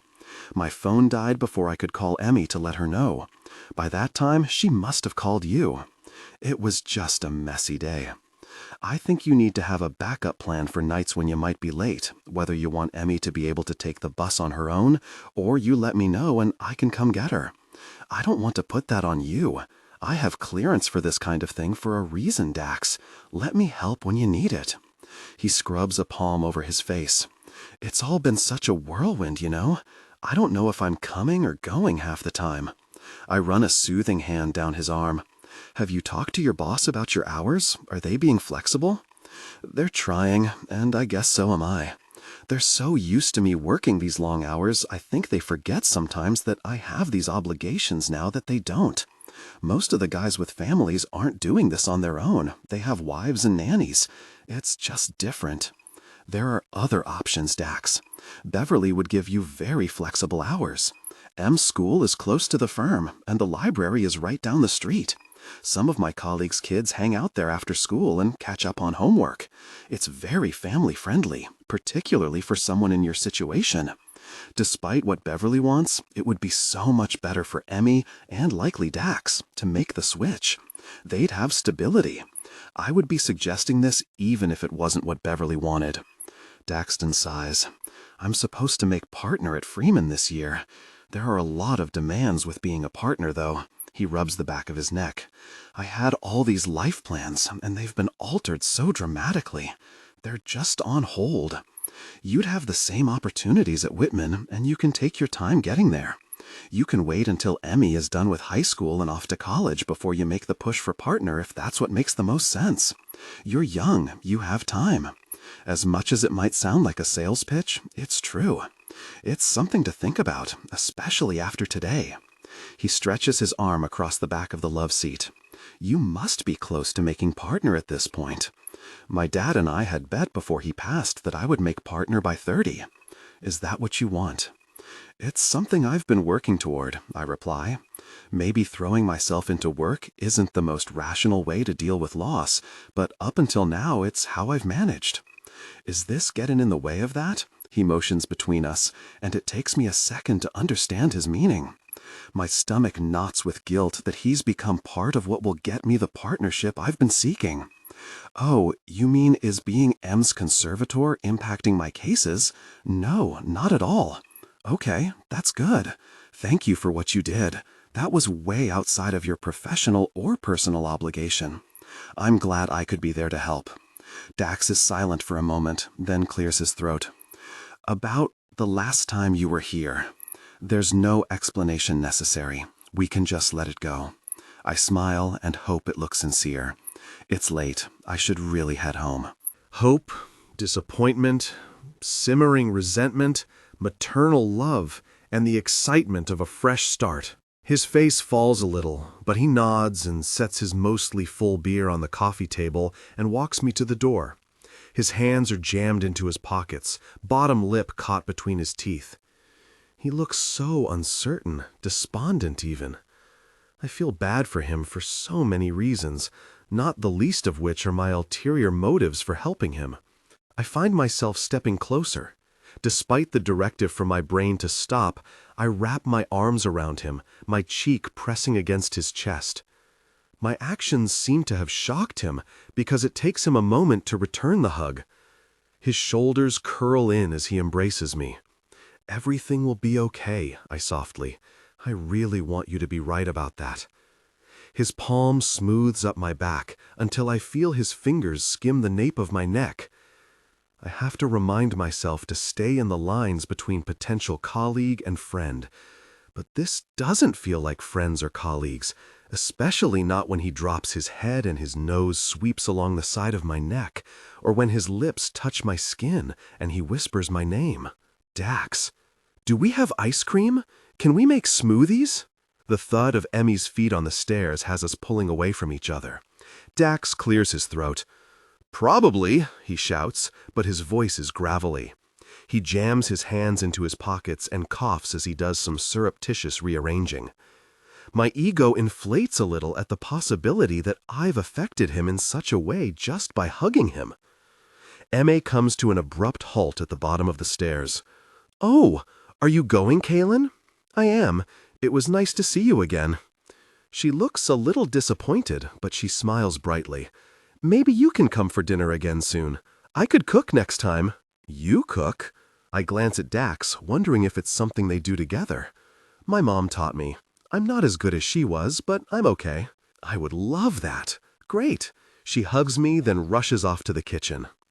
Just so you're aware, I have no idea if she can actually cook, Dax says. Maybe you should make something with her before we set a dinner date then. I wink and then internally chastise myself for the flirtiness. I need to keep my head on straight when it comes to these two. Dinner date for 3. 2 weeks after the school pickup fiasco, I get a call from Emmy's guidance counselor, Miss Garrett. Midterm report cards are being sent home this week, and she didn't want me to be surprised. Emmy's marks have taken a nosedive since the death of our parents, and her usual straight A's are now littered with C's and a few B's. While her counselor assures me it isn't unusual, she's worried about Emma. She reports other staff members have also expressed concern. I immediately assume Linda must be involved. Miss Garrett throws out terms like depression and social withdrawal. Is she engaged in meaningful activities at home? Does she go out with friends? Does she enjoy her favorite hobbies? The answer is, I don't really know. She's gone over to her friend Marnie's house a couple of times after school, but hasn't asked to have friends over in the weeks since our parents passed. Most of the time she's holed up in her room like a normal teenager. Or maybe it's not so normal. She sings in her room a lot, mostly sad, lamenting songs. I kind of figured it was a lot like me running lines in front of the mirror, but maybe not. I don't have a good gauge on it since my childhood wasn't exactly normal. When the school requests a parent conference to discuss how to best support Emma for the rest of the term, I agree. And I'm grateful, instead of put out, that Kailyn is going to be there with me this time. 3 days later, I'm standing outside of Emmy's school, waiting for Kailyn. I keep checking my phone for the time, even though she called less than 15 minutes ago to say she was on her way. I offered to pick her up, but she said it would be easier if she drove on her own since she had a prior engagement. I've invited her for dinner, but haven't mentioned it to Emma. I don't want to disappoint her should Kailyn change her mind. Even though it's still 15 minutes before the meeting is supposed to start, panic sets in. It's not that I think she's going to stand me up. If there's one thing I've learned about Kailyn in the past several weeks, it's that she's unwaveringly reliable. My fear has to do with her making it here in one piece. I understand now why Emma was so rattled when I was over an hour late to pick her up. Kailyn is 2 minutes later than I expected, and I'm already concocting worst-case scenarios. As I'm about to call, which I realize isn't a good idea if she's driving, she pulls into the lot. My anxiety over the impending meeting and the relief that she's okay collide. Unable to stay where I am, I meet her in the middle of the parking lot.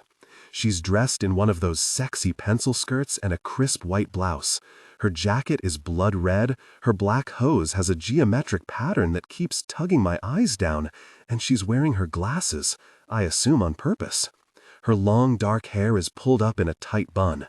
She looks incredibly professional and gorgeous. Her expression is apologetic as she approaches. "I'm sorry I'm late. I got stuck by a train and I dropped my phone under my seat so I couldn't call to let you know. I'm just glad you're safe." I pull her against me and hug her hard. She gingerly returns the embrace. "Dax, are you okay? You're never late." "I was worried," I mumble. She gives me a tight squeeze. "Oh, Dax, I'm sorry. I'm right here and fine, and so are you." I drop my head, breathing her in, taking comfort in the smell of her skin and how warm it is against my cheek. I struggle to let her go. I recognize that my panic isn't logical and that my attempts at keeping this platonic on my side are failing. But I need her help right now, so I have to get a grip and not do anything to jeopardize that. I release her on a deep inhale. "Sorry, I tap my chest. "This anxiety is new." She presses her palm to my cheek. "It's okay. Deep breaths. This is all a lot to handle. It's not just Emma who's suffering here. You don't have to be strong every moment of every day." I close my eyes and place my hand over hers to keep the contact as I breathe through the panic. I don't know how I would do any of this without her, which is a terrifying realization, one I need to keep to myself. I was an actor long enough that I should be able to fake confidence and coolness. I drop my hand and attempt to smile. You ready for this? She regards me cautiously, her worry obvious. Sure am. I hold the door open and motion her inside. We check in at the office, and then we're ushered down the hall to wait. I'm antsy as we sit in the itchy chairs. The germs embedded in this fabric could probably be cultured for a science project. I tap on the armrest, watching the clock. Just relax, she murmurs. Sorry. Nothing to be sorry about. This isn't a court case, Dax. They just want to help M.A. I nod and blow out a breath. I think I'd be less nervous about a court case. At least with that I know what's coming and I have some control. It's that it's M.A. and I don't know what to expect that's stressing me out. I feel lost in my own head. Anxious that I'm going to say the wrong thing and give Linda ammunition against me. Worse, I'm worried I'm not capable of handling M.A. and her needs, or my own, and Kailyn's presence confirms that in a way. You've got this. I'm right here with you. A loud, feminine shriek pierces the quiet. Oh my God, Daxton Hughes! A woman in her early 40s comes to a flailing halt in front of us. Oh God, I can't even. My daughter loves your show, and so do I. I used to watch in college. It was such a guilty pleasure. She holds out her hand, so I take it. Her palm is cold and clammy, or maybe that's mine. I'm so glad you enjoyed the show. I more than enjoyed it. She gives me an exaggerated wink and pumps my hand vigorously. When she finally releases it, she presses her hand to her heart. Oh, can I get your autograph? For my daughter, of course. That gets me another wink. And maybe a picture, too? Oh my God. Hope, disappointment, simmering resentment, maternal love, and the excitement of a fresh start. You're such a wonderful actor. Or you were. It's really too bad you stopped. Why did you stop? I decided to pursue another career path. Of course, of course. Well, it's still too bad. Your face belongs on a screen. Kailyn coughs beside me. Do you have anything you'd like me to sign? I ask, fighting not to look at Kailyn. She flails again and spins around. I'll be right back. I don't know whether to laugh or be mortified. Kailyn leans in close, voice a low whisper meant only for me. I'm a much better fangirl. I turn so I can see her expression, one side of her mouth pulled up in a slight smirk. She's temptingly close. Hands down, I murmur. That smile of hers widens and her eyes glint with a hint of mischief, but we're interrupted again by the subpar fangirl. Kailyn offers to take the picture once I've signed several school-issued pieces of paper and a photocopy of my own face. I'm sure the school would be pleased to find their budget going to such useful resources. Finally, Emma's guidance counselor arrives to show us into the conference room. I'm so sorry about that. I didn't realize they'd brought you down here. I would have put you in the conference room right away. She motions to the open door, and I step inside and freeze. I assumed this meeting would consist of her guidance counselor and possibly a teacher and the principal, but that's not what I'm looking at. The entire table is full, and at the end is Linda, of course. Dax? Kailyn's palm comes to rest on my back. Should we have a seat? I nod and allow her to prompt me forward. I have the wherewithal to pull out her chair before I take my own. She gives my knee a reassuring squeeze under the table. I'm reeling as the introductions take place. The school social worker, the entire support team, the head of special education, her principal, counselor, 2 of her teachers, and the drama instructor are all in attendance. I feel completely ambushed. Kailyn introduces herself because clearly I'm overwhelmed. I'm sorry. I thought this was going to be a private meeting. I direct the statement at Linda. Miss Garrett clears her throat. We thought Linda could provide some valuable insight since she has such a close relationship with M.A. Is that so? M.A. talks to me. Maybe she doesn't share the same things with you. Linda's hands are clasped in front of her, her smile serene. Kailyn moves her arm so it's pressed up against mine and taps her lip with her pen. There are teeth marks in the cap. In the interest of helping M.A., it would be beneficial to hear from all of the adults who see her regularly. I think we'll have a better sense of the whole picture. She smiles gently at me. Isn't that right, Dax? Yes, I agree. It's hard not to be defensive or reactive with my aunt sitting across the table from me, looking smug. I listened to Emma's teachers talk about what an outgoing, vibrant student she was at the beginning of the year, how exemplary her marks had been, how wonderful she was to have in the class. But in the weeks since our parents passed, there's been a marked decline. She's withdrawing, she's moody, her temper flares, she's pulling away from her friends. The word depression is thrown around, along with post-traumatic stress disorder, therapy, grief counseling. I know we all want what's best for her, Linda pipes in, her voice deceptively soft. She spends a lot of time in the library alone these days. Her English teacher says she's been writing poetry, and when I asked Emma about it, she showed me a few pieces. She seems like a very lost, angry girl. I know you're doing your best, Daxton, but maybe you should consider whether it's enough. She's baiting me, I know this. But rage flares hot, and I have to bite my tongue to stop from saying something that will make this situation infinitely worse.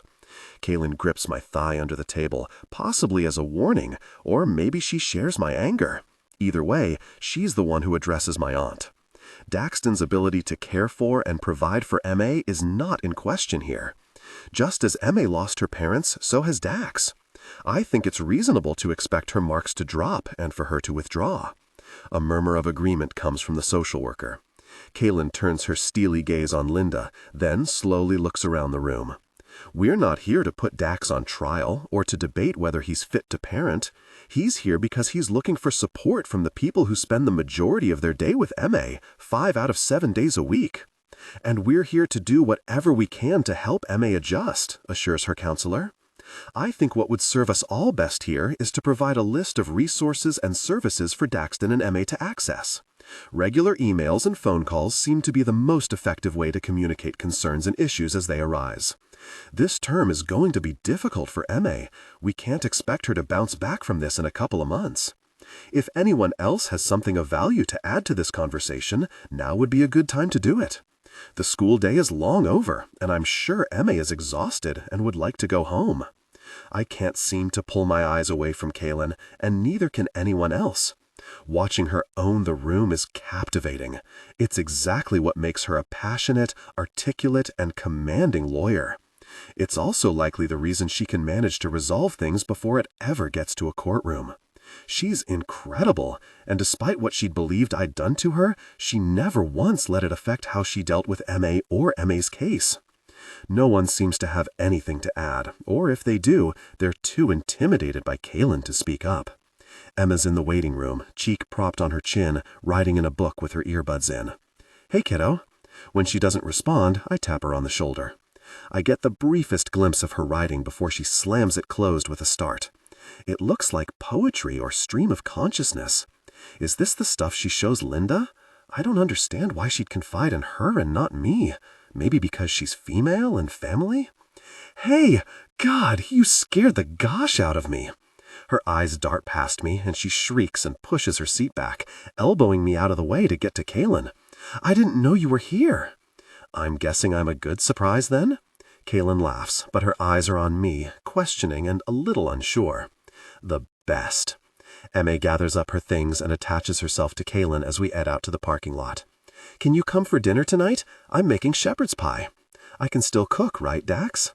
I fall into step beside them. "Yeah, of course." When she realizes we came in separate cars, she asks if she can ride with Kailyn. It gives me some time to digest what happened in the meeting. I'm mentally exhausted by the time I pull into the driveway, having stopped at the store to pick up a 6-pack of beer and a couple of bottles of wine. I don't know what Kailyn's preference is, but I thought it would be good to have options. Emma and Kailyn are pull-ready in the kitchen when I arrive, ingredients spread out over the counter. I lean against the door jamb. "How's everything going? Can I help?" "Do you have an apron I can use?" Kailyn smooths her hands over her skirt. She's taken off the jacket and rolled up the sleeves of her blouse, and her heels are gone. It's amazing how someone so tiny can be so intimidating. She's also very attractive. Emma makes a face at Kailyn. "That's not really a great outfit for cooking." Kailyn laughs. "Not really, no." "Oh," Emma's eyes light up. "Want to borrow something of mine?" Kailyn looks Emma up and down. That's really sweet of you, but I don't think we're the same size. Emma is stuck in that rail-thin stage of puberty, but Kailyn is all lush curves. I have loads of leggings. I'm sure I have something. She grabs Kailyn's hand and drags her to the stairs. Kailyn throws a look over her shoulder, as if to say, "Help me," but I shrug. I'm sure not opposed to seeing her in a pair of leggings. Typically, she's always in business wear, apart from that one time I saw her in jeans. Purple ones at that. Hope, disappointment, simmering resentment, maternal love, and the excitement of a fresh start. A minute later, M.A. comes down and puts me to work chopping onions. "Where's Kailyn?" "Getting changed. She'll be down in a minute." The patter of feet draws my attention to the stairs. Kailyn points a finger at me. "Keep your opinions to yourself." I bite my lip and raise my hands in mock surrender. I didn't say a thing, but I very much want to. She's wearing a pair of galactic cat leggings and one of my old It's My Life hoodies they must have snagged from the closet of my old bedroom. She looks a lot like the girl I was attracted to all those years ago, and still apparently am. I have to think about things like dentures and incontinence so I don't embarrass myself. Kailyn claps enthusiastically while glaring at me. "All right, let's make shepherd's pie." M.A.'s smile is radiant as she and Kailyn work together, ordering me around while they try to teach me how to dice onions. I'm learning slowly here, and I know that despite today's difficult meeting, we're doing okay. And so much of that has to do with Kailyn. She's effortless with M.A., and when we're not competing with each other, we're a great team. When the shepherd's pie is ready, M.A. pulls it out of the oven, her expression a mixture of excitement and sadness. We set the kitchen island, as it has become our preferred dinner location. The dining room is formal and too big for M.A. and me. M.A. serves us, her smile wide as she sets the plates in front of Kailyn and me. It looks and smells amazing, the potato topping crisp, the gravy seeping out to cover the plate. I wait until she's seated before I spear a forkful and take a bite. "This is really great," I say through a full mouth. "Yeah? Awesome," I mumble. Kailyn takes her own first bite and moans a contented food sigh. "It's delicious, M.A." And it is. It almost tastes exactly how I remember. M.A. has my mother's talent in the kitchen. My favorite meals were always here, in this house, and I feel like I've just gotten that back. M.A. scoops up a small bite and pops it in her mouth. As she chews, her smile fades. She swallows slowly and puts down her fork. "It's not right." "What do you mean?" "It's amazing." I shove another forkful into my mouth as if to prove my point. "It really is, M.A."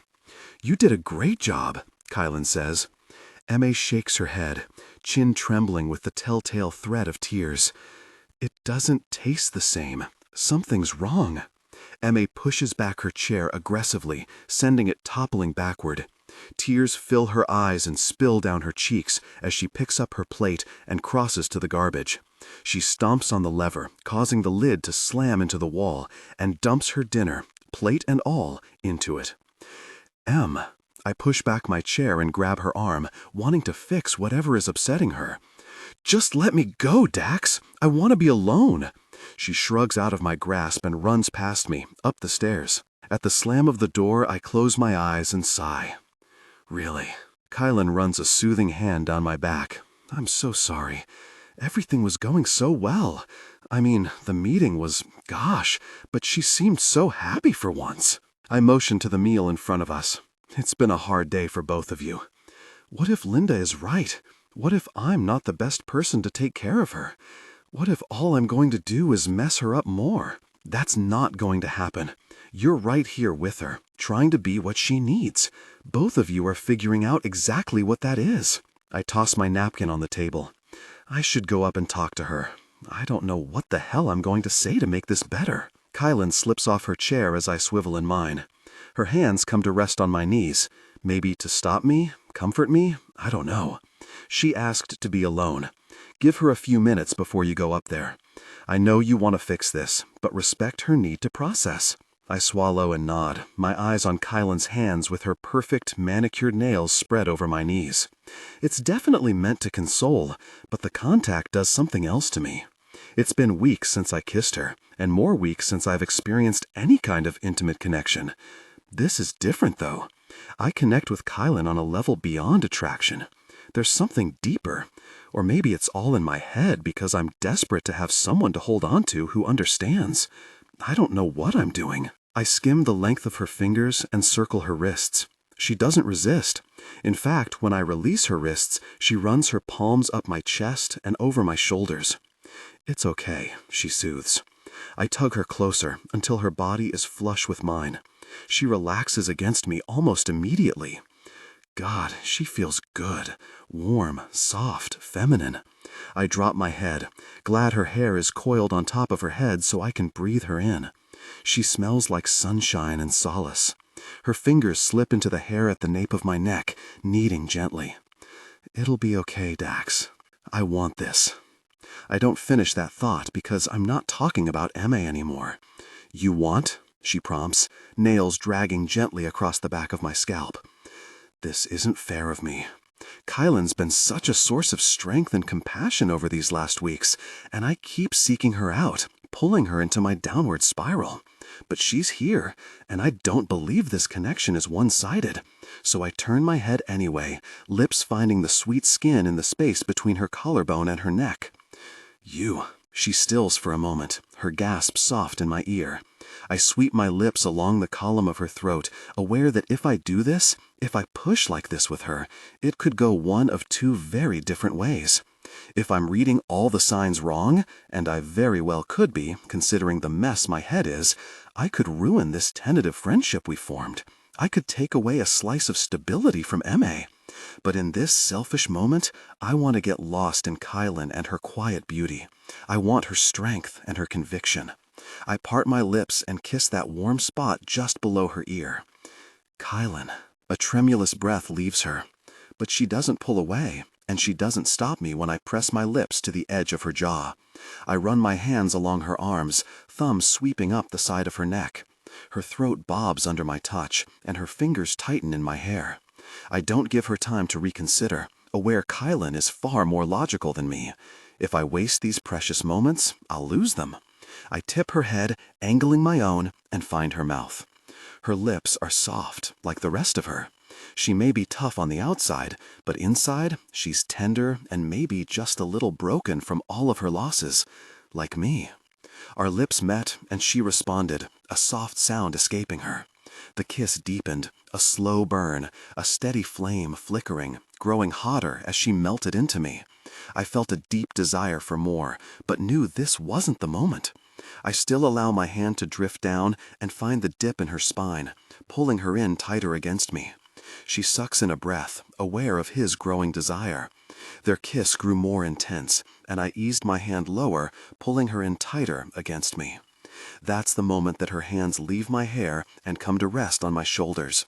Before she can push me away, I release her mouth and cup her face in my palms. I can't meet her gaze yet, afraid I'll be met with rejection I'm not strong enough to accept. Instead, I skim her wet bottom lip with my thumb and come back for an easy, chaste kiss.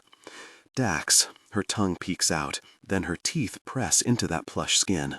Slowly, I lift my gaze. "We can't do this," she whispers, but her eyes say something else, and so does her body. "I think we are doing this." "What about Emma?" I bite my tongue against the things I want to say, like what about me and what I need, but she has a point. We can keep it between us for now. She opens her mouth to speak, but I stop her again with my lips. And she responds, like I want her to, softening against me, letting me get lost in her. When I pull away this time, I stroke her cheek. "We have something." "You're looking for comfort," she says softly. I don't deny it. I am. A flash of hurt crosses her beautiful face, so I continue. Hope, disappointment, simmering resentment, maternal love, and the excitement of a fresh start. But that's not all I'm looking for, Kailyn. I like you. I always have. Emmy needs stability. I know. And I won't push you to be that for her or me. Just, please, think about it before you say no. We can be friends when Emmy's around, and when she's not, we can see if there's something more. I drag a single finger from her jaw to her collarbone, and she shivers. I think there is, and I think you feel it too. She looks so uncertain as her fingers drift along the edge of my jaw. I don't want anyone to get hurt. Me either. She closes her eyes on a deep inhale. I need time. My stomach sinks. I understand. When she opens them again, her internal battle is clear. I wish what I was asking of her wasn't weighed down with so much baggage. I wish I was in a position where I could give more than I take. It's not just herself she's worried about. It's Emmy, and maybe even me. Which is the exact reason I want her, because she understands, maybe a little too well, the gravity of getting involved with me. And I wouldn't blame her if she said no, but selfishly, I want her to deem me worth the risk. Girl time, Kailyn. I run a finger across the cold, smooth stone and bend to place the dahlias in front of my mother's grave and the daisies by my dad's. It's quiet in the cemetery at this hour, the sun dropping lower in the sky and taking some of the heat of the day with it. I sink down between the stones, crossing my legs. It's peaceful here. I was close with both of my parents, but my dad and I had a special relationship. He was the one I always went to for advice, and in those years after my mother passed, that closeness deepened, and then he was gone too. I run my fingers across the petals of the daisies. I've been taking on pro bono custody cases. I think you'd be proud, Dad. I kept a little girl from being bounced around in the system like I was. She has 2 amazing parents who love her just like you loved me. And now I'm working with a little boy and his foster family, hoping to do the same. I swallow back the tears, aware I'm stalling, and hope isn't the reason I'm here. If my dad were alive and not just a memory, he'd be waiting patiently for me to get to the very point with a smile on his face. I met someone, but it's complicated. He lost his parents recently, and he has a little sister he has to take care of now. It reminds me a lot of the way we were after Mom passed. Sort of. This is different, though. I think I like him. I close my eyes, picturing my dad's face, the way his brow would quirk, and that small grin he'd wear, as if he knew I was leaving something out before I admitted it. No, that's not true. I more than like him. We have something, and it scares me. For the first time since I lost you, I feel grounded. I mean, you know how much I love hugs. I laugh and roll my eyes. But with Dax, I feel safe. Protected, maybe?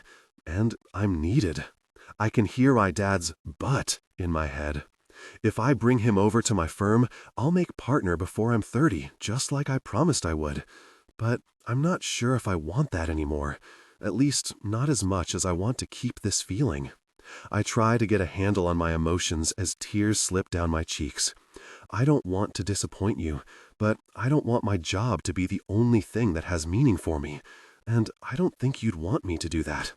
I'm a little scared of the way I feel about this man. I used to have such a crush on him as a teenager, Dad, and then for the longest time I hated him, or thought I did. But now that I've gotten a chance to really know him, the real him, it's different. He's such an incredible man, although I don't think he realizes it. But I worry I'm just a comfort for him, and he only wants to be with me because I understand what he's going through. I'm in a lot deeper than I meant to be. I've been so reluctant to let anyone else into my heart because I'm not sure I can handle another big loss. I know how hard it was for you when we lost Mom, and your heart never really recovered from that, did it? Eventually, it gave out on us. I consider the truth in that statement. How after my mom passed, my dad seemed so lost in life without her, and how awful it was to be unable to find a way to bring his light back. I think I'm falling for him, for both of them, and the possibility of having that is frightening, but I don't know if I can walk away. I want to do the right thing, but I'm not sure what that is anymore. I wish you were still here so you could tell me what to do. The breeze ruffles the leaves on a nearby tree, and the blossoms float through the air like scented snowflakes, landing in my hair and my lap. Silence and stillness follow. I miss you both. I kiss my fingers and touch each stone before I leave, feeling lighter and heavier at the same time. I try to ignore my phone as it buzzes on my desk. If I don't check the messages immediately, I somehow believe I have control over what's happening with Dax. Holly was right when she said I needed to be careful. that it's not just my heart that could end up broken. The more I see how difficult his job is, the more convinced I am that coming to Whitman is what's best for him and Emmy, regardless of whether I make partner. The policy on interoffice dating is a problem, though. Even worse, I have no idea how he'd react if he found out about the deal I made with Beverly. My head's a mess, and with everything that's happened, I'm no longer sure what I'm doing, other than avoiding. Even the moral gray line I'm treading isn't enough of a deterrent, which says a lot about my feelings for him. The phone buzzes again, and I bang on my keyboard, nonsense letters running together. "Hold your ground," I mutter. But it's useless. My fingers are itching to reach out and grab it. I check the clock and force myself to wait 2 more minutes. When I finally do, I find that the messages aren't from Dax, as I expect, but his sister. "Emmy, what are you doing this weekend?" "Emmy, I have girl prob." I frown as I study the messages, as if looking at them will unveil the issue. My first instinct is to call, but teen girls tend to rely on texting, so I fire off a message instead. "Kailyn, what kind of girl prob?" It takes a few minutes before I get a response. "Emmy, I need to go shopping and Dax won't understand." We message back and forth until I finally get the entire story. There's a dance in a few weeks and she wants new clothes. She's asking me to come shopping with her. Obviously, I want to say yes, but I have to talk to Dax first, which means I have to call him. I haven't had a full conversation with him since we made out in his kitchen 2 days ago. I've thought about that extended kiss incessantly. I relive it in my head over and over again. The way his hands roamed over my body, the way his lips moved over my skin. I've tried not to think about what it would be like to be intimate with him, how attentive he would be, how good it would feel. Obviously, I'm unsuccessful. All of these thoughts flit through my head as I pull up his contact and hit call. He picks up halfway through the second ring. "Hello?" My body reacted strongly. "Hi. Hey, it's Kailyn." His voice is soft like silk. "How are you?" "Fine. Good. How are you?" "I'm good. I'm glad you called." I bite my lip so I don't tell him it's nice to hear his voice. "Kailyn, still here. Sorry." I take a breath, grounding myself. "Emmy messaged me. Is she okay? Is everything okay?" "Everything's fine. She's fine. There's a school dance coming up. Did you know about it?" "Oh, yeah, she mentioned it a couple of times this week. I told her she could go. I mean, it's good that she wants to do something normal with her friends, right?" "Yes, definitely. That's very good. Everything between us is a little awkward, probably because of me." "So Emmy texted you to talk about a school dance? Did she want advice on boys or something?" His panic is comical. "Yes, it was about the dance. No, it wasn't about boy advice. She asked me to take her clothes shopping, and I thought I would run it by you before I said yes." "Oh, you don't have to do that. I can take her."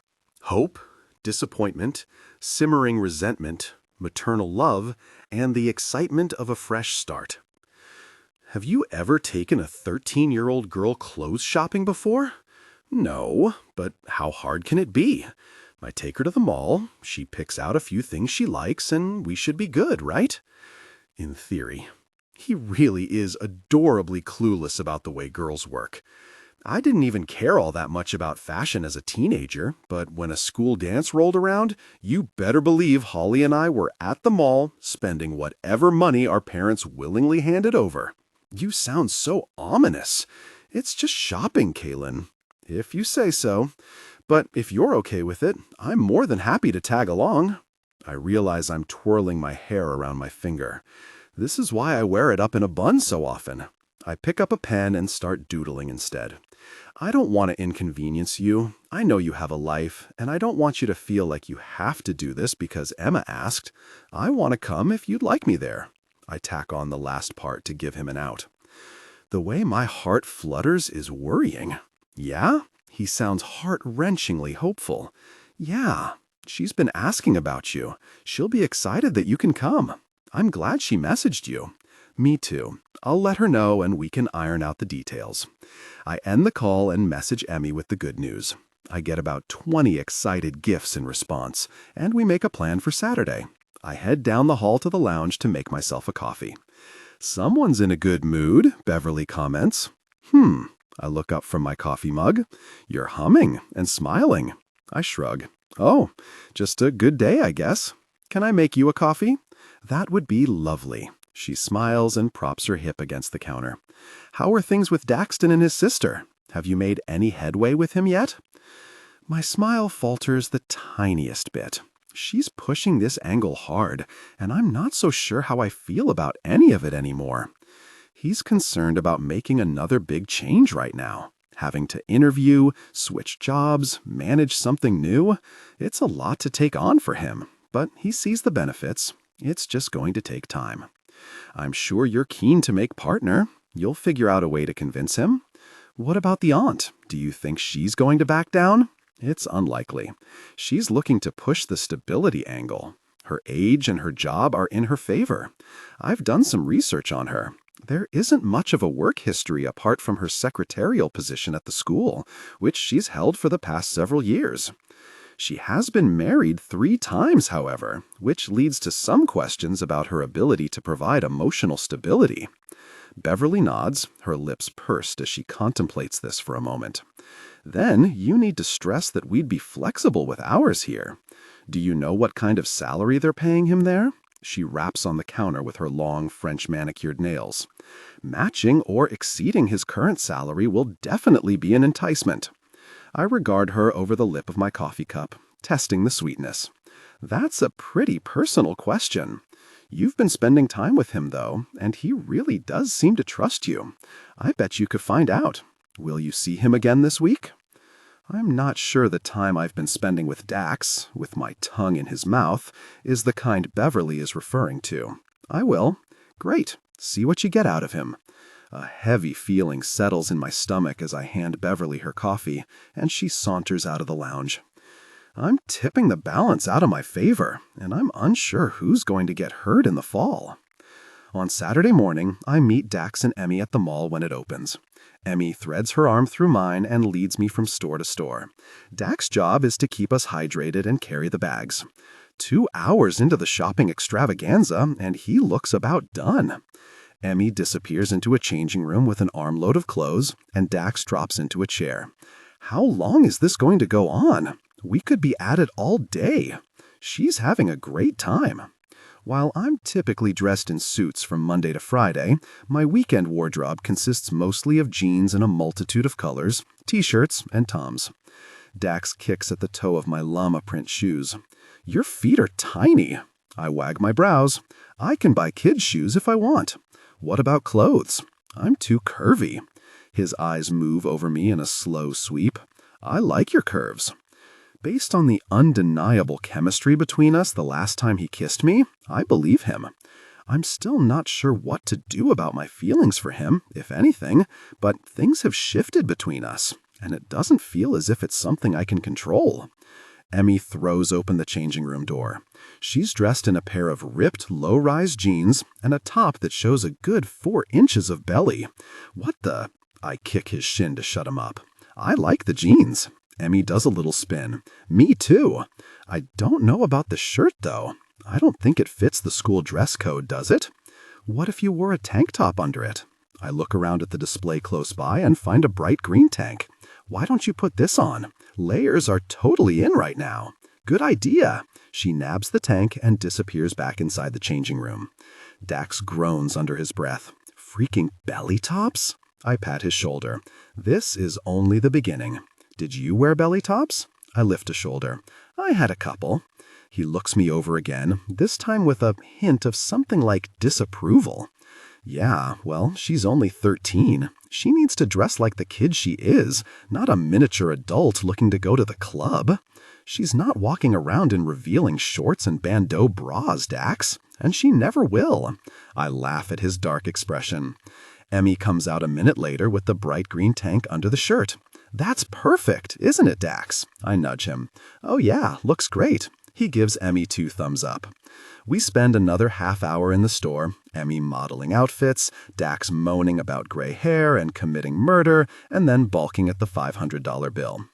He trails behind us, laden down with bags, complaining about being hungry. Just one more store and we can break for something to eat, Emmy calls over her shoulder. She elbows me in the side and nods in the direction of a store. I want to go in there, but I don't really want Dax to come. I follow her gaze to the teenage version of Victoria's Secret. I'll take care of it. You go on ahead and I'll meet you in there. What are you going to say? I'll just tell him this store is girls only. Okay. She hugs me, something I've come to expect these days, and then rushes on ahead, disappearing inside. I turn, watching Dax's eyes go wide as he takes in the storefront. He makes flailing hand gestures. I thought we were clothes shopping. Bras and underwear constitute as clothes. For gosh sake, I'm going to need therapy after this. I put a hand on his chest to stop him from following Emmy into the store. You're not invited to this part of the shopping experience. He frowns and sighs, then digs around in his pocket and pulls out his wallet. Flipping it open, he fishes out a few $100s. Will this be enough? I should hope so. He slips the money into my hand and then clasps it in both of mine. Please, just no thongs. I need her to be more little girl than teenager for a while longer. No thongs and nothing lacy or satin. I promise, only cotton. Thank you. He presses a soft kiss to my knuckle, and his gaze lifts, along with the corner of his mouth. Feel free to pick up something for yourself, too. I roll my eyes. I'll text when we're done. I find Emmy in the pajama section. Thanks a lot for coming with us today. It would have been embarrassing to bring Dax in here. I'm more than happy to have an excuse to go shopping. I give her a side hug, and we browse the pajamas. You know, Dax talks about you a lot. Oh? I'm not sure what to say to that. Emmy chews on her ragged thumbnail. He really likes you. Well, I like him too, and I like you. I knock my shoulder against hers. Hope, disappointment, simmering resentment, maternal love, and the excitement of a fresh start. I have a feeling I know where she's going with this, and I'd prefer to have a conversation with Dax, and maybe ask him exactly what he said about me. Oh, these are fun. I hold up a pair of black pajama pants covered in glow-in-the-dark stars. Those are cool. She picks up the pair with a black skull and pink rose design. But do you like him, or just like him? I feign ignorance. What do you mean? Emmy shrugs. I don't know. Are you guys just like friends and stuff? We're friends like you and I are friends. Right, yeah, that's what I thought. She looks disappointed, which makes me question exactly how Dax and I need to manage this moving forward. It's the reason I haven't committed to anything either way. I can manage a broken heart, but I can't deal with breaking Emmy's if Dax and I don't work out. Emmy and I spend the next half hour picking out bras and underwear, a couple of new pairs of pajamas, and some athletic wear. These are fun. Emmy picks up a pair of hot pink boy shorts covered in cherries. I don't think she gets what they mean yet.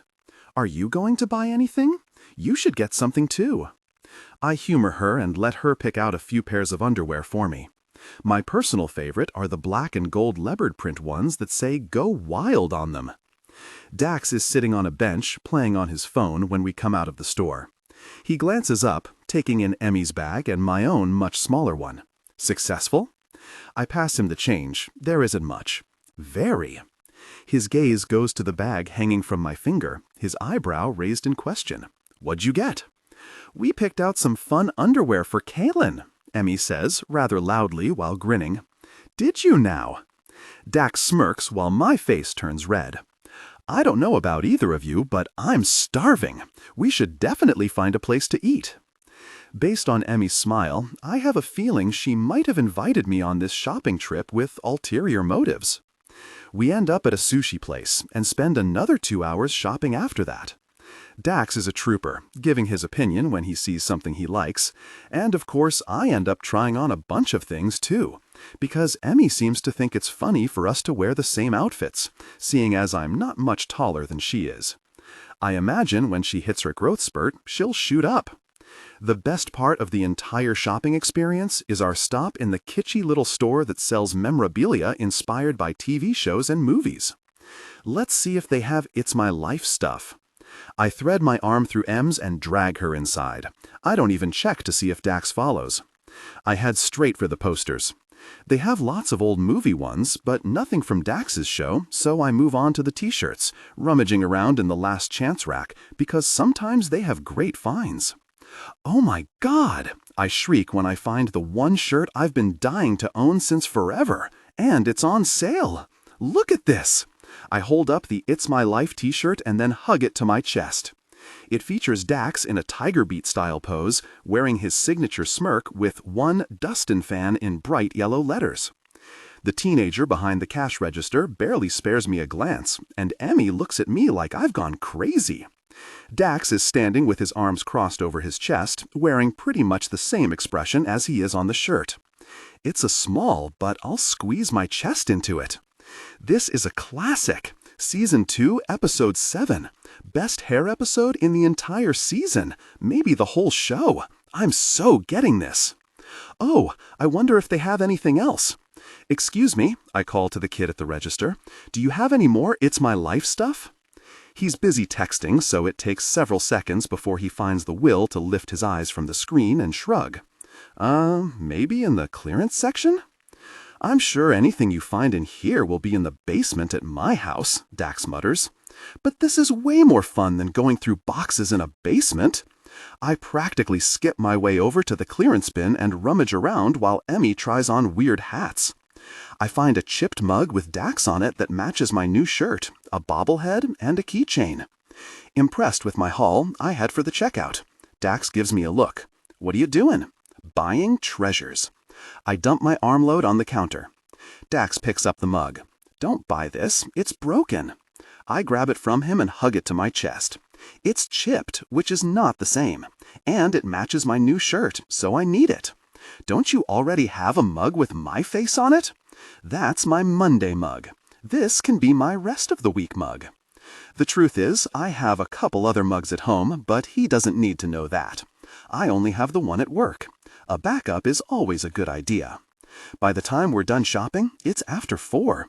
Can you come over for dinner? Dax, Kailyn should totally come for dinner, right? We can order takeout or something. Please? Emmy hangs off her brother's arm. We've monopolized Kailyn's entire day already. She might have plans tonight. Emmy frowns, as if the thought displeases her. Do you have plans? I laugh, almost embarrassed that my social life is so lackluster. No plans. So you can come have dinner with us. We can hang out in our new pajamas and play video games or watch a movie. She looks so hopeful, and so does Dax. How can I say no? Just dance.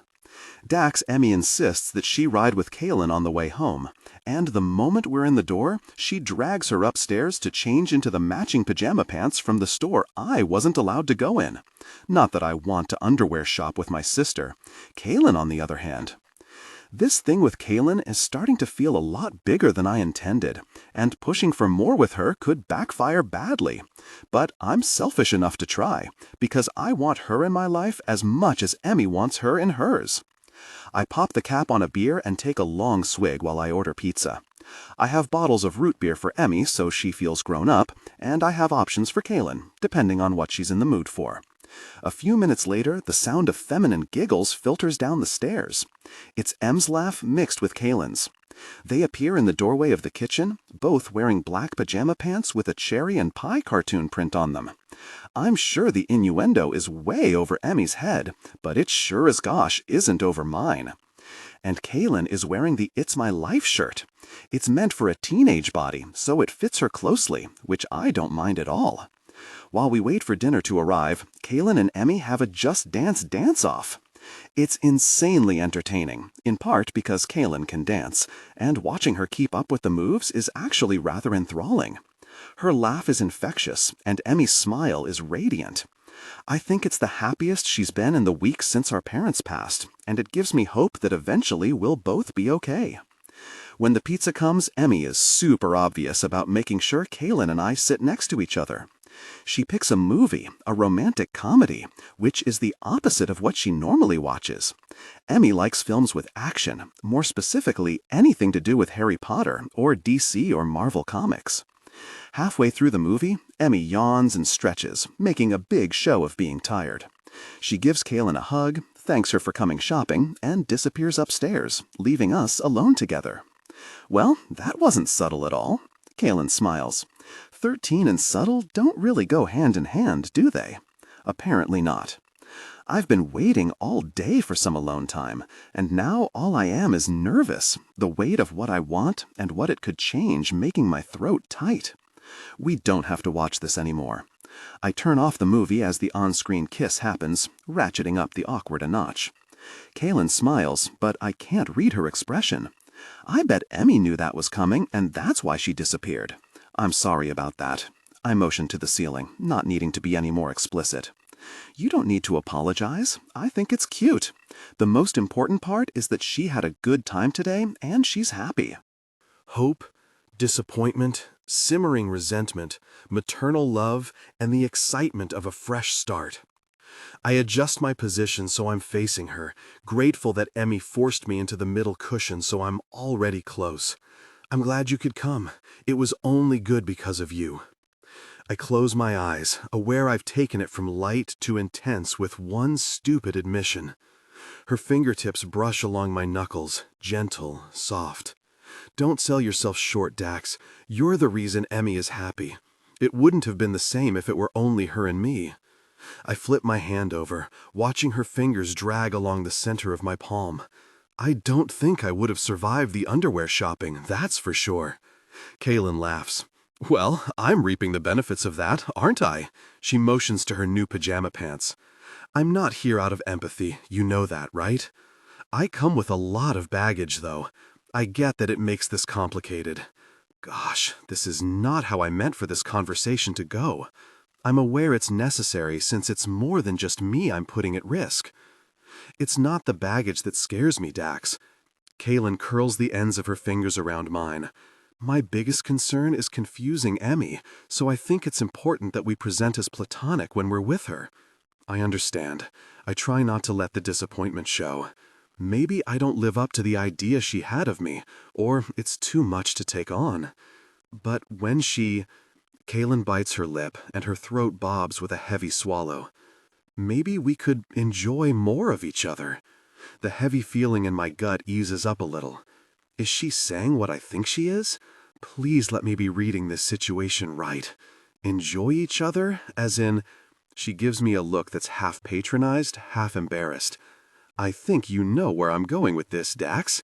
I arch a brow. Are you giving me permission to get all up in your space for reasons other than being confrontational? She laughs again, and the sound is as sweet as it is sexy. Kailyn is such an interesting contradiction of a woman. In her career, she's driven, sure, and focused, but when we're close like this, she seems shy and uncertain.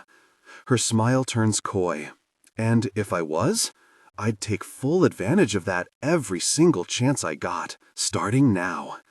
I trace the edge of her jaw with a fingertip, aware there's more to this conversation, but for now, it will have to wait. Kailyn tips her chin up, eyes on mine as I lean in and touch my lips to hers. She lets me lead, our tongues tangling as I sweep her mouth, slowly at first, until gentleness dissolves into desire. Kailyn's hands are in my hair, and then ease down my neck to grip my shoulders as I rearrange us on the couch. Tension broke. They gave in to desire, connecting deeply. A thump from upstairs has us on opposite ends of the couch in a hot second. Kailyn's eyes are wide but glassy, her fingers pressed against her kiss-swollen lips as we both look toward the stairs. Her hair is mussed and her cheeks are flushed. She's gorgeously disheveled. When Emmy doesn't appear and no subsequent thuds or noises follow, we both exhale in relief. I feel a bit like a teenager, Kailyn says on a breathy laugh. Maybe we should take this upstairs. I don't know how far she's willing to let this go, but I don't want it to end yet. What if Emmy comes down and we're not here? I could tell her we're going for a walk? Kailyn bites her lip, considering the lie. We should hide our shoes then? I grin. Smart thinking. Kailyn tosses our shoes in the hall closet while I knock on Emmy's door. I find her stretched out on her bed with her earbuds in, writing in a journal. She pulls the buds out, a small frown pulling at the corner of her mouth. Did Kailyn leave already? No, she's still here. We're going for a walk. The lie feels odd, but necessary. Her eyes light up. Oh, okay. I can stay here though, right? Yeah, of course. Do you need anything? Nope, I'm good. Have fun. She's grinning as she pops the earbud back in, and I close the door. I feel a little ridiculous as I rush back down the stairs, treading heavily on the way. I hold up a finger to Kailyn, who's sitting on the couch with her hands curled over her knees. I pass through to the hallway, open and close the door with a loud bang, and lock it.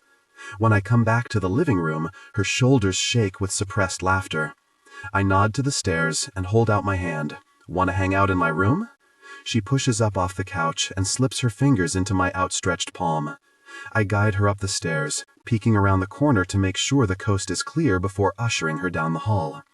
At least my bedroom is at the opposite end, so we don't have to pass my sister's room or worry too much about noise. We slip inside, and I close the door, locking it behind us. We made it, I whisper. Kailyn's giggle fades as she looks around the room, eyeing the king-sized bed. My room is neat, no clothes lying on the floor, comforter smooth, pillows mostly straight. She runs her hands over her hips, the shyness returning. I hope the interruption hasn't ruined the mood, or given Kailyn enough time to reconsider. Are you okay with this? It's just... She bites her lip and takes a step closer, pressing her palms against my chest. This is all a bit surreal. How do you mean? I sweep my thumb along her bottom lip. She looks down and gives her head a shake. Never mind. It's silly, and I'm going to embarrass myself. I understand why her cheeks are suddenly flaming. I wish I'd asked you out in law school when I had the chance. I probably would have fainted if you'd kissed me back then, which would have been so much worse than the fangirling. She's still looking at my chest. I tip her chin up so I can see her eyes. You're not at risk of fainting now, are you? As expected, she rolls those gorgeous green eyes. I'll take that as a no. I press my lips to hers. Kailyn melts into me, parting her lips when I stroke the seam with my tongue. She's so much smaller than me, especially without her heels. I'd love to peel one of those sexy skirt suits off her curvy body, piece by piece. Hopefully, we'll have other opportunities to make that happen. I cup her face in my palms and pull back. Should we get more comfortable? I incline my head toward the bed. Comfortable, as in horizontal and intimate? She tugs on the back of my neck, pulling my mouth back to hers as we sidestep across the room. If that's what makes you comfortable, then definitely. I lift her onto the mattress, and she shimmies over until she reaches the pillows, me following along after her. They came together in passion. Kailyn's fingers dip under the hem of my shirt, nails skimming along my abs, making them jump under her light touch. I can take this off? You can take off whatever you want. She grins, and I help pull it over my head, then discard it on the floor. Kailyn's smile fades as she explores my chest with lazy fingertips. Her eyes meet mine on a soft exhale. I don't look like this under my clothes. Gotta say, I'm glad to hear that.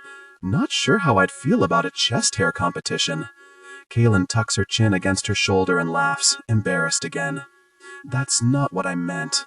I nuzzle into her neck, kissing that sweet, sensitive space just below her ear. If it wasn't already clear, I think you're gorgeous exactly the way you are. The cherry print pajama pants and this shirt just make it better. Her vulnerability is humbling and different than what I'm used to. Behind that fierce exterior, Kailyn is soft curves and sweetness, and I couldn't wait to explore every inch of her. We made out like teenagers, desire growing between us. I fold back on my knees and pull her shirt over her head, fanning her dark hair across my pillow. Her bra is simple, pale silvery gray satin. I slip a hand under her, free the clasp, and drag the straps over her shoulders. Her skin pebbled under my touch, and she arched, gasping, fingers sliding into my hair, holding me close. When I come back to her mouth, our kisses grow deeper and needier, hands roam and caress, and the tension between us became overwhelming. Ugh, gosh, I groaned. The intimate touch was overwhelming. Hope, disappointment, simmering resentment, maternal love, and the excitement of a fresh start. I rush to the front hall and take our shoes out of the closet, then open and slam the door, maybe a little harder than I need to. Dax leans against the door jamb, looking ridiculously calm. I poke his shoulder and he grabs my finger, pulling me to him. You need to relax, Kailyn. I exhale a deep breath. Maybe I'm overreacting, but then there's more going on here than two consenting adults being intimate. Sorry, I think we need to plan this better in the future. I'm talking like this is going to happen again, even though I've already told myself it shouldn't. I agree. I'd like a sleepover where I get to see what you look like with bedhead, and we can have lazy morning intimacy. I need his levity with everything going on in my head. Pretty sure a sleepover is out of the question for the time being. I lift my chin, eyes on the ceiling. Well, we'll figure something out. He links our pinkies. Come sit with me for a while before you tell me you have to go home. 2 days later, I'm in my office, files spread out over my desk, when my cell rings. It's Dax. Yesterday, he sent me a very beautiful flower arrangement. I've never been much of a hearts and flowers girl, but the gerbera daisies in vibrant colors are particularly lovely, and coming from him, they mean something special. Which is a problem. I'm more invested than I ever meant to be, and now not only do we have to try to hide this from MA, I'm also supposed to convince him to work at Whitman. My head's a mess over this. I pick up my phone and put some cheer in my voice. Good morning, Mr. Hughes. How may I help you? Are you at your desk right now? Can you check your email? Yes and yes. Why? Is there a problem? No problem. This could actually be the opposite of a problem. I'll wait until you open the email before I ask more questions. Personal or professional? Personal. I grab my home laptop from my bag and access my emails, pulling up the one he forwarded. This is about the alumni conference. Our law school is hosting a 2-day conference featuring panels, speeches, and workshops led by some of the top lawyers to graduate from their program. I was offered an opportunity to lead a panel, but wasn't sure I could commit to it or even wanted to. Are you going? I have to stop chewing on the end of my pen in order to answer. I reserved a spot, but I wasn't sure if it made sense to attend. Why? Are you? I'm speaking on a panel on Saturday. Oh, so much for seeing him this weekend. Do you need me to watch MA? He laughs. No, Kailyn. I've made arrangements with one of her friends to have a sleepover. Have you talked to the parents? Will they be there? Does she know them well? Yes, yes, and yes. She's been friends with Marnie since first grade, and they've had plenty of sleepovers, so she'll be in good hands for the weekend. Well, that's good news. I'm a little bummed that he's going to be away all weekend. Maybe he'll have an evening free this week or something. Kailyn? Yes? I rearrange my mugs on my desk, the old and the new one with the chip. I think it's going to be my favorite now because of the memory associated with the shopping trip and the events that followed. I have a hotel room booked for Friday and Saturday night. At my silence, he presses on. We could spend the entire weekend together. No pretending we're going for a walk, no hiding, his voice drops, and we can have lazy morning intimacy. What do you say? Are you in? I squeeze my thighs together. Yes, I'm in. His voice is smooth silk. Are you thinking about lazy morning intimacy, Kailyn? No, I'm sure lazy morning intimacy will be nice, but I'm looking forward to experiencing his other talents again. He chuckles. I think you're lying. I smooth out my skirt, my body already responding to the endless possibilities that will come with an entire weekend together, uninterrupted by time constraints or the presence of a teenager. But I play it off as coy. And why would you think that? Because you're suddenly all breathy. I can feel my face heating up. I am not. You definitely are. It has nothing to do with lazy morning anything. Oh no, what does it have to do with then? I check to make sure I have privacy before I drop my voice to a whisper. That very talented way you have. Oh really? Should I assume you're not referencing my stellar conversation skills? You assume correctly, although I do appreciate your ability to keep me entertained, mind and body. My cheeks grow hot at the thought of their intimate moments again. Did you like our intimate moments? I throw his words back at him. You're good at reading people, aren't you? What do you think? I think you liked it a lot. I might even go so far as to say you love our intimacy. Is that right, Mr. Hughes? It is. I enjoyed our intimate moments very much, Miss Flowers, and I'm very much looking forward to repeating that experience multiple times. We should probably schedule that in, just to be sure you have enough time between panels to make that happen. He laughs. I'll get on that right away. Well, now that I'm highly distracted, I should probably get back to work. It's my turn to chuckle. I hope you have a productive day. Interested in a quick lunch date? Enticing, but I have meetings all day. That's unfortunate. Dax is silent for a moment, and his voice drops low. Kailyn. Yes, Dax? Pack all your fun panties for me, please. I laugh. Of course. Have a nice day, Miss Flowers. You too, Mr. Hughes. I end the call and exhale a long breath, considering all the ways in which I plan to enjoy this uninterrupted 2-day span. But first I need to run it by Beverly, as it means missing part of Friday. Something I should have done before I said yes to Dax, but I can't see her saying no.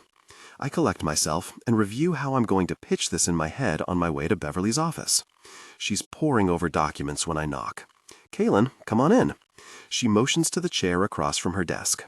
I take a seat. I have a request I need to run by you. Oh? She folds her hands in front of her. Is everything okay? Oh yes, fine. There's an alumni conference this Friday and Saturday. As you know, Daxton and I were in the same class, and he's attending as one of the speakers. I thought it might be a good idea for me to go as well. It could give me an opportunity to revisit the possibility of switching firms in a less formal environment. I'm laying the nonsense on thick, but the payoff will feel oh so good. Beverly smiles. That's a fantastic idea. How are things with his sister? What's happening with the aunt? His sister is great, no more issues at school, so that's good news. The aunt is still pushing her angle. Linda has emailed me several times regarding the folder of information she passed over at the school all those weeks ago. I looked through it right away, but there was nothing that couldn't be found in a simple Google search. Most of the documents were gossip site articles about some of Daxton's unfortunate choices during his progression from teen heartthrob to top lawyer. There isn't anything particularly condemning in the past couple of years, but I see the picture she's trying to paint. That's perfect. Will Daxton be at the conference on Friday, or is he just attending Saturday? He'll be there both days. Then I want you there too. Great. I'll make sure to take care of everything before the end of the day on Thursday. Excellent. I look forward to hearing about the progress you make over the weekend. Do you think he'll want a gym membership? He's definitely in good shape. Maybe see what other perks might help pull him our way. Of course. I rise as Beverly turns her attention back to the papers on her desk. Kailyn? I pause halfway to the door. Yes? I can't wait to be able to make you a partner. Me too. The excitement fades as I make my way back down the hall to my office. Dax coming over to Whitman would be so much better for him, and obviously it means good things for my career, but the ramifications sit heavy with me. It feels like my gains no longer outweigh the potential losses. Hope, disappointment, simmering resentment, maternal love, and the excitement of a fresh start. Making partner isn't what I'm thinking about on Friday morning when I double-check my overnight bag for all my fun panties packed, and, of course, a selection of sexy ones. Dax picks me up at 10. The drive to the hotel doesn't take long since it's during the day and traffic isn't terrible, but he's secured early check-in and a room on the penthouse floor, away from the conference goers, so we have privacy. As soon as we got to the room, their passion ignited. After 5 days of messages back and forth discussing their anticipation, Dax was eager to make their time together memorable. I'm a limp noodle by the time their passion peaked. Dear Lord, that man has incredible stamina. He rolls onto his back and arranges me so I'm lying on top of him, my chin resting on his chest. He sweeps my hair away from my face. Do you know what's sexy? I reach across the bed and pick up the pair of hot pink cheekies with YOLO written on the butt in huge block letters. These? They are pretty awesome, but no, just wait until you see the other ones. I'm very excited to see what else you advertise this weekend. He grins and folds an arm behind his head, bicep flexing enticingly. But seriously, do you know what I find incredibly sexy about you, apart from your excellent taste in underwear? I prop my chin on my fist. Do tell. The way you experience intimacy. He drags his tongue across his bottom lip. I can't hold eye contact. It's just too intense. What do you mean? You're so fierce most of the time, but when you reach your peak, God, you're so sweet. It's fascinating to see you like that, just vulnerable and unguarded, but still so poised. Maybe that's not the right word. Whatever it is, it's my new addiction. I duck my head and bury my face against his chest. Now I'm going to be self-conscious. I don't want to make you self-conscious. You're phenomenal, Kailyn. Everything about you is incredible. He runs a finger from my temple to my jaw. I love that I get to see this soft side of you. Whenever I think about how messed up everything is, I remember that out of all this bad came two good things. I have a very special relationship with my sister, and now I have you. So as hard as all of this change has been, you make the difficult days easier. The sweetness of the declaration is tainted by the things I'm keeping from him. Guilt tugs at my conscience, and I consider for a moment telling him about the deal with Beverly. But I don't want to ruin this moment, and there's no guarantee he'll come over to Whitman, so instead I kiss his fingertips, my heart aching and swelling at the same time. I'm glad I can do that for you, for both of you. I stretch up to kiss him, and it quickly escalates. They came together in passion, connecting deeply. I'm in far too deep to get out unscathed, but I like this place we're in.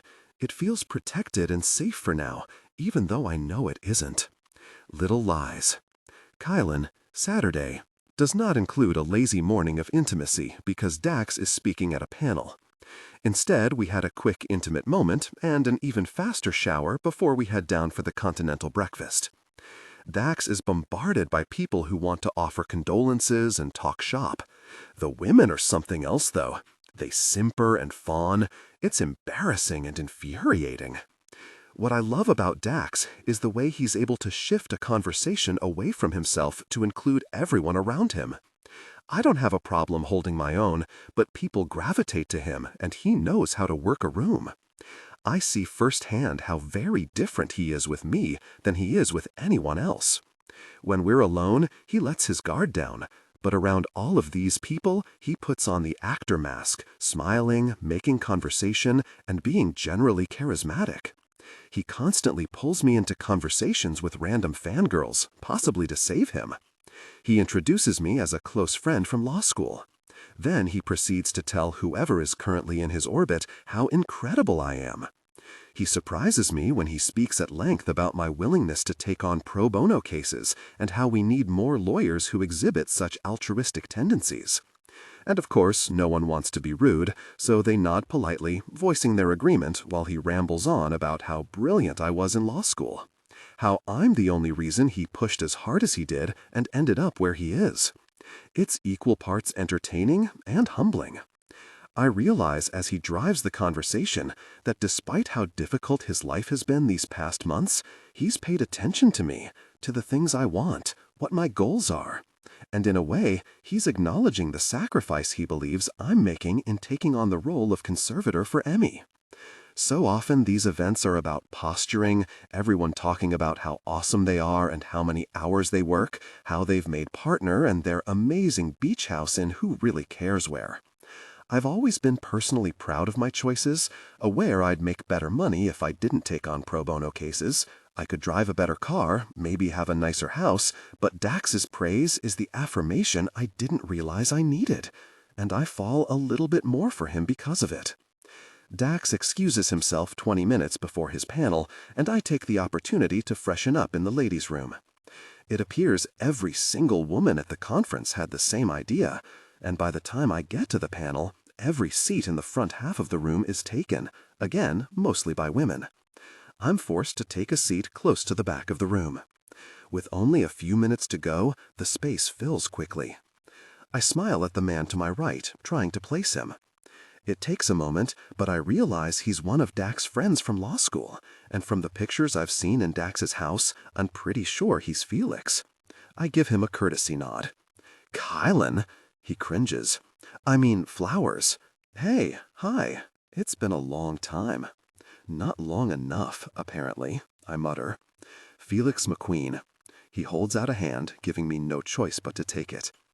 I thought I would have seen Dax downstairs at the bar last night, but it looks like you're keeping my boy busy. I hate that I have to tip my head up to glare at him, but I do. He's a lot more relaxed this morning than I've seen him in a long time. He waggles his brows. My face heats with embarrassment. It's a good thing, Kailyn. A woman in the row behind us taps him on the shoulder and whispers something in his ear. He laughs and murmurs his own response before the moderator announces the panel is about to begin. I don't have a great view from where I am, thanks to the basketball players seated in front of me, but if I lean to the right, I can sort of see Daxton. He's eloquent and compelling, commanding the attention of the entire room, apart from the man sitting beside me.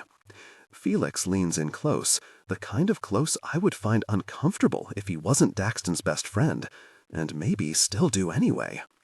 I kinda owe you an apology. You're good. Dax already apologized on your behalf, I whisper, eyes still on Dax. Yeah, but he's pissed at me over it, so I figure it's better coming from me, yeah? He's not whispering, and a couple of people look over their shoulders at him, so I elbow him in the side. He lets out a loud oomph, drawing even more attention. Daxton catches the movement and cocks a brow, not at me, but Felix. McQueen, save it for the bar tonight, Dax says with a knowing smile. Yes, sir. Sorry, sir. Felix salutes him, but he remains silent for the rest of the panel, mostly playing a game on his phone or texting. He pauses once to ask a completely irrelevant question. When the panel ends, a horde of women rushes the front of the room. Come on, let's go get something to drink while he gets mobbed. Felix tips his head to the door. I don't really want to leave Dax here with all the fangirls, but I'm also not interested in watching them fawn. Okay. Felix smirks. Your enthusiasm is overwhelming. He'll be okay, right? Yeah, he's used to this. You'll just have to deflate his ego later. Hope, disappointment, simmering resentment, maternal love, and the excitement of a fresh start. I chuckle and I gather my things, following him down the aisle. Felix is tall, taller than Dax even, so he waves, points at me, who I'm sure Dax can't see, and makes a drink motion.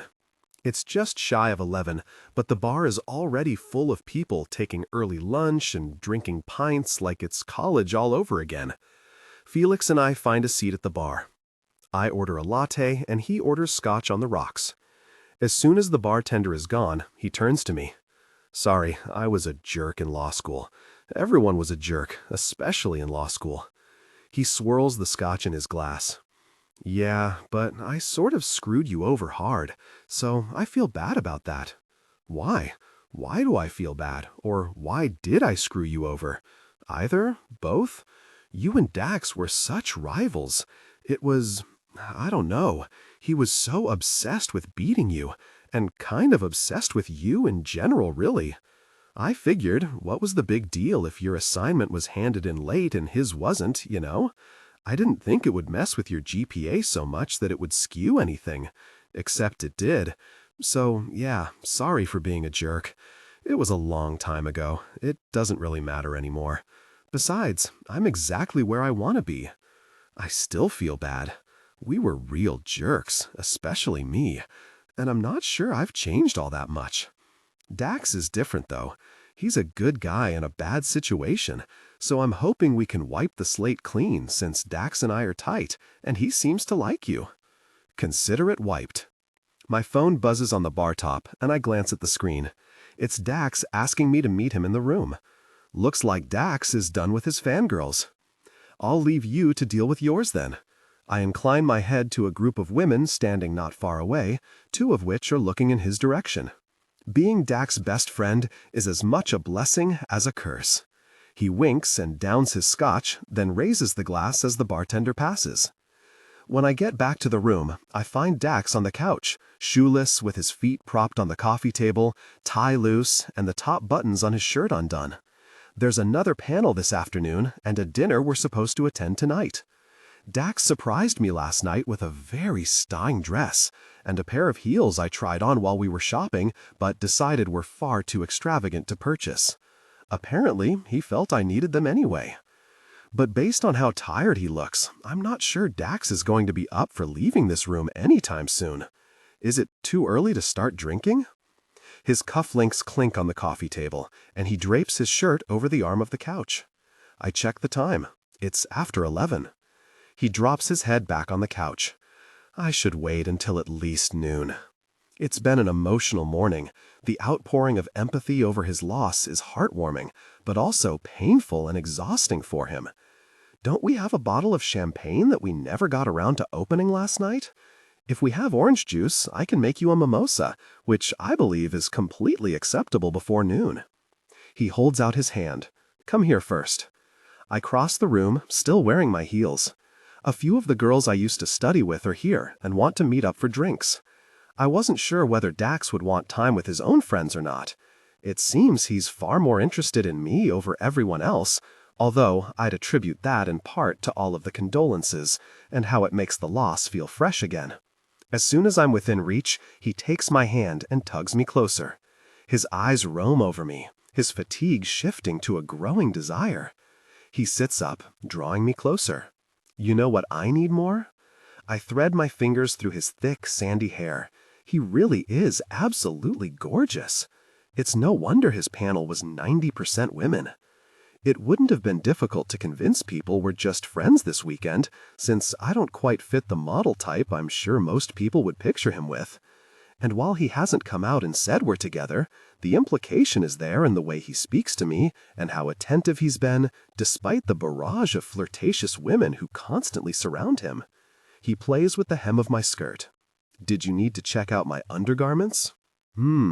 I think I do. He pushes the fabric up my thighs. I'm wearing a pencil skirt, but the material has some stretch, so it slides easily, bunching at my waist. I'm wearing black hose with a lacy pattern that goes all the way to the waistband and obstructs the view of what's underneath. He pulls at the hose. Are these expensive? Not terribly, no. I mean, they're not cheap, but I have a good 20 pairs at home. Do you have more of them here? I have a pair of nude ones. No pattern? I shake my head. I'll be careful then. I'm not sure how to gauge his mood. He's intense, which I don't mind in the least. It's been good to see him like this, in his element with his peers, engaged in something other than MA. Not that his focus shouldn't be on her, just that his concern could be smothering if he's not careful. She's a teenager. They need privacy just like adults. He removes my shoes and then the hose, before slipping my feet back into the heels one at a time. He trails his fingers lightly up the outside of my legs and breathes out a groan. You didn't buy these on your shopping trip with my sister, did you? No, I made a special trip. My undergarments are sheer with black lace accents, and also a thong, which Dax soon discovers when he touches me intimately. His gaze flips up to mine, teeth sinking into his full bottom lip. Turn around for me, baby. I do as he asks and wait a few very long seconds before I peek over my shoulder. His expression makes my sometimes shaky body confidence soar. It's not always easy to be a short, curvy, dark-haired woman living in a Barbie world, but Dax has a way of making me feel beautiful. Really, Kailyn? You like them then? I jump when his palms settle on my hips and his lips press against me, followed by his teeth when he bites down. I love them. He slips his finger under the thin strip of fabric connecting the waistband. A wave of goosebumps flashes over my skin as he touches me intimately. Can I tell you something that might make me sound like a complete jerk? If you want to risk it, go ahead. He chuckles and spins me around, resting his chin just below my navel. When I came to your office to review the trust, I fantasized about our intimacy right there on your desk. Heat blossoms low in my tummy. And was that the time you were checking for undergarment lines? One of them. If it helps, I felt bad for objectifying you, especially when it was clear you weren't much of a fan. I was always a fan, Dax. I just thought you were a jerk. I can make up for that. I'll start my penance right here.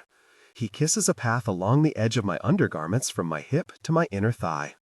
Lifting his gaze, he parts his lips, touching me intimately through the fabric. I suck in a breath and latch on to his hair.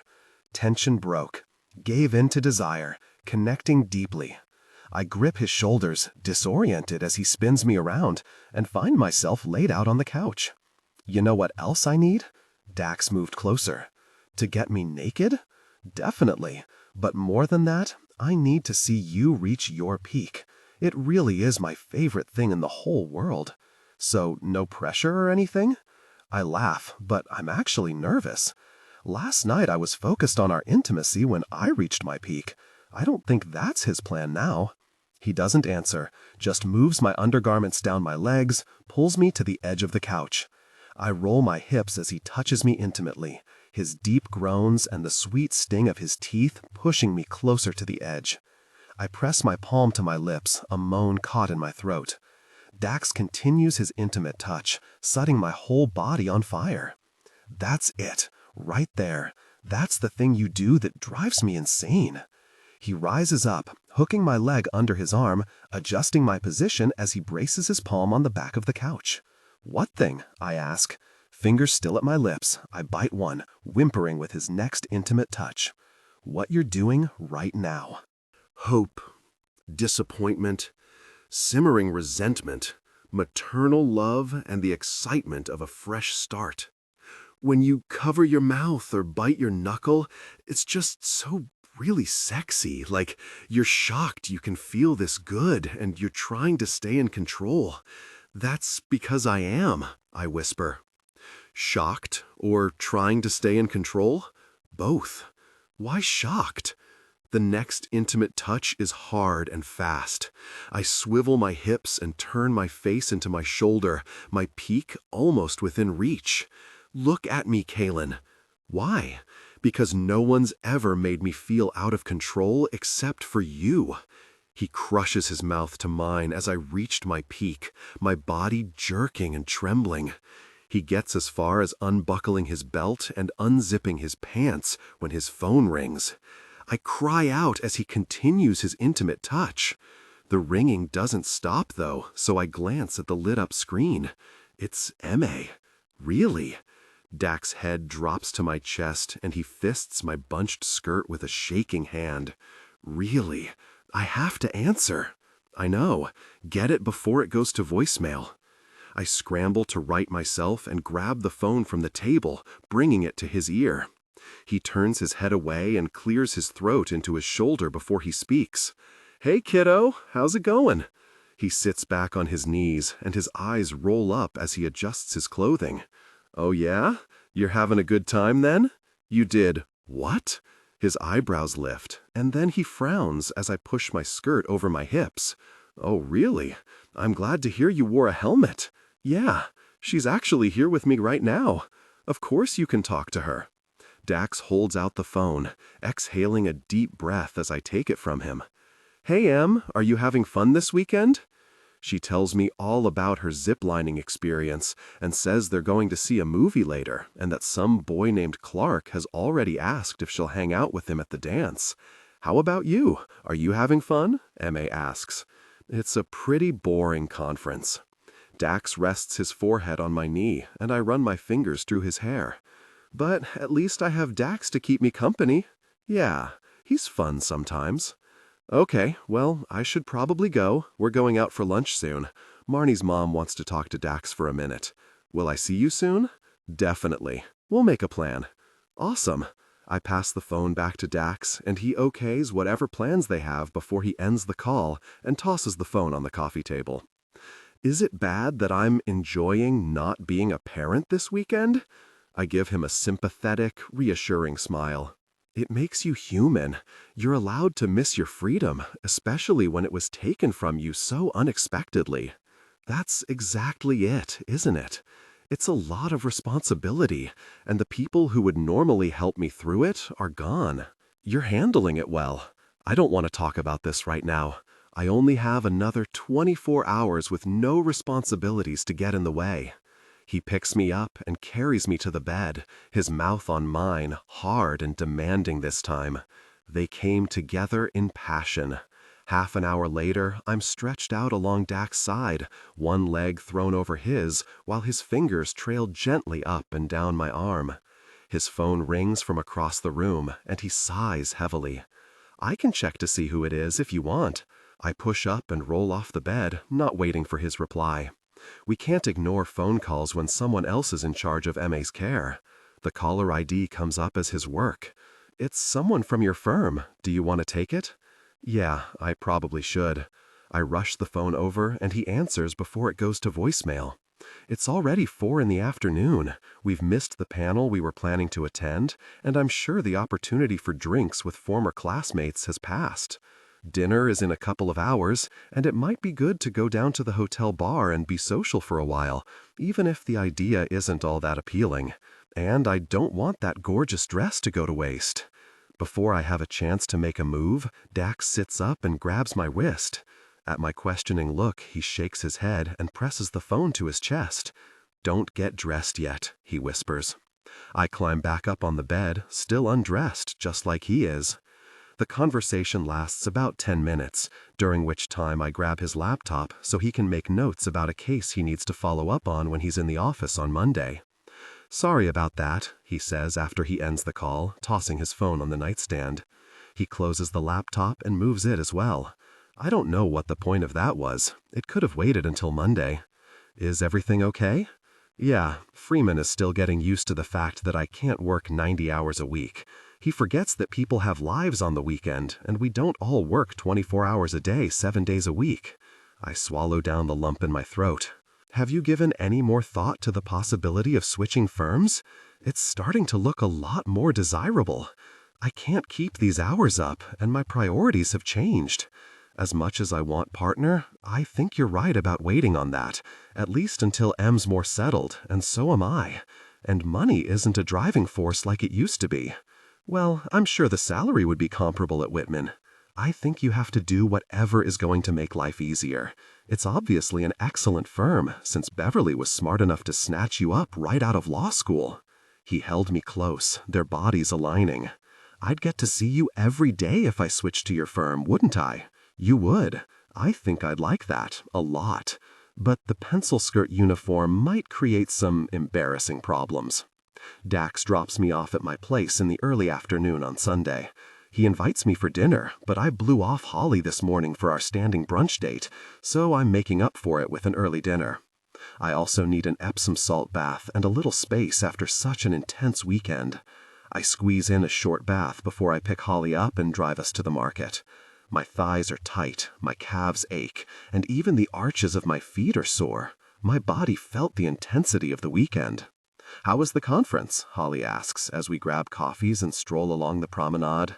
The funky little shops remind me of my mom. When I was young, we'd come to the market or hit all the garage sales on the weekend in search of hidden treasures. My house is an eclectic mix of art pieces scavenged from various sales over the years. None of my plates and cups match because they're more of the same, items purchased during adventures with Holly or my parents. My house is where I let my nostalgia hang out, although I do keep useful memorabilia at work in the form of mugs. It was good. I ran into a few old classmates, caught up a bit. And how was Daxton? Holly isn't much of one for beating around the bush, and I already told her he was going to be there. Until now, I haven't mentioned the progression from enemies to friends to lovers, but I can't keep this to myself anymore. "Kailyn?" she prompts when I don't answer right away. "What's going on between you two?" "We slept together." She comes to a halt in the middle of the street. "I'm sorry, can you repeat that? I swear you said you slept with him, but I must have heard that incorrectly." A few people glance our way. "Keep it down. None of these people know you, and I'm sure most of them would applaud you for sleeping with a hot former actor." Holly threads her arm through mine and leads me away from the thick crowd down a side street. I don't know what to say. Is this like a cathartic, intense encounter, or what? I think it falls more into the or what category. Holly gives me a pensive look before she asks, "Is he any good? Are Slavs slow? Want to rate him for me? Like, on a scale of Jason Momoa to Ryan Reynolds, where would he be?" I reached a peak multiple times. She stops and grabs me by the shoulders, eyes wide. No, reached a peak repeatedly. Holly hugs me. "My God, you need to keep him forever." I laugh, but my stomach drops, because I have no idea where this thing is going, not just with Dax, but with everything surrounding him. Holly steps back. I need to know more, and I think we need alcohol. Hope, disappointment, simmering resentment, maternal love, and the excitement of a fresh start. Dax and I were like college kids with the intimacy and the drinking this weekend, but I might need a little something to calm my nerves. Confiding in Holly is necessary, but it also means I have to face the truth, and I'm not sure I'll like it. We find a little pub and hole ourselves up in the back corner. So, multiples, huh? Holly asks after we've ordered drinks and appetizers. Yep. I fiddle with my napkin, the flush in my cheeks echoed in other parts of my body. Is he, like... She makes some hand motions, and I realize she's asking about his physical attributes. Everything is very proportional. Nice. The server drops off our drinks, and Holly waits until she's gone before she raises her glass. To multiples, and being proportional. I clink my glass against hers and chuckle. My phone buzzes on the table. It's Emmy. I need to check this. It's a few pictures from the weekend. The last one is a selfie of Emmy making a ridiculous face, thumbing over her shoulder. In the background is Dax, head tipped back, mouth hanging open, fast asleep on the couch. I message back that I'm out with a friend and that she should probably let her brother sleep. Sorry about that. I slip my phone into my purse. Holly regards me with wary curiosity. So, apart from sleeping together this weekend, what's going on with you and Dax? Is this just a casual thing? I focus on my drink. I don't know. Aren't you trying to get him to come over to your firm? How are you going to sleep with him and work with him? I bite my thumbnail. The nagging worries I've been hiding from since this entire thing started with Dax envelop me like a cold fog. I haven't really figured that out yet. Well, don't you think you should? Her voice is laced with concern. What are you doing? It just happened. I can't believe I just said those words to my childhood best friend. She leans back in her chair and crosses her arms over her chest. Oh no, things don't just happen with you. You can't tell me you haven't thought about all of the potential repercussions before you fell into bed with him. Is it unethical for you to be sleeping with him? Technically, no, since Dax isn't my client. I'm sleeping with my client's brother. So maybe it's morally ambiguous, but it's not unethical. Is there a but in there somewhere that I missed? There's no but. I just didn't expect to feel this way about him, I admit. And how do you feel about him? I like him. I get another raised eyebrow from her. You like him? A lot. Holly sighs. Do you mean you like the nostalgia of your teen crush? The crush died at the end of law school. This isn't based on the past, Hollies. I like him, who he is as a person, the things that make him who he is.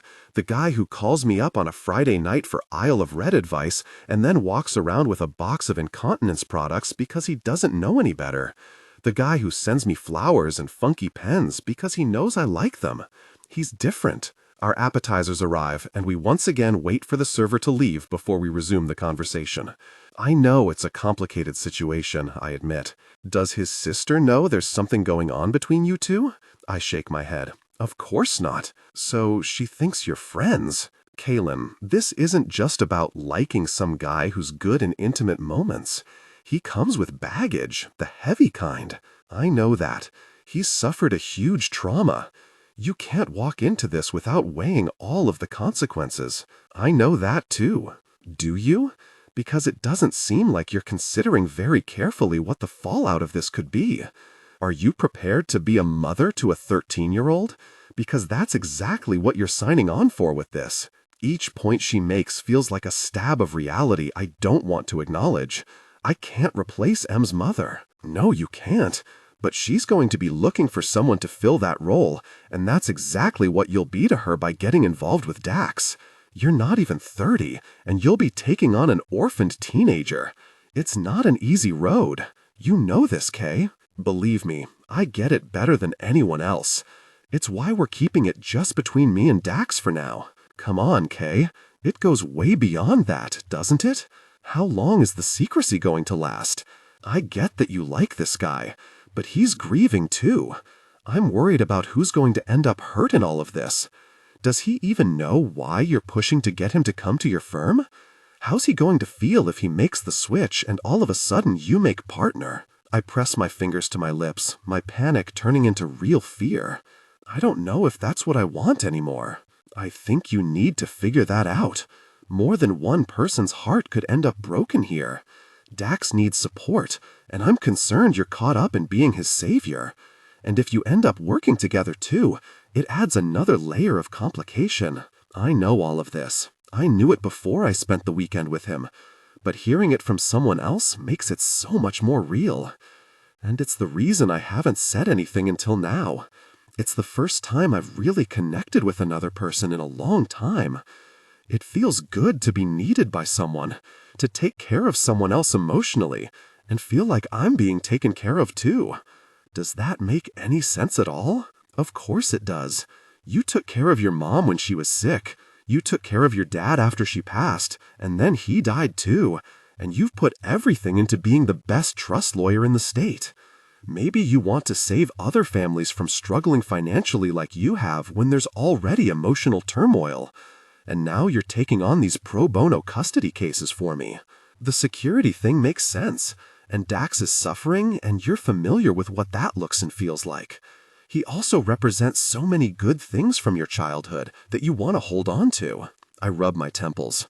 Are you going to charge me $150 for this session? You can just get lunch. Holly laughs, but reaches across the table and covers my hand with hers. Am I wrong? I consider all the connections she's made and how I've started to put them together recently too. Making partner has been the goal since my dad passed, a place to focus all my energy. But in doing that, I've neglected forming new attachments and relationships, at least the kind that can end up hurting me. Until now. You're not wrong. But it's not just being a savior or holding on to good things from my childhood. I care about Dax. And Emmy. Holly takes a different approach. Okay, so what if things were different? What if making partner wasn't this thing you felt you needed to do? Would you still be working on trusts? What about family law? Would that be something you'd want to do beyond personal favors for me? I consult for you because I want to. It's not just personal favors. But would you want to do it as a job? 5 years ago, I would have said no, definitely not. The grief of losing my mother lingered. And then after my dad passed, the idea of working on pro bono cases was untenable because I couldn't afford to. But now, it's different. I have other things in my life to help ease those losses, and 2 of them are a very recent addition. Maybe? I run my finger around the rim of my glass. Something to consider, isn't it? That way you could do what you love and have what you want too. It sounds so simple, but I know it's not. The birds and the bees. Dax. The week following the alumni conference is busy, and Kailyn and I don't have much of an opportunity for alone time. I pick her up for dinner one night. She's practically on the way home, but Emmy monopolizes her for the most part. On the upside, picking her up means I also get to drive Kailyn home. We shared a moment of intense intimacy in the middle of her front entryway, Kailyn pressed up against the wall, both of us mostly dressed. It isn't until we're both breathless that I notice the hallway is lined with family photos, chronicling her life with her mom and dad from childhood to college kid. Hope, disappointment, simmering resentment, maternal love, and the excitement of a fresh start. She's incredibly sentimental. And her cats are clearly very reliant on her based on the way they rub themselves all over her ankles as I kiss her goodbye. Tonight, Kailyn's taking Emmy out for girl time. Apparently, going to a dance means Emmy needs her nails done and stuff. It gives me the opportunity to spend some time with my friends, which I admittedly haven't done much of lately, too caught up in my sister and Kailyn. I follow Felix's Porsche to a bar close to the office, and we settle in, waiting for the rest of the guys to arrive. So you and Fangirl, huh? Don't call her that. He gives me an arched brow. She's out with Emmy tonight? They're getting their nails done, I think. Kailyn said it was girl stuff and I wasn't invited, which is fine by me. I relax in my chair. It's nice to be able to hang out after work and not worry about picking someone up for one lesson or another, or about making dinner that a 13-year-old won't turn her nose up at. I've mastered spaghetti and grilled cheese, and that's about it so far. So what exactly's going on there? She's a little stiff, yeah? I gave him a rude gesture. She's not stiff. You were a jerk to her in school, and she has a good memory. She also gets what I'm going through, and she's good with Emmy. He frowns. So that's what this is about? You two are friends, and she's, what, like a stand-in mom? It's not like that. Then what's it like? You were together the entire alumni weekend. You gotta be intimate with her, right? She's not really your usual type. I don't have a usual type. I avoid the other question. Besides, I'm not intimate with Kailyn. I like Kailyn. Actually, I'm more than like her, if you say so. A tall, leggy blonde with wide eyes and a smile to match satiates over, holding a pair of shots. I'm so sorry, but you're Daxton Hughes, right? I bite back a sigh and plaster a smile on my face. It's an automatic response, one I learned from acting and photo ops. The last thing I want is for someone to catch me mid-eye roll with a fan. I just want to have a conversation with my friend and not be hounded.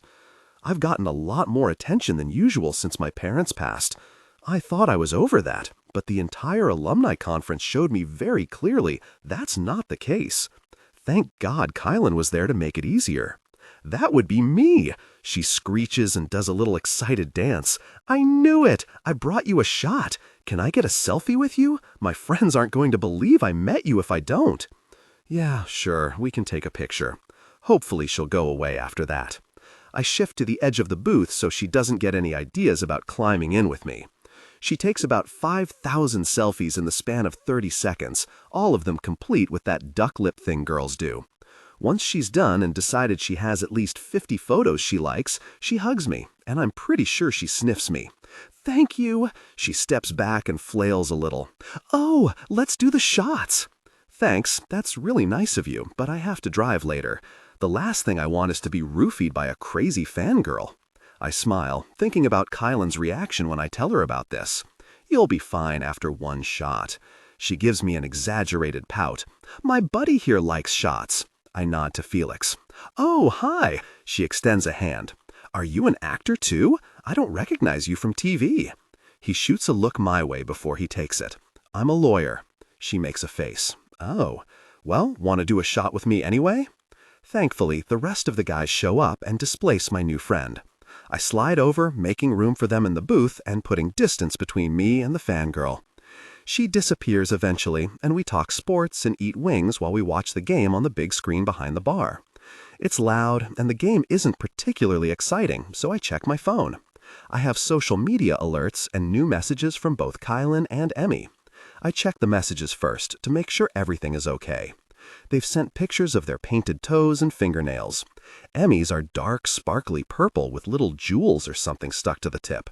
I hope very much she doesn't think this is going to become a regular thing. Kailyn has a French manicure. I send her a private message meant for her eyes only. Dax, you know what those pretty fingers would look great wrapped around. She responds with a suggestive emoji. Dax, I was going to say a glass of wine, but that works too. Kailyn, lies. Hope you're having fun. More alerts come through from my social media, so I check that too. Annoyed, the fangirl has already posted the selfies she took on every single social media outlet she seems to have an account for, and of course, I'm tagged in all of them. I untag myself where I can. It's not like this hasn't happened a million times before, it's just been a few years since it's been an issue. I get home to find Kailyn and Emmy sitting on the couch, heads nearly touching as they peer at my sister's phone. There's a mostly eaten bowl of Sour Patch Kids on the table, a treat I've started stocking up on since both Kailyn and Emmy love them. What's going on over there? Nothing. Emmy shoves her phone in her pocket and giggles, giving Kailyn a look I can't decipher. We were just talking about the dance. Kailyn's smile tells me there's more to the conversation, but I'm not going to hear about it. Emmy whispers something to Kailyn and she raises her brow. You'll have to ask him. Emmy gives her puppy dog eyes, the kind that make me fold all the very time, but when Kailyn doesn't relent, Emmy sighs and crosses her legs, knees bouncing as she looks to me. So Ainsley Baker is having a sleepover after the dance. Okay, I wait for the rest. And I've been invited? Is Ainsley a girl? It's a fairly androgynous name. Oh my gosh! Emmy flings her hands in the air and gives Kailyn her, seriously? It's a legitimate question, Emmy. It's both a girl and a boy name. I wouldn't ask to sleep over at a boy's house. Yes, Ainsley is a girl. How many friends will be at this sleepover? I think there are 3 of us plus Ainsley. Her parents will be there? Emmy nods fervently and glances at Kailyn. Why don't you give Dax her mom's number so he can call and get the details? Oh yeah, I have that. Hold on. Emmy pulls out her phone and a few seconds later, mine pings. So can I go? Marnie is going and her parents already said yes. I trust it's safe if Marnie's parents have already said yes, but I still want to make sure. Let me call and get the details. I think as long as it's supervised and there are no older brothers, we should be fine. Ainsley is an only child. I still want to call. Can you do that now? It's almost 10. I'll call tomorrow. In the morning? Her mom works from home. In the morning. Okay. She looks between me and Kailyn. Well, I'm tired and I have to be up early, so I'm going to bed. Thanks for taking me out tonight, Kailyn. I had a great time. She gives her a hug and then flits upstairs. She had fun. I stay where I am until her door closes. It's a little less slam these days. We both did. You didn't have to pick up the tab for that, you know. I offered to take her. I was more than happy to pay for the nails and dinner. Taking care of my girls is the least I can do. I tip my chin up. Let me see those pretty nails of yours. She lifts her hands and vogues them in front of her face, smiling. She's wearing a pair of wild blue skinny jeans and a very worn It's My Life t-shirt. Based on the way it fits, I'd say she's probably had it since high school, and wearing it tonight was purposeful. She looks gorgeous, and we haven't been intimate for more than 5 minutes in almost a week, which feels closer to forever. I stand in front of her and straddle her knees, leaning down so I can steal a kiss. It starts out chaste, but I've been thinking about her hand wrapped around me since she sent that suggestive emoji, so it escalates quickly. Dax, she mumbles around my tongue and pushes on my chest. I back off a little. Want to come up to my room for a while? She glances at the stairs. Hope, disappointment, simmering resentment, maternal love, and the excitement of a fresh start. I don't know if that's such a good idea. She said she's going to bed. Kailyn drags her nails down the back of my neck. I think she suspects there's more going on here. We have to be careful. I don't want to set anyone up to get hurt here. I just want to get my hands on you. She smirks. I think it has more to do with getting my hands on you. That too. M's door closes again, and I take a few steps back, bumping into the coffee table. I rearrange myself so it's not obvious and make sure my shirt is covering the problem before I turn around. M appears at the top of the stairs. Her expectant grin falls a little. What's up? You need something? Oh, I forgot to give you my phone. She rushes down, holding it out. I already put it on Do Not Disturb so it won't beep. Thanks, kiddo. Kay, night. And up the stairs she goes again. It's something she has to do every night, pass over her phone until the morning. Otherwise, I'm sure there would be text messages coming at all hours. Usually I have to go up and knock to get it from her. I sigh at Kailyn's "I told you so" expression. When am I going to get some alone time with you? I sound whiny. My desire for her was strong, and I have some fantasies in my head that I'd like fulfilled courtesy of Kailyn. This weekend, apparently, as long as you feel comfortable with M having a sleepover. That's days away. Kailyn licks her lips, and the hint of a smile appears. Didn't you say you had all sorts of memorabilia in the basement?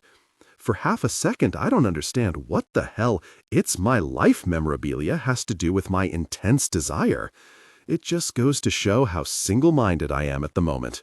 She stands up and does this little excited jumpy thing. It's really adorable. Why don't you show me what you got? Half an hour later, okay, it's more like 20 minutes. Fine, 17, she traipses up the stairs carrying an armload of It's My Life crap, and I'm a much more relaxed man. It's sleepover dance night. My sheets are clean, I'm groomed, on my face, and ready for the night, and I'm prepared for intimacy. I plan to get little in the way of sleep and lots in the way of time with Kailyn. Time to go, kiddo, I call down the hall. It's already 6:30. The dance starts at 7, and I've offered to drive. It's my way of sussing out the girls Emmy will be spending the night with. I did the legwork, spoke to the parents, gave them my contact information, and went through the list of questions Kailyn sent me. There were many. Everything should be good. Em is excited, and I get a night with Kailyn. It's a win for everyone. Okay, I'm ready. Em bounds down the stairs, 2 at a time, backpack and overnight bag slung over her shoulder. I do a double take. Are you wearing makeup? Her cheeks flush, or maybe it's blush. I have no idea. Just a little. Right. If she were auditioning to be a Kiss groupie, then maybe I'd say just a little. But Em hasn't ever really worn makeup before, so it seems like a lot. Her eyes are rimmed with black liner, and I'm pretty sure she's wearing mascara and lipstick. Do I look okay? She asks, suddenly self-conscious.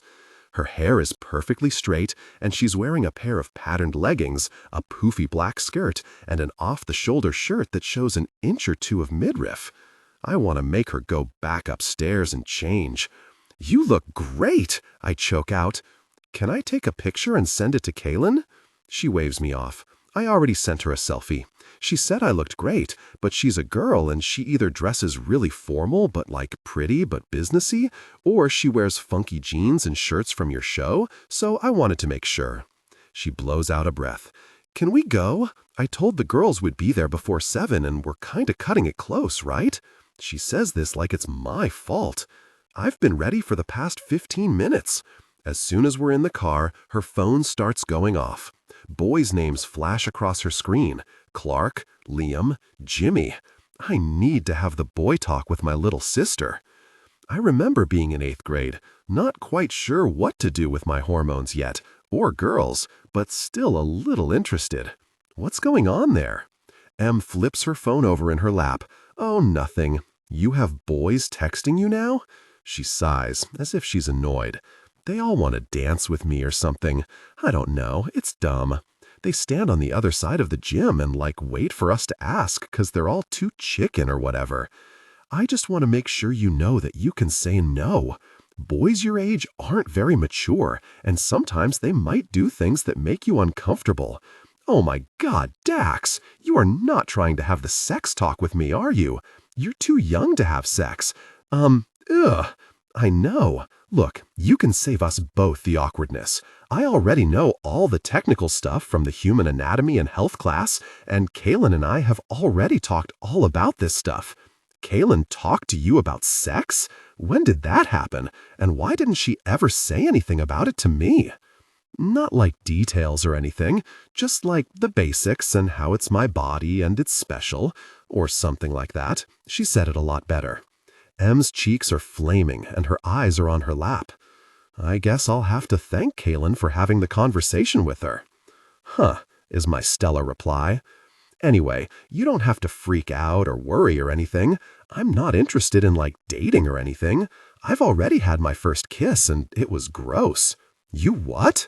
I can almost feel hairs turning gray. It was at the beginning of the school year. Chris Becker asked me to go steady, and I said yes, even though I wasn't so sure I liked him like that. But then he kissed me, and I was like, no way, 'cause he tried to put his tongue in my mouth. I'm white-knuckling the steering wheel, and I have to clear my throat before I ask the next question. What did you do? I pushed him, and he fell into a mud puddle. I told him not to talk to me anymore. Boys are weird. Yes, they are. I hope you feel like that about them until you're at least 25. We're down from 30, so that's an improvement, Em mutters snarkily. I have a feeling the next few years might give me an ulcer if this is just the beginning. I pull into the driveway of her friend's house. It's a nice place, in a good neighborhood. I looked it up in advance. There's a flurry of activity at the front door. Em gets dragged upstairs to get rid of her bag, but her backpack stays at the front door. I'm assuming makeup and hair stuff is in there. Lord knows she checked her reflection 1,000,000 times on the way here. Her friends giggle and titter near the door, and Ainsley's mom, Adele, fawns over me in a slightly awkward way. 10 minutes later, I'm in a car with 4 very loud girls who smell like they took a swim in a lake of cheap perfume. Em blasts the music in the front seat, and they all try to scream over it to hear each other. When the chorus comes on, they sing together completely out of tune, except Em. Her voice is eerily on key. I have no idea how teachers manage a whole class full of this. I pull up to the school, and the girls' tittering grows louder. "Oh my God, Emmy, look! Liam is waiting for you." "Who's with him?" Oh, that's Clark and Jackson and River. Who named these kids?" I mutter. "Your name is Daxton," Em points out. "But River? After the dead actor? Who?" Em asks. When I open my mouth to explain, she waves her hand around. "It doesn't matter." "Okay, thanks for the ride. I'll see you tomorrow." "Thanks for the ride, Mr. Hughes," comes from the back seat as the doors open and the girls all pile out of the car. "Mr. Hughes? What?" The gaggle of girls meet up with the group of boys. They stand awkwardly with their hands shoved in their pockets, the girls looking over their shoulder at my car before they head into the school. I remind myself that it's a school dance, chaperoned by teachers, and nothing bad can happen. I call Kailyn on speakerphone to let her know I'm on the way to pick her up. How was dance drop-off? I have no idea how fathers do this. Hope, disappointment, simmering resentment, maternal love, and the excitement of a fresh start. Between the makeup, the screeching, the perfume, and the boys, I'm surprised any parent survives this. And did you know Em's already had her first kiss? Kailyn laughs. You were probably the same age when you had your first kiss. My first kiss was on a set in front of a camera crew, and it was not awesome. My co-star had just finished eating a Big Mac and didn't think brushing her teeth was necessary after extra onions. I slapped the steering wheel. That's what I should have done. I should have fed Em garlic and onions for dinner. It'll be fine. It's a school dance. There's nowhere for them to hide and be overly affectionate. I hope not, or I'm going to spend a few years in prison. Oh, and thanks for letting me know you'd had the sex talk with Em. I told her she was special and all of her firsts should be with someone who cares about her. Oh, well, that was a lot better than what I would have said, and it's a little disturbing that you've already had that talk with her, and she's only in 8th grade. There are a couple of girls in her class who have had sex already. Please don't tell me things like this when I've just left her in a gym full of hormonal boys. She's not interested. You're safe. For now, I hope you're right. I am. I'll have a beer waiting for you when you get here to offset the anxiety. I can hear the smile in her voice. I might need something stronger. I'll see what I can do. Less than 10 minutes later, I pull into Kailyn's driveway. It's not too far from my place, but in a more modest subdivision. She lives in a bungalow with pretty flowers lining the front walk. Everything is neat and well-maintained, as I'd expect from her. Her cats eye me suspiciously from the windowsill inside the house. The anxiety over Em and the dance is forgotten as soon as the door swings open. Kailyn is wearing a beautiful royal blue dress that accentuates her figure. She's barefoot on the hardwood floor. She holds out a wine glass. Sadly, wine is the strongest thing I have. This right here is the ultimate in archaically sexist male fantasies. What I wouldn't give to be greeted every single day of my life by this exact sight. I'm sorry? Nothing? Thank you. You look incredible, and I care about you, and I think you're very special. I pluck the glass from her hand and set it on the side table so her hands are free and I can kiss her. I also think it would be a very good idea to call the restaurant and push our reservation back so I can show you exactly how special I think you are. Kailyn grins against my lips. Don't think you can manage making it through dinner before you see what kind of panties I'm wearing? Are they cheekies? She laces her fingers through mine. Why don't you come upstairs and find out? Dinner date disaster. Kailyn Dax does a very thorough job of showing me exactly how special he thinks I am. We don't leave for the restaurant until almost 9. My hair is a little wild from his hands having been in it, but he's much more relaxed, and I'm feeling very fantastic myself. He takes me to a lovely, very exclusive restaurant that I would never be able to afford. We talk about my pro bono case and how excited I am that it looks like this little boy will have a permanent home soon. I love Dax's attentiveness and enthusiasm for the things I'm passionate about. He makes me feel like I'm the only person in the room when we're together like this. Despite the attention he sometimes gets, I never have to fight for his. As difficult as the road ahead of us may be, I can see a future unfolding with him. We're halfway through our meal when he gets a call from Ainsley's mother. I assume it's to let him know they're home from the dance, at least until his expression becomes incredulous. They got caught with what? Where did they get it? Em? Are you sure? We're on our way. No, I'm so sorry. We'll be there as soon as we can. He throws his napkin on the table and shoves his chair back. What's wrong? Did something happen? They got caught with alcohol at the dance. The girls? Yes, we have to go. I need to settle the tab. I put a hand on his arm. You get the car, I'll settle the tab. His phone rings again. This time it's the school. He purses his lips and nods, bringing the phone to his ear as he heads for the door. I quickly pay the bill, leaving our half-eaten dinner at the table, and meet him in front of the restaurant. If I hadn't been on my second glass of wine, I would offer to drive. I check my phone and find the school has also called me. Dax grips the steering wheel. I can't believe this. How really did I miss this? What happened? Where did the girls get alcohol from in the first place? All I know so far is that they found a bottle of vodka in Em's backpack. That doesn't sound like something she would do. Dax runs an anxious hand through his hair. Where would she even get a bottle of vodka? Do you have a liquor cabinet at home? Yeah, but she doesn't go in it. At least I didn't think she did. Now I have to wonder what else I don't know. He hits the brakes when the light turns red and slams his palm against the steering wheel. Really, I'm sure there's a reasonable explanation.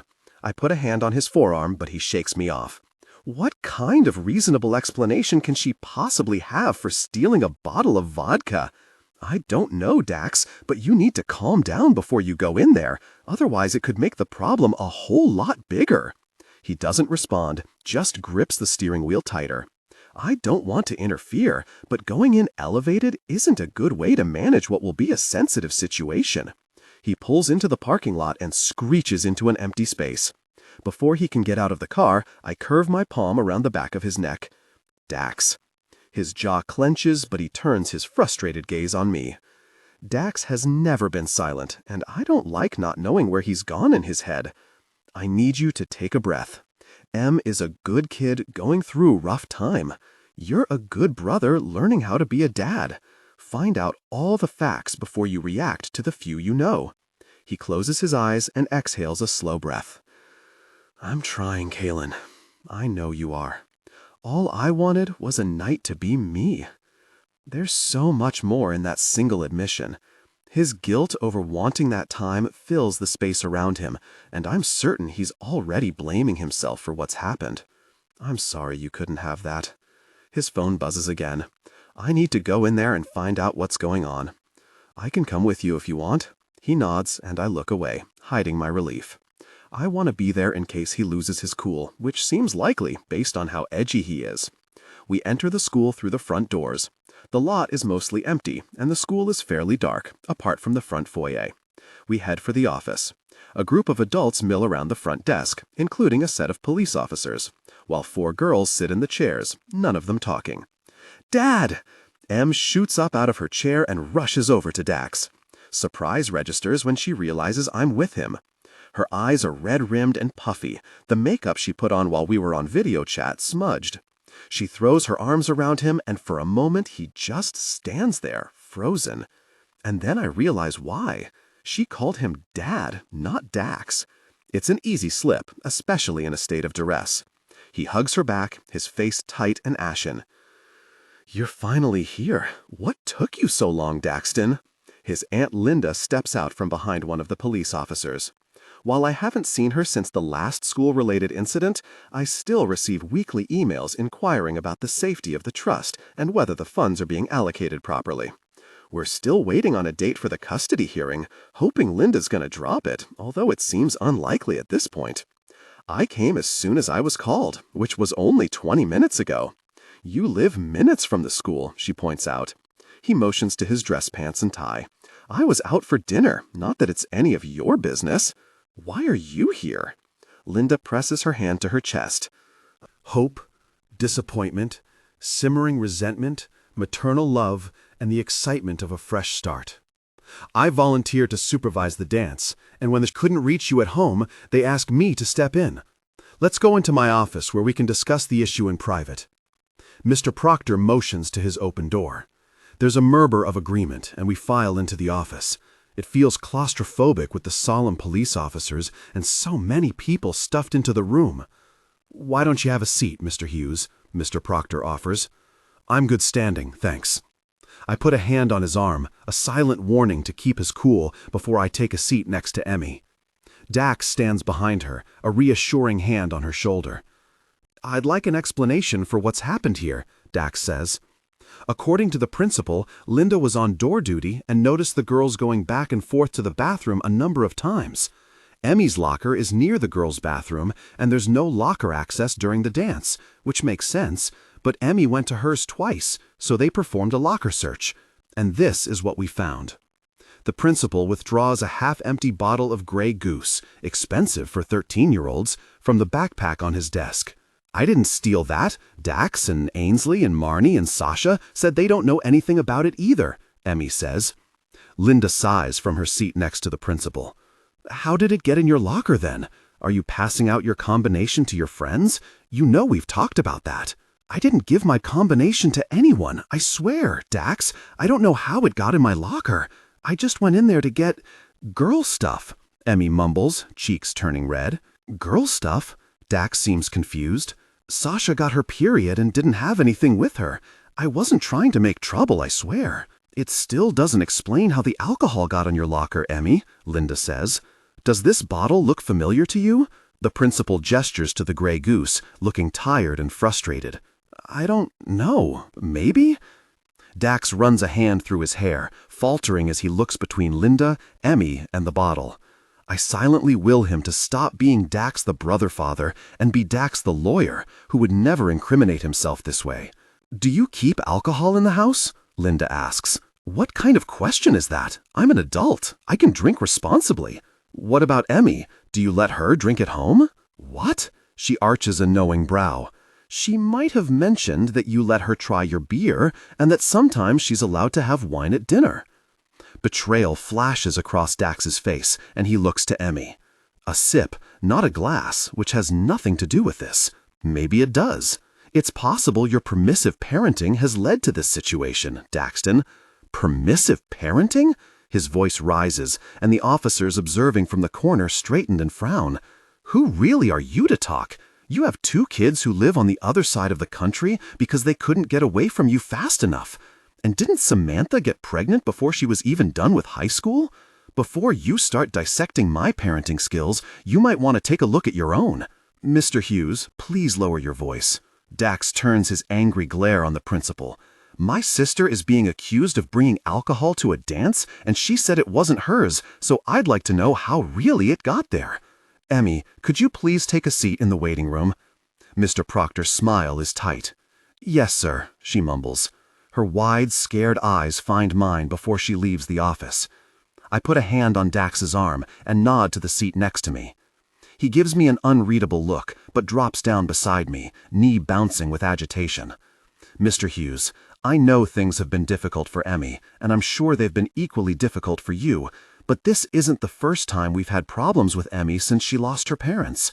I realize she may be acting out, but the facts remain that the bottle was found in her backpack in her locker.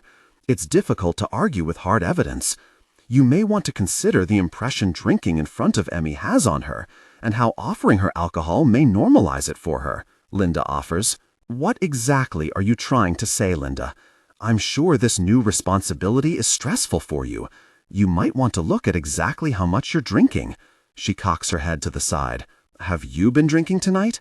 Is it even safe for Emmy to ride home with you?" Dax grips the arms of the chair as if he's about to push out of it. "Are you kidding me?" I slip my fingers between his, hoping to help keep him in check. I've never seen Dax go off, but I have a feeling that if he's pushed much further, he will. Dax had a single glass of wine with dinner. He's perfectly capable of driving. As for the bottle of vodka, he'll clearly talk to Emmy about the origins. I think needling Dax is unnecessary, and it would be more helpful to discuss the consequences of Emmy's actions. We have officers present, and I'm curious as to their role here. We're here to mediate, ma'am. Mediate? Mrs. Thrasher indicated there might be some hostility over her presence, and of course, Dax walked right into that trap. His fingers clench around mine, and I squeeze back, a silent message to keep his temper on lockdown. Well, based on the accusations here, I think there might be some legitimacy to that hostility. I motion to the people in the room. Can we discuss the consequences for possession of alcohol? She's facing a 3-day suspension, minimum. And there's an appeal process? I ask. Yes, of course, but I cut the principal off mid-sentence. As the conservator, I speak for Emmy, so I'd like to request that you forward that information to me and Daxton. In the meantime, we'll take Emmy home and see if we can't get to the bottom of this on our own. Is Daxton fit to drive? Are you? Linda spits out. As I said, Daxton had 1 glass of wine with dinner. I am concerned about how agitated he is, though. Maybe a breathalyzer test would be advisable, considering the circumstances. Linda looks to the officers with wide, imploring eyes. I only want to keep Emmy safe. Dax barks out a humorless laugh. Of course you do. He looks to the officers. Since Emmy's safety is always my top priority, I'll gladly take a breathalyzer test. I'm relieved he doesn't put up a fight, and we follow the officers, with Emmy in tow, to the police car. Dax passes the test. While they're at it, they test Emmy as well, twice. It appears she hasn't consumed any alcohol, but it still doesn't explain where the vodka came from. Dax is fuming as we cross the parking lot, the situation having pushed him to the edge. Are you calm enough to drive? I ask when we reach the car. I'm fine, he says through gritted teeth. I open the door and slide the seat forward. Dax drove the Audi tonight, the non-family-friendly vehicle. Emmy gives me an imploring, tearful look as she gets in. I'll sit in the back with Emmy. Dax wears an impassive expression as I awkwardly fold myself into the back seat, then closes the door. I really didn't steal the vodka. I don't even like the way it smells, Kailyn. Emmy murmurs through her tears. We'll get it figured out. I squeeze her hand in reassurance, wanting to provide whatever comfort I can. Dax climbs into the front seat, eyes flicking to the rearview mirror as he buckles himself in and starts the car. I note the nearly imperceptible shake in his hands as he grips the wheel. We start out heading towards Dax's place, but when he makes a right a few blocks earlier than he should, Emmy perks up anxiously. Where are we going? To drop off Kailyn, Dax says flatly. Can't she come home with us? Can't you come to our place? Her eyes are watery, bottom lip trembling.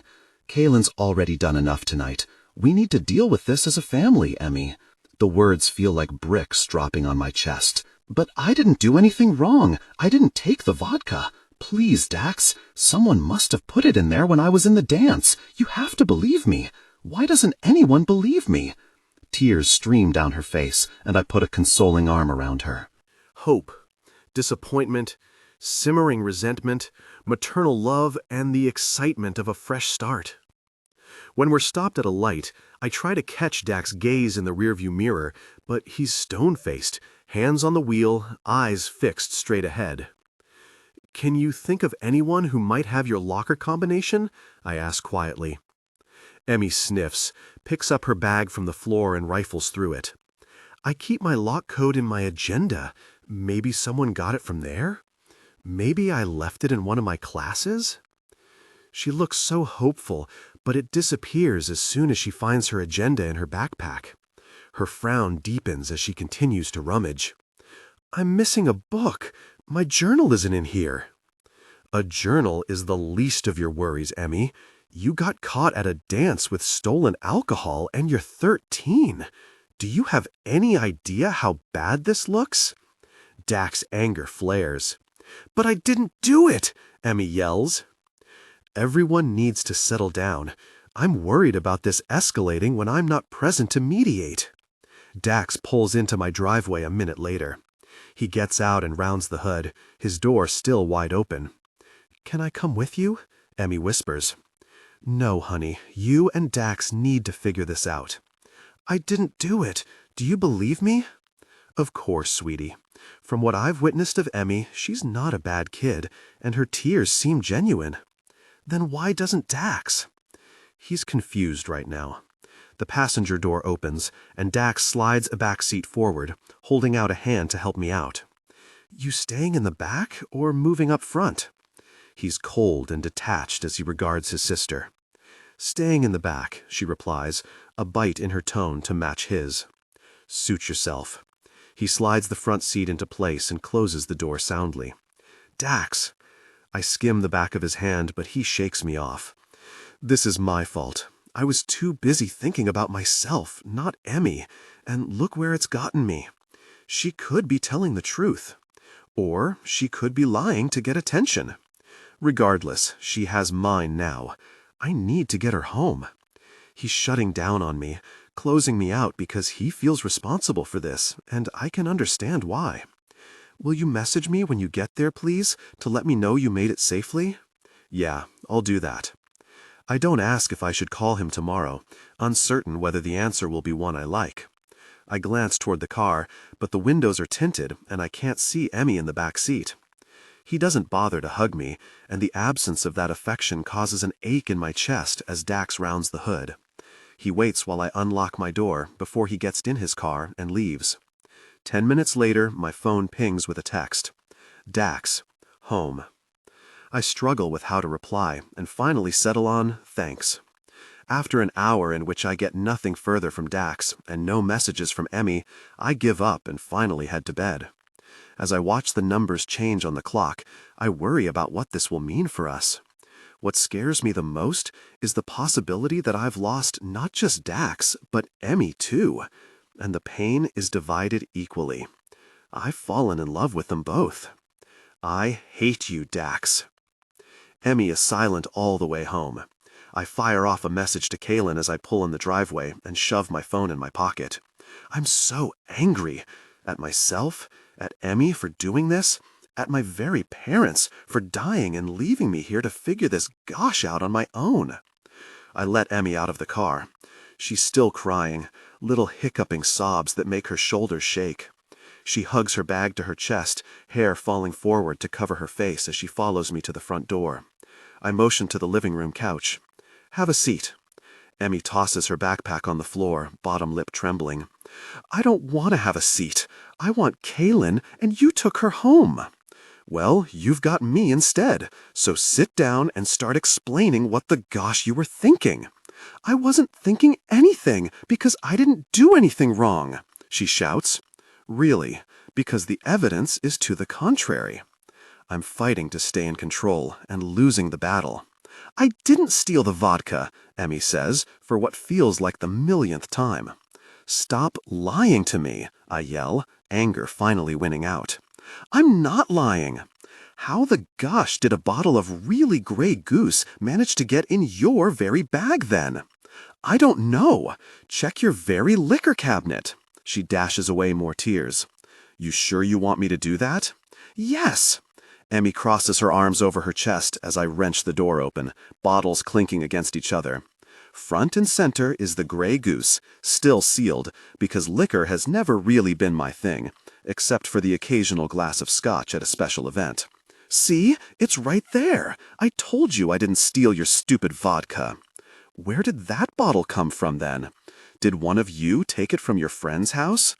And there's no point in lying either, Emmy, because I'll be calling to make sure all of their alcohol is in their liquor cabinets too. I don't know where the really it came from, she screams. Watch your very language. I realize I'm being a hypocrite and that losing my cool is making the situation worse. You swear all the very time. You know what? You're grounded until further notice. Leave your phone on the coffee table, and there will be no laptop and no TV until you're honest about what happened tonight. Well, I guess I'll be grounded forever because I already told you the truth and you don't believe me. She slams her phone down on the coffee table. Stop covering for your friends, Emmy. They're not going to help you out of this one. Really, you're not my dad and you never will be, so stop pretending you are. She clenches her fists, eye wild and angry. I wish I'd been in the car with them when they died. It would be better than living with you. Her words feel like punches to the heart. Emmy, don't say that. She pauses with her hand on the banister, tears streaming down her face. Why not? You want me to be honest, right? Well, I hate everything about being here. I hate living with you. I hate you. My chest constricts with her admission, and I stumble back a step as if the words are a physical slap. Her eyes flare, and she spins around, her sobs stilted as she rushes up the stairs. The door to her room slams. I close my eyes and choke on my emotions. I want to force Emmy to take her words back. I want to make sense of what happened tonight. But the reality is, if I'd been paying more attention to something other than my own needs, I might have seen it. I cross over to the couch and sit down, pressing the heels of my palms against my eyes, as if it will stop the emotion from leaking out. I don't know what to do, or how to fix this. I slip my phone out of my pocket. I have a message from Kailyn. Her response matches mine. One single word. A simple thanks. God, I've screwed this up too. My entire life is one giant mess. I want to ask Kailyn how to make this better, but maybe that's the problem. Maybe I've been relying too much on her when I should be trying to manage on my own. I stare at the screen until it goes blank again. Then I sit on the couch, eyes fixed on nothing, wishing my life were different. I've ruined everything. Every single thing I've done tonight has made this worse. Linda will undoubtedly use it against me, and maybe she has a right to. I knock on Emmy's door before I go to bed, but she doesn't answer. I peek inside and find her curled up under her comforter with her back to the door. Em, I'm sorry I yelled at you. She remains silent, even though I have a feeling she's still awake. I cross the room and put a hand on her shoulder. She jerks away. Leave me alone. Em, just go away. Her body trembles as she fights another sob. I don't want to leave, but I don't know what else to do for her without making this terrible situation even worse. I close the door and sit down in the hall, listening to her cry, wishing I knew how to be better at this. The next morning, I discovered just how early in life the wrath of women begins. I figure after a night to cool off and some sleep, we'll be able to talk it out. Emmy's laptop is in the hallway when I wake up, which I take as a good sign. I assume it to mean she's willing to accept the consequences of her actions without a fight. Hope, disappointment, simmering resentment, maternal love, and the excitement of a fresh start. I also stupidly believe it means a conversation without yelling is next. Oh, how wrong I am. Emma won't come out of her room for anything, not even food. By dinner time on Saturday, I'm fed up with the standoff. I open the door to her room and find her lying in her bed, facing the wall, exactly as she was last night. I have to wonder if she's moved at all. You have to eat. I'm not hungry. I'm not leaving this room until you come downstairs and eat something. Fine, stand there all night for all I care. You can be angry at me and hate me all you want, but you're not going to starve yourself. My voice breaks at the hate me part. She stiffens, but her shoulders deflates and she rolls over. Fine. Her hair is a wild mess, and she still has streaks of black eyeliner rimming her eyes, which are puffy and red. I'm pretty sure I look almost the same, minus the eyeliner. She stomps past me, and I follow her to the kitchen. I ordered pizza. I'll have cereal, thanks. She opens the fridge, pulls out the milk and a box of crappy sugary stuff, slamming it down on the table. I lean against the counter as she grabs a bowl and spoon and crosses over to the island. She doesn't bother to sit down. Instead, she pours herself a bowl and shovels it into her mouth, barely chewing. I imagine she's starving, and this standoff is meant to torment me. Once she's inhaled the cereal, she puts everything away, staunchly avoiding eye contact. We can't fix this problem if you're not talking to me, Emma. Why should I bother? You don't believe anything I say anyway. I need an answer that makes sense, Emma. Well, I don't have one, so I guess there's nothing to say. And with that, she stomps back up to her room and slams her door. I've about had it with the very door slamming. Even though I'm not particularly hungry, I nab a slice of pizza and flop down on the couch. Emma's phone is still where I left it. The screen flashes with an incoming message. She has loads of them from her friends from last night, one from that Jimmy kid, and about 15 from Clark. After a conversation about privacy and me being responsible for her phone bills, she grudgingly gave me her password and free rein to check her messages. As I scroll, I note a message from Kailyn. I key in the code and check the message. It was sent last night, probably around the same time I dropped Kailyn off. I was a complete jerk to her and haven't heard from her at all today. I assume she's giving me space. Usually when I go through messages, MA is here with me, so it feels a lot less like I'm snooping. Guilt creeps up the back of my neck as I read through the last messages to Kailyn. MA: Is Dax mad at you 'cause of me? Kailyn: No, honey, Dax is upset about the situation. MA: Can you come over tomorrow? Kailyn: I think you and Dax need to work this out. MA: Can I still message you? You should ask Dax if that's okay. MA: Okay, I'm sorry I ruined tonight. Kailyn: You didn't ruin anything. 3. Almost home. Talk later. I read them over and over, trying to see inside them. What was I doing? What was Kailyn doing? All this time spent with MA, and if we didn't work out, what happened then? Once the custody issue is finally resolved, Kailyn won't have a reason to be part of our lives. Would she stay in MA's life anyway? Really? My head is everywhere right now, and Kailyn is really the last place it should be. I should be worried about MA getting caught with booze and where or whom she got it from and who else MA is protecting. Around 10 Kailyn messages asking if I'm okay. I send one back to let her know MA is grounded and I've confiscated all of her electronics and that I need to focus my energy and attention on her. 20 long minutes go by before she responds. This time I get 2 words. Kailyn: I understand. I'm not sure why they're so painful when I'm the one pushing her away. Sunday is more of the same. MA avoids me apart from coming down once to shove a giant bowl of cereal in her face and then disappears back into her room. At this point, it's a battle of wills. After calling all the other parents, it's confirmed that no one is missing a bottle of vodka, so it means someone bought it for them. The question is who? I check the messages from her friends, hoping to get the answers MA refuses to provide. Mostly the messages are about getting yelled at and how no one knows where the vodka came from. Ainsley asks if MA actually brought it, 'cause grounded forever. None of her friends seem likely to encourage that kind of behavior, which leaves me with the same questions and no answer.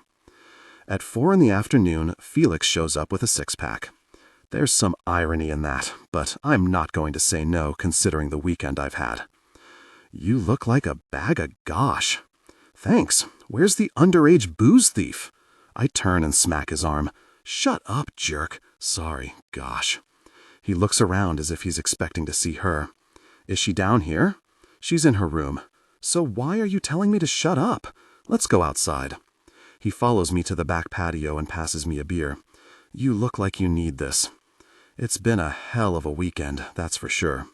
I'm surprised your girlfriend isn't here. I glance over at the door on reflex, just to make sure MA isn't around to hear our conversation. Kailyn isn't my girlfriend. Felix lifts a brow as he tips his bottle back. Really? Because I seem to recall you telling me you were looking forward to Friday night for intimacy. Guess that plan went in the mess, huh? Yeah, well, if I hadn't been distracted by an attractive person, I might not have missed what was going on with MA. Even as I say it, I feel horrible. Kailyn isn't someone I'm just using for intimacy, and she never has been. Felix gives me a hard look. You sure about that? I mean, if you hadn't been with Kailyn, you would have been out with me, passing off the wannabe groupies you can't be bothered with. He has a point, but it's more than that. MA's too attached to her. And that's a bad thing? She seems pretty stable, and she spends time with MA willingly, without you there. Kailyn is stable. She's career-driven, but she makes time for the people she cares about, and she's sure as hell made time for me and MA, maybe more than she should. I'm too dependent on her, to the point where I feel like I can't do this without her. I mean, she's been involved since the funeral, and they made her conservator. I keep going to her like I expect her to make things okay. What happens when the custody issue is resolved and she's not obligated to be part of this anymore? Is she gonna bail? MA can't handle that, and I don't really know if I can either. It's a mess. I gotta get out before I get in too deep. I think you're already there. Well, then I should cut out now. Make it just about the legal aspect. I don't have time to juggle a relationship and MA and work. I can barely handle MA and work as it is. And Kailyn has been picking up the slack for me in the MA department when work gets in the way, which is another problem I'll have to resolve sooner rather than later. Jesus, what the hell is even in this for her? What do I bring to the table other than a lot of baggage? Maybe you're taking on too much. You were back to work a week after the funeral. Take some time off. It's not like you don't have vacation banked. He's right. I have weeks of unused vacation time. Yeah, I don't know. I've been thinking about that too. Kailyn's mentioned a couple of times that her boss wants me on their team. Do you really want to start over when you're close to making partner, though? Who would I have to make fun of during meetings? I laugh a little, but it's flat. You could always make fun of Gene. From the tax department? Too easy. I can feel his eyes on me. You're seriously considering this, aren't you? Here's the thing. No matter how close I am to partner, I can't go that route now. Not when I need flex hours. I'd be working 90 hours a week, and I'd be in the courtroom all the time. Hope, disappointment, simmering resentment, maternal love, and the excitement of a fresh start. I need flexibility, and have looked into that company's policies on family. It could work. Would you take a pay cut? I don't know, but the paycheck isn't the priority anymore. Neither is the prestige of making partner. How are you going to manage working there with Kailyn? It wasn't like it was going on all that long. We can be professional. You sure about that? I'll figure it out. I can't keep going the way I am. This train is going to derail eventually, and I need to get off before that happens. We all fall, Dax. The drive to work on Monday is miserable. Not because the traffic is worse than usual or the weather is bad, but because I have an angry 13-year-old girl in the passenger seat who still isn't talking to me. It's driving me insane.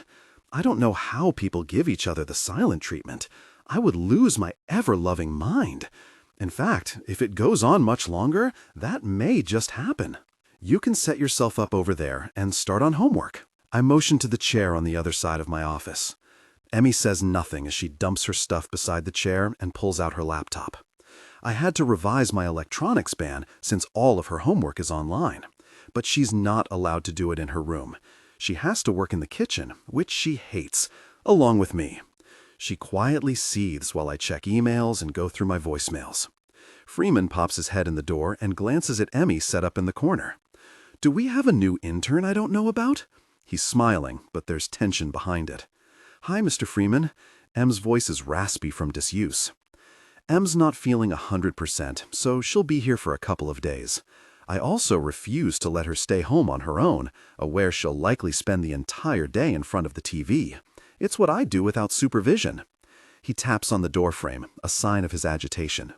Can I see you in my office? Of course. I push out of my chair. I'll be back. Emmy nods, chewed up nails already in her mouth as I follow my boss down the hall. Is this going to be a regular occurrence? He asks once we're in his office. I'm sorry. I should have run it by you before I brought Emmy here. She won't be a problem. She'll stay in my office, and if I have meetings, I can send her down the street to the cafe. Is everything okay? I understand you're going through some personal difficulties, but you've been distracted a lot lately. That the death of my parents and my guardianship of my sister is construed as personal difficulties is laughable. There's been a lot of change. I've had to shift my priorities now that Emmy is my responsibility. He steeples his hands. I'm sure it's put increased demands on your time outside of work. I hope that her being here isn't going to compromise that further. She won't be a distraction. I'm annoyed that this is the angle he's taking. At no point has he asked how I'm coping, how Em's coping. His sole concern seems to be whether I can accomplish everything he needs me to in the time I have allocated. He smiles. That's good to hear. I know partner is on your radar, and I'd hate for that to be compromised. I consider whether I want to have this conversation and decide it's better to get it out of the way. Actually, I think we should talk about that. Now that I have these new responsibilities, I need to reevaluate my career plans, and that includes making partner. It's still definitely something I'd like to work toward, but I need my focus to be on Emmy and her well-being. I think Felix would be equally as viable a candidate for partner. He blinks a few times, the only sign I've shocked him. You're sure this is what you want? Em's only going to need me for a few more years, and right now she needs me the most. She has to be my first priority. He's silent for a few moments before he finally nods. I understand. It's commendable that you're putting her needs ahead of your own. It's about time, actually, but I don't say that. And as I sit across from him, I keep thinking about Whitman and what they might be able to offer me. Feelings for Kailyn aside, it would be better for Emmy and possibly better for me. I should get back to work. My conversation with Freeman weighs heavy on my mind the rest of the morning. Emmy comes with me to get lunch. We order to go and head back to the office instead of grabbing a table. The silence is choking me. Are you in trouble for having me at work? Her voice is low and hoarse. I glance at her, head bowed, fingers at her mouth. No, I'm not in trouble. Mr. Freeman seemed mad. He always seems mad, especially in the morning. She sighs. I'm sorry. I wish you'd tell me what happened at the dance. I already did. I swear on Mom and Dad, Dax, I didn't steal the vodka. I don't know how it got in my locker, but I didn't put it there. We went to my locker twice, once to get stuff for Sasha and once to get Ainsley a hair tie, and that was it. Her oath shocks me into stillness. She's serious. I can see it in her imploring gaze and the tremble of her chin. I'm sorry, kiddo. I pull her into me, hugging her hard. I should have trusted that you were telling me the truth.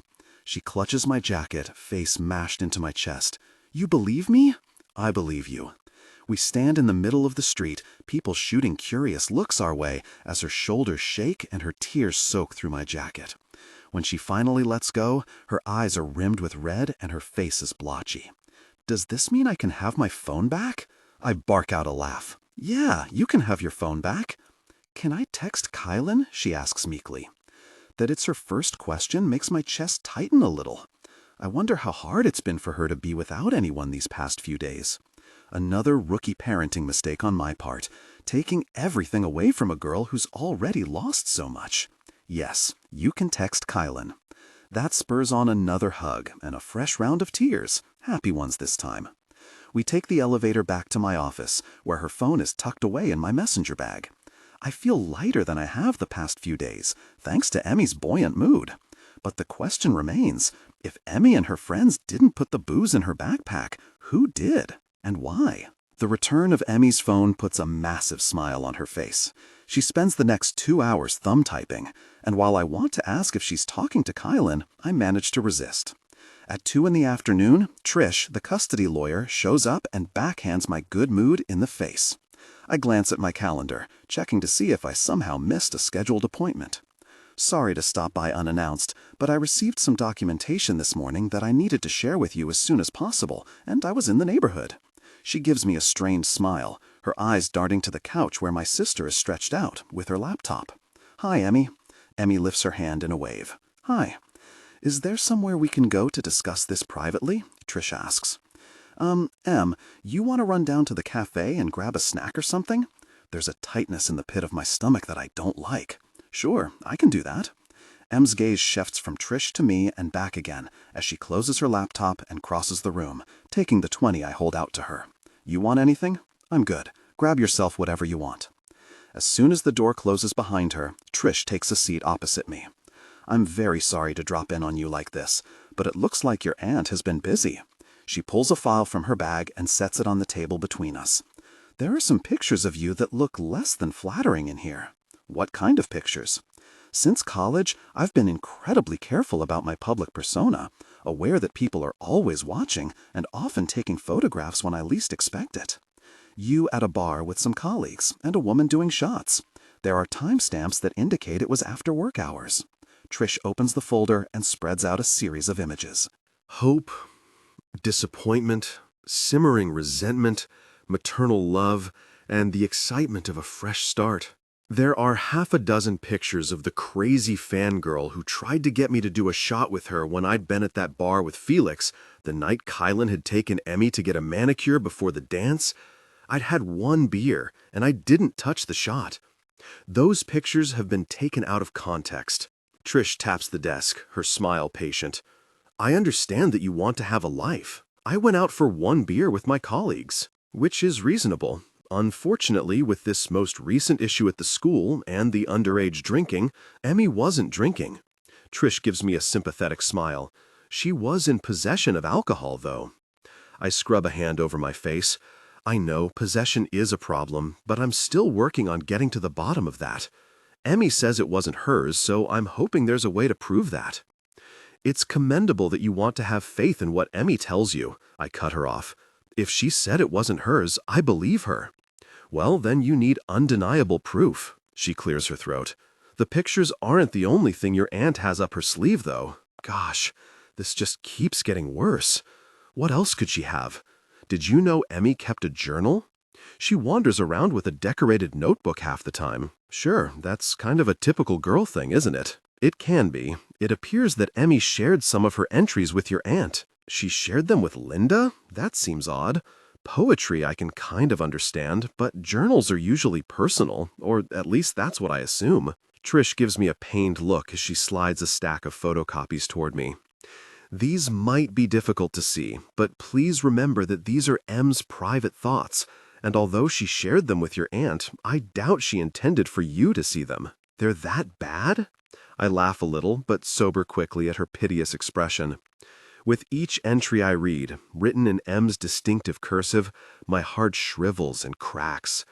Phrases jump out on the page, ones in angry, slashing caps, gone over and over with ink until the paper threatened to tear under the pressure. The running ink and splotches on the page indicate she often cried while she wrote these. Each entry bears a date at the top right corner of the page. One is dated around the time I started moving my stuff in and cleaning out our parents' room. I hate this. I hate that Dax is throwing out all this stuff, and there's nothing I can do about it. He just comes in and takes over and changes everything. I wish he hadn't moved in here. I wish I could just take care of myself. Another is from the time Emmy punched out that Billy kid and I confiscated her phone. Dax is so mean. I hate him so really much. Gosh, gosh, gosh. He took my phone for the whole weekend. Now I have no one to talk to. And he's such a hypocrite. One second he's saying he gets why I punched Billy, and the next he's grounding me. He's such a jerk. There are endless entries, all of them expressing M's frustration with living with me, my invading her privacy, trying to be her dad when I'm not. It's hard to read, and even harder to understand why she would show any of this to Linda. I swallow down the surge of emotion that threatens to embarrass me. I reach for the cold coffee on my desk, anything that will help ease the sudden dryness in my mouth. I know this is difficult, Dax, Trish says softly. I didn't realize she felt this way, I croak. I very much doubt she does. She's a grieving girl who's experienced a huge trauma, and she's working through her emotions, Trish reasons. Even if Emmy says she doesn't mean it, the prosecution is going to say she's being coerced to change her story. There's a strong possibility that they'll use that argument against you. Gosh, am I going to lose her? I pinch the bridge of my nose and rub my eyes, on the brink of cracking. My sister has written countless entries about how much she can't stand me. I don't even know if she wants me to fight for her anymore. I think you'll need to talk to her about that, as painful as it is. I nod, my vision blurring. Everything I had seems to be slipping through my fingers. I'll speak with her, of course. Would you like to call me later? Sure, yeah, that would be good. Trish stands and I do the same, but my legs are unsteady and my palms are damp. Thank you for stopping by. I walk her to the door, of course. M's sitting in the waiting room with some blended drink, likely full of caffeine she doesn't need. Come on in, kiddo. My voice breaks, the pain making the words jagged. Is everything okay? She follows me into the office. I motion to the couch. I have to show you something, and you need to be very honest with me about the truthfulness of it, okay? Okay. Her sleeve is in her mouth, the edge already wet from her chewing on it. The skin around her fingers is red and torn. Her anxiety is making her unable to manage without some kind of self-soothing. I push the papers toward her with a heavy swallow. Her brows come down before her eyes flare.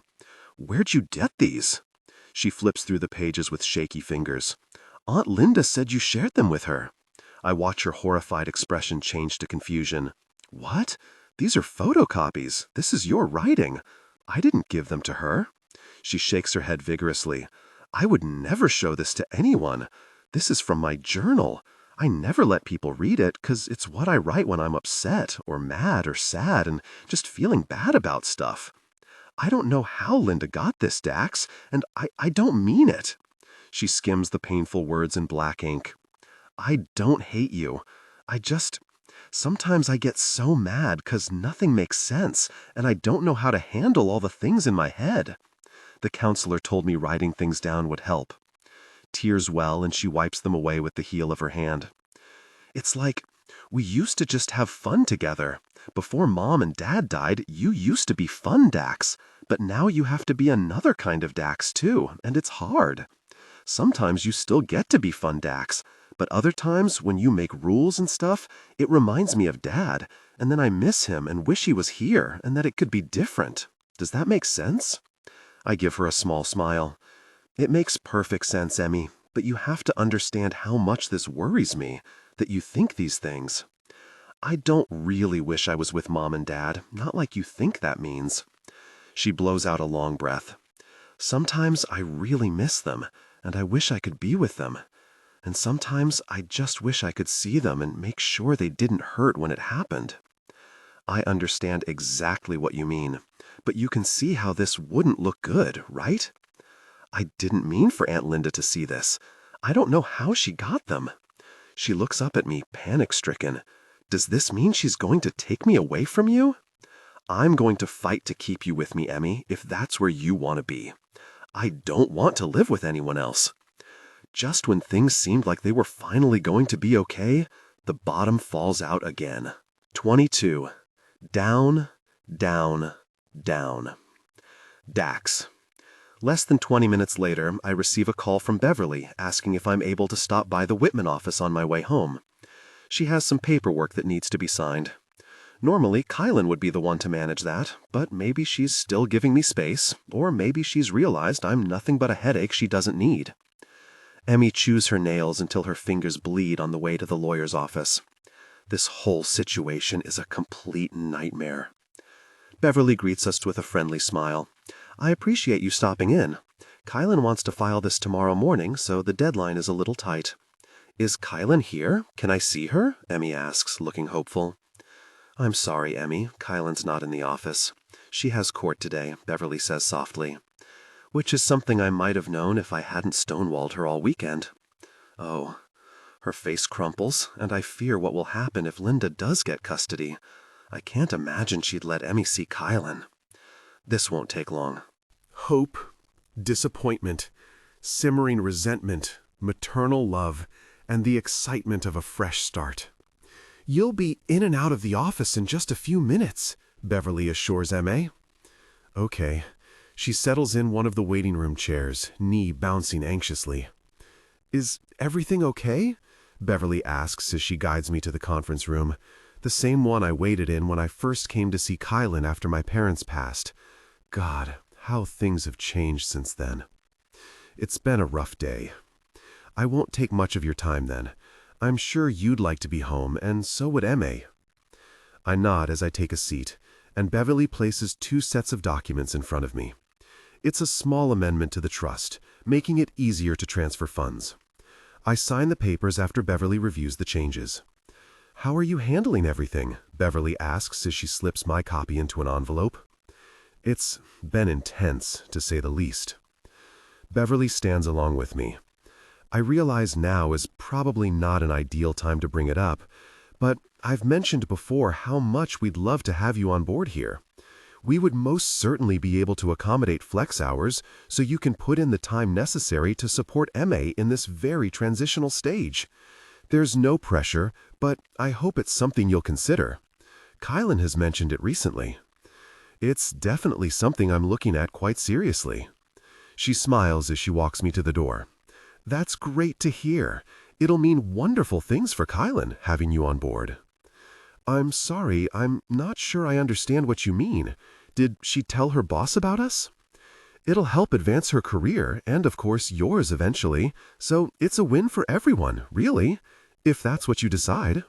No interview would be necessary, and your salary would be competitive. Of course, we can talk about this at a later date, once you're feeling more settled. Right, of course. I don't hear much after that. I'm too busy mentally filtering through all the conversations Kailyn and I have had about switching firms. My throat tightens with the realization that she's been pushing for this the entire time. Has she used me as a power play? It seems likely with how driven she is and how much she seems to want partner. Here I thought she was looking out for me and MA, but really she was looking out for herself. I pull at my tie. It feels too tight, like it's choking out the air in the room. Daxton, are you all right? Fine, thank you. It's been a difficult day. All I can focus on is how the one person I thought was truly on my side has been playing me all along. I step out into the hall and find Emma in the same place I left her. Beside her is Kailyn, dressed in one of her pencil skirts, legs encased in patterned hose, one red heel hanging off the end of her foot. Their heads are bent close, fingers laced together. I need to talk to you. They both look up, smiles fading. Are you okay? Kailyn asks. I'd like a moment with you in your office.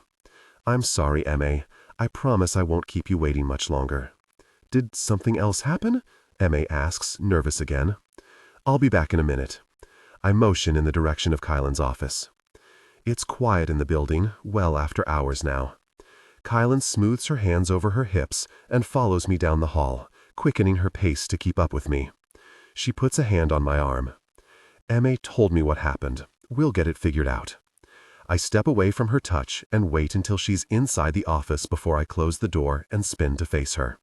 What kind of game are you playing? I'm sorry, what? You know what, it doesn't even matter. You used me and my sister to further your career? What? I take a step forward, hands clenched, anger and devastation colliding.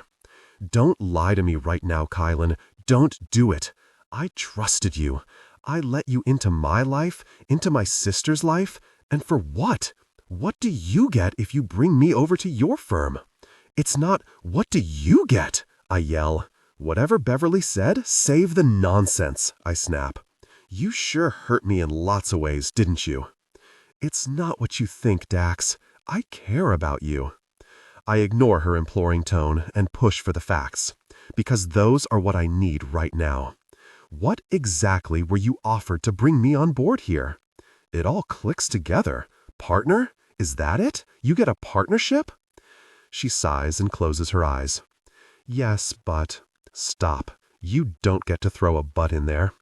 So all the time you've been spending with me, with Emma, it's all been about you making partner?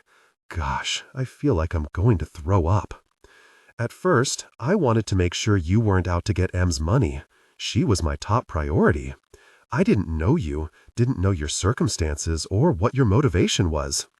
And after that, it stopped being about Em's trust being safe, and it started being about you making partner. I get it. It's not that simple, and you know it. Isn't it? You could have told me what was going on. You didn't need to keep that from me if that's not what this was about. I motion between us and then reach for the door. I hope you're happy with yourself. You've just broken a little girl's heart, and it was already in pieces. Dax, please, you need to hear me out on this. No, I don't. What I need to do is make sure my difficult aunt doesn't get custody of my sister. And I need to start by cutting the people out of my life who are going to cause more damage than good. Bad judgment. Kailyn, Sometimes the biggest mistakes are made with the best of intentions. I want to follow Dax, but I don't want to make an already terrible situation worse, and I also don't want to needlessly upset Emma more than she is. So I let him leave, because I have no other choice. The irony is, I plan to speak with Beverly tomorrow morning about the partnership, and that I'd prefer to make it on my own merit, not on my ability to persuade Daxton to come to Whitman. And now I'm too late. I feel ill as I drop into my chair and splay my hands out on my desk.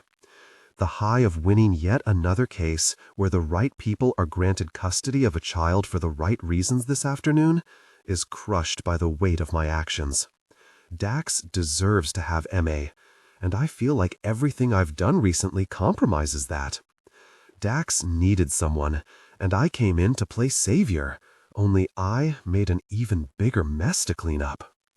I take several deep breaths, hoping to calm the swell of emotions as they slam into me. I don't want to cry, not with Beverly still here. But judging by the pricking behind my eyes, I don't think I'm winning the battle. A soft knock has me clearing my throat. I want it to be Dax returning to hear me out, but that's highly unlikely. Come in. Beverly peeks her head in and purses her lips. I have no idea what my expression is. I feel like I've come down with the flu. I'm pretty sure the last meal I had is going to come up before this night is over. You don't look very happy for someone who just won her second pro bono custody case. I am. I give her a weak smile. I just have other things on my mind. Ah, you mean Daxton.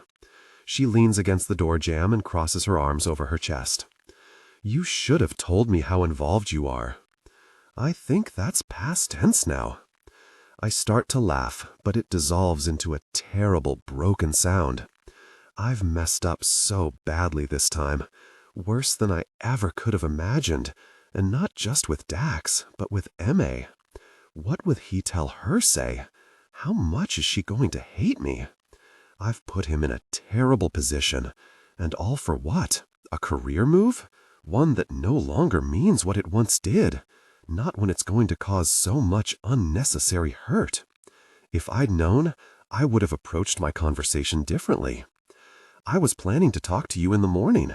I didn't want to complicate an opportunity for him to work here. Which is true. More than the partnership, I worried that being involved with him could affect his chance at the firm. I didn't mean for this to happen, Beverly. She laughs. No one ever means to fall in love. Denying it seems pointless, as if I'm trying to support a position that doesn't require any defense. I don't want my partnership contingent on whether Daxton accepts a job here. I can't have those two things tied together. Hope, disappointment, simmering resentment, maternal love, and the excitement of a fresh start. Beverly is silent for a few moments before she speaks. I can understand that, considering the circumstances. Regardless of how you get there, Kailyn, you've put in the time and dedication for the partnership to be yours. Why don't we talk about this later, when you're thinking rationally and not with your heart? You should go home, try to get some rest. I don't think this aunt of his is going down without a fight, based on the things she's saying, so it's going to be all hands on deck for the next little while. She moves to leave, but pauses. In case you weren't aware, in regards to the non-fraternization policy, already established relationships are reviewed on a case-by-case basis. Mostly it's to keep the lawyers from engaging in romantic relationships with their assistants or bosses. Just something to think about. It would be if Dax didn't hate me. I make it home before I have a complete breakdown. When I'm semi-composed, I call Holly. It's after 9 on a Monday. We both have to work early, but my craggy voice and sniffles mean she drops everything to come over. I'm not one for emotional outbursts. I cried when my mom passed, and again when my dad went a few years later. I almost cried when I humiliated myself the first time I met Dax, but other than that, tears don't fall easily for me. I'm pragmatic most of the time, but not when it comes to Dax and Emma. The possibility of losing them terrifies me. Half an hour later, Holly shows up at my door with an overnight bag. What happened? I messed up. My eyes start leaking again. Oh, Peanut. She drops her bag and hugs me. It takes less than 15 minutes to spill the entire story once I'm composed enough to speak. I think the most important question is whether or not you see this thing with Dax as long-term. I can. Holly tips her head to the side and waits for me to continue. We understand each other. You're sure you're not just playing rescuer? It's a valid question. If I had more space, I'd probably have 10 cats instead of 2. Once, I saved an entire litter when a feral mother gave birth under the back deck. I was so desperate to keep them, I even suggested building them a house in the backyard because both of my parents were allergic. Despite my pleas, they insisted we give them up for adoption. I put up the ad and vetted those families like the lawyer I now am. It's not uncommon for people who have experienced similar losses to find comfort in each other. Holly smiles. That's true. I love him. And Emma. Enough to walk away from an opportunity to be partner? Yes. You didn't even have to think about that. I was going to tell Beverly tomorrow morning that I didn't want my partnership to be based on Daxton coming to Whitman anyway, that I wanted it because I'd earned it. You know, for years, I had this goal based on a bet with my dad, but he wouldn't want me to forfeit the chance to have something real and meaningful just to further my career. And honestly, Halls, trust law isn't what I want to do forever. I'd rather not make partner and shift gears than keep going in the same direction I am now. So then you shift gears. I want to move to family law, help people who really need it, like the Lipsons and the Wilsons and Dax and Emma. It's a great fit. I think until now it was just too close to your heart, and you didn't have enough of your own people to love to really take it on. My chest aches as I recall just how upset Daxton was in my office earlier. I might have lost 2 of those people tonight. He's hurt, and he's dealing with more than is reasonable. The stress of what happened with his sister, the custody battle, all the uncertainty. He's been relying on you for a lot. And I let him down in the worst possible way, Holly. He thinks I did it all to make partner, not because I care. Do you really think he believes that? You didn't see him today. He was so angry and hurt. I did a lot of damage. So how do you undo it? I don't know. Find a way to help him keep custody of Emma, I guess? You're resourceful, smart, and determined. You always find a way to make it happen if you want it bad enough. There's no way Emma's aunt wants what's best for her. It's the trust she's after. Now I just need to find a way to prove it and make Dax see it was never about the partnership for me when it came to him and Emma. Leading up to the final custody hearing, I only hear from Dax when it's absolutely necessary. He uses email and CCs his lawyer. Everything is polite and professional. He doesn't text, doesn't call, and avoids stopping by the office when he knows I'll be there. My heart aches on a daily basis. The only similar pain I can recall is the loss of my parents. But no matter how much it hurts, I don't regret falling in love with Daxton. I just regret not telling him what I should have before I damaged what we had. Heartache is the worst affliction. It robs a person of rationality, of logic, of forethought and patience. It makes everything good painfully bright and magnifies the bad with an intensity that's difficult to tolerate. Thankfully, the one light in my darkness is the constant texts from Emma. Whatever Dax has said to her, it hasn't been enough to make her turn on me too, which gives me hope. So do the reports from Emma that Dax is sad, and whenever she brings me up, he gets all cagey and dejected. While I wait out his silence, I dig into his aunt, dissecting the emails she sent me, looking for more in them. I seek out more information on her past jobs and her husband's, trying to make connections, but without input from Dax, it's difficult to make any progress. Emma's still worried she's going to have to live with her aunt, but since the journal entries and the social media pictures, which were a stretch, considering Emma was with me and I have the pictures and receipts to prove it, Linda hasn't made any more moves. Regardless, I can't shake the feeling that she has more to do with the whole underage alcohol situation than we know. She was too smug, too all-knowing, and just waiting for Dax to blow. And none of the girls had been drunk, according to the police reports, since it turns out they'd all taken breathalyzer tests. It doesn't make sense that a group of girls would steal alcohol and not bother to drink it. A few weeks after the whole blowout at my office, Emma texts about an assembly she's performing in and wants to know if I can come.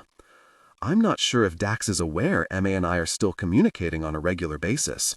I don't ask about him, even though I want to, although I certainly don't stop her when she wants to share.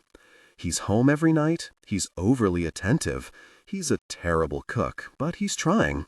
She misses me. I miss them both. I decide the conversation warrants a phone call. "Hey, sweetie, how's it going?" "Okay, I guess. Do you think you'll be able to come? Does Dax know you invited me?" She's silent for a few seconds. "Everyone gets 2 tickets, so I can invite whoever I want." I smile at her defiant tone. "You don't think it would be better to let him know instead of surprising him? Why is he so upset with you? He won't tell me anything, and he's like moody and stuff when I ask about you." I sigh. I made a mistake, and I hurt him. "Can't you say you're sorry?" "Sometimes it's not that simple, Emma. He misses you, though. I know he does. You left a ring here, and he's always sitting in front of the TV at night playing with it." "Well, at least I know I didn't lose it. It's not particularly valuable, apart from sentimentality. Hopefully, with time, Dax will be able to forgive me." "Was it really bad, your mistake?" "It was." "Oh." She's quiet for a few seconds. "Does that mean you won't come to the assembly?" I want to reach through the phone and hug away her sadness. "Of course I'll come." "Maybe you can try to tell him you're sorry again. I could tell him for you if you want." Her sweetness chokes me up, and I have to clear my throat before I answer. "It's probably better if it comes directly from me." "Yeah, probably." "Okay, I'll text you the date and stuff. I can't wait to see you." I'm going to give you a huge hug. I'm looking forward to it. I end the call and exhale a steadying breath, willing myself not to get my hopes up, but the heart doesn't always listen to the head. The pieces, Kailyn. I leave work early on the night of the assembly and change into a nice pair of normal black dress pants and a family-friendly blouse that's still a little sexy. Dax is going to be there after all. I check my voicemail on the way into the school. I'm half an hour early, obviously hoping to run into Dax before the performance begins, and if the universe is on my side, possibly snag the seat beside him before one of the vulture-like single moms does. That's provided he'll speak to me.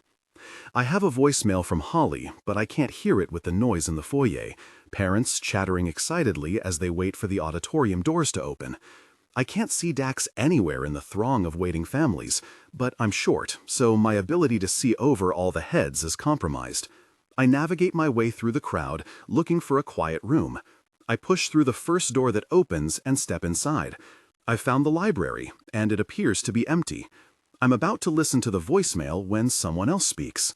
For a moment, I consider making my presence known, until I realize the voice is familiar. Setting my phone to silent, I creep a little farther into the room. I can't see Linda, but I can certainly hear her. As soon as this custody business is wrapped up, we'll head to Vegas for the weekend, my treat this time. There's silence for a moment, and I move toward the sound of her voice. How can Linda be planning a trip to Vegas when she's battling for custody of a 13-year-old? I hit the record button on my phone, hoping to catch what I'm overhearing on the off chance it's somehow incriminating. I peek around a shelving unit and find her sitting in a chair, behind a desk on the other side of the room, the space made up to look like an office. She holds her phone in one hand, the other curved around a mouse, her attention divided between the call and whatever's on the laptop screen. She stops clicking and throws her head back as she laughs. I'm not worried about that. Once I have custody, I'll have lots of money to play with. We'll hit the blackjack table and double what we lost last time. By the time we get back, no one will even know it was missing. She looks over her shoulder. I don't think that's going to be a problem. She can stay with her brother on weekends. It'll make me look like I'm being accommodating, and it'll get her out of my hair. 2 birds, 1 stone, right? She laughs again. It shouldn't be long before I get what should have been mine in the first place. Before I can make my presence known or make a move to confront her, a buzz fills the room. Linda, are you available? I need your assistance in the office, please. I have to go. I'll call you next week, but I figure it shouldn't be long before M is in my custody. That bottle of vodka was a genius idea, so thanks for that. Anyway, once I have access to that money, we'll plan a trip." She ends the call and closes the laptop, pushing out of her chair. I wait until a door closes on the other side of the room before I check to make sure she's gone. Coast clear, I rush over to the laptop, flipping it open, crossing my fingers as the screen comes alive again. An online game of poker flashes across the screen. I glance over my shoulder to make sure I'm still alone as I click on the next tab, smiling when I find her email open. That's what you get for not logging out. The conversation I recorded is damning enough, but I'll take any additional hard evidence that will nail her coffin closed. I scan the list of emails and note a starred one regarding a private school in San Francisco. I hope she's not thinking about moving. Clicking on it, I skim the email between Linda and an administrator inquiring about on-campus placement. Apparently, she plans to send Emma to a boarding school should she get custody. I snap pictures and print out the email so I have a hard copy before I perform a search for any others that match the email address. I find a few more and print them as well. I close the browser at the sound of voices drawing closer, flip the laptop shut, and leave the room the way I came in, hoping what I've gathered is going to be helpful in keeping Emma with Dax. The hallway is empty, but for a few parents straggling in. The assembly begins shortly, so I give the person at the box office my name, and she passes me over the reserved ticket. Apparently it's assigned seating. I'm surprised to find it's an actual theater, although I suppose this school has a fairly hefty tuition, and it's arts-based, so it makes sense that they would have a real auditorium. The usher shows me to my row, and of course I'm right in the middle, so everyone has to stand so I can get to my seat. The lights are already dimmed, making it difficult to see, but based on the profile, I'm beside Dax. He shifts his attention from the person to his right to lift his jacket from the armrest. He's still dressed in a suit, presumably because he came directly from work. His eyes flare when they meet mine, brow furrowing as his mouth turns down and then lifts slightly in a wry, unimpressed grin. He might be angry with me, but it doesn't seem to affect the chemistry that pings between us as his eyes rove over me in a familiar, hot way. I swallow past the lump in my throat and take the seat next to him. He leans in close, warm, minty breath caressing my cheek. "Emmy invited you." "I'm sorry."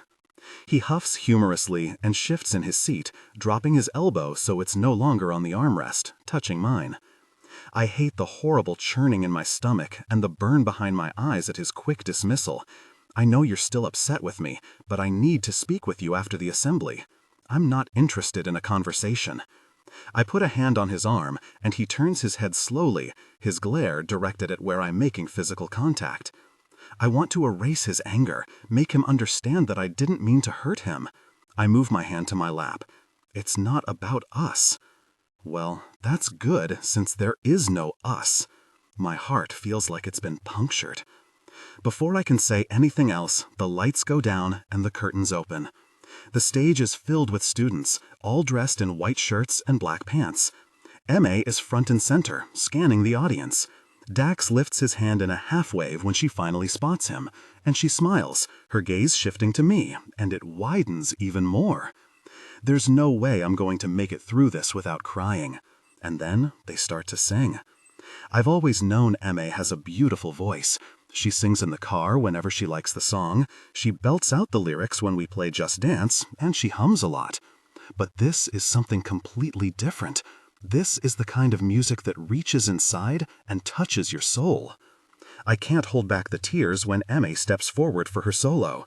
I recognize the song, vaguely. Her voice is hauntingly beautiful as she climbs the notes and dips down, taking us with her on an emotional journey. This is how she's dealing with this loss, I realize. She's found something to soothe the ache inside, maybe just a little. I glance over at Dax, whose expression borders on tragic. I want to offer him some comfort, but I don't think it will be received well. Instead, I root around in my purse for another tissue, since the one I have is already soaked with tears. Thank God for waterproof mascara. Dax leans over, lips at my ear. "Here." He hands me a fresh tissue. I sniff and meet his eyes. "Thank you." For a moment, he holds my gaze, and I see the same thing I'm feeling reflected in his eyes: deep sadness, regret, and longing. When Emma's solo ends, the crowd rises to a standing ovation. Dax whistles and claps, maybe louder than anyone else in the room, and I hope very much the information I've come across is going to be enough to end this battle with his aunt. Hope, disappointment, simmering resentment, maternal love, and the excitement of a fresh start. He picks up a huge bouquet of flowers, and we wait as everyone files out of the auditorium. We're seated close to the front, so we're last to leave. I can feel Dax behind me, and I have the urge to reach back and find his fingers, to lace us together. I want to force him to listen to me and understand that what we had was never about me making partner and everything about falling in love with him and Em. But I doubt he's going to give me airtime for that, and I have a much more pressing issue I need to alert him about. I really need to talk to you, I throw over my shoulder. I'm taking Emma out to celebrate. It's not a good time. It's too loud, and there are too many people around to find privacy. When we finally escape the auditorium, Em's already waiting in the foyer, bouncing excitedly. She throws herself into my arms, wrapping me up in a huge hug with her skinny arms. "You were amazing up there. I missed you," she mumbles into my hair. "I missed you too, sweetie, so much." I hold her tighter, fighting another wave of emotion and losing the battle. When we finally let go, I have to brush away the fresh tears. Dax stands off to the side, his expression unreadable, until his sister turns to him, and then his smile lights up a black sky like fireworks. My chest aches, hollowness eating at me because I know they're not mine the way I want them to be, and I made it that way. He holds out the bouquet, and her happy shriek is a sound I want to hear more of. Emma turns to me. "We're going out for something to eat. Can you come?" I glance at Dax. His mouth flattens into a line. "I think Dax probably wants a little time with you." Em's smile falls. "But I haven't seen you in forever. Please, Kailyn. She can come, can't she, Dax?" Emma sends an imploring look her brother's way. His cheek ticks, but he forces a smile. "Of course Kailyn's welcome to join us. It's your night." "Yay!" Emma throws her arms around me again. "Can I ride with Kailyn? Can we go to the diner down the street? I was too nervous to eat before the performance, and now I'm starving." "Thank you," I mouth to Dax as she drags me toward the door. He nods, but his smile has vanished again. The diner is busy, full of other students and their parents who had the exact same idea we did. Emma sits beside me in the booth and chatters away.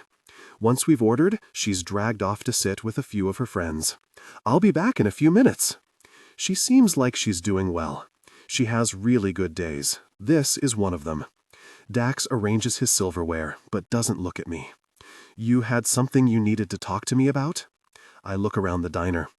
"It's about Linda." I reach into my purse and pull out the emails I printed off. Dax leans back in his seat and crosses his arms over his chest, regarding me coldly. "What about her?" "I overheard a conversation with someone before the assembly, and it sounded rather suspect, so I recorded it. I also found this." I push the printed sheets toward him. "What is this?" "An email chain between Linda and a principal at a private school." "What?" Dax skims it. "How'd you get this?" "She left her email open on a laptop in the library." I set my phone on the table between us. I haven't had a chance to listen to it, so I have no idea if I caught anything helpful or not. "Helpful how?" "In building your case to keep Emma with you." Emma keeps earbuds in the front pocket. Dax points to her backpack. I unzip the compartment and smile when I find the little pouch I gave her to keep her girl supplies in when it's that time of the month. Tucked in beside them are earbuds. I slip the jack in and pass Dax one bud, pushing the other in my ear. He leans forward, forearms on the table, head down and inches from mine as I cue the recording. I turn the volume all the way up, cross my fingers, and hit play. It's not the clearest recording, and the noise in the diner makes it hard to hear. I pass Dax the other earbud, and he listens again, and then again, eyes on mine as his expression hardens. He yanks them out. What kind of person wants custody of a grieving teenage girl so they can cash in on her trust allowance? Not a very good one. He scrubs his face with his palm. She can't get custody of Emma. There's no way. I glance over my shoulder, checking on Emmy, who's still engaged in conversation with her friends. She's actually sitting beside a boy who seems to be hanging on her every word. I wonder if that's Clark, or Liam, or Jimmy. She has quite the fan club. Come sit on this side. Dax slides over a few more inches, and I move into the space beside him. I quickly pull the rest of the emails between the private school administrator and Linda. He stops at the one about boarding options. She plans to send her to San Francisco? When has she had time to plan all this? I tap the timestamp. It looks like she started as soon as she filed for custody. Can I keep this? All of it is yours. I just want Emmy to be safe and with someone who loves her and wants what's best for her. I didn't want to hurt her or you. Whatever else I can do to help, I will. He places his hand over mine and squeezes, eyes soft. Thank you. It's not forgiveness, but it's a step in the right direction. Forgiveness. Dax, Emmy is beat when we get home, so she heads to her room too tired for TV or anything else. Thankfully, tomorrow is Friday, and I'm assuming the performance tonight will mean an easy day at school. I'm hopped up on adrenaline and my head is spinning, so once she's in bed, I grab a beer from the fridge and head down the hall to the office with the folder of printed emails Kailyn gave me. I drop into the leather executive chair with a sigh. Kailyn, I don't know what to think. She seems to have gone to a lot of trouble to get this information for me, but why? Does she genuinely want to help? I hate not knowing what parts of our relationship were real and what was contrived to further her career. I don't think anyone can fake the kind of chemistry we have, but even that I can't be sure of. And now I'm questioning it all over again, because she came to the performance for Emmy. I massage the space between my eyes as I boot up my father's desktop. Since the funeral, I've put off dealing with the majority of the financial stuff that wasn't directly related to Emmy.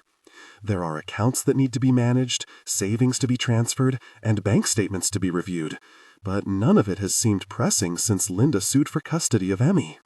While I wait, I rifle through the emails from Kailyn, organizing them by date. The first email to the private school was sent the day after Linda filed for custody. She is truly unbelievable.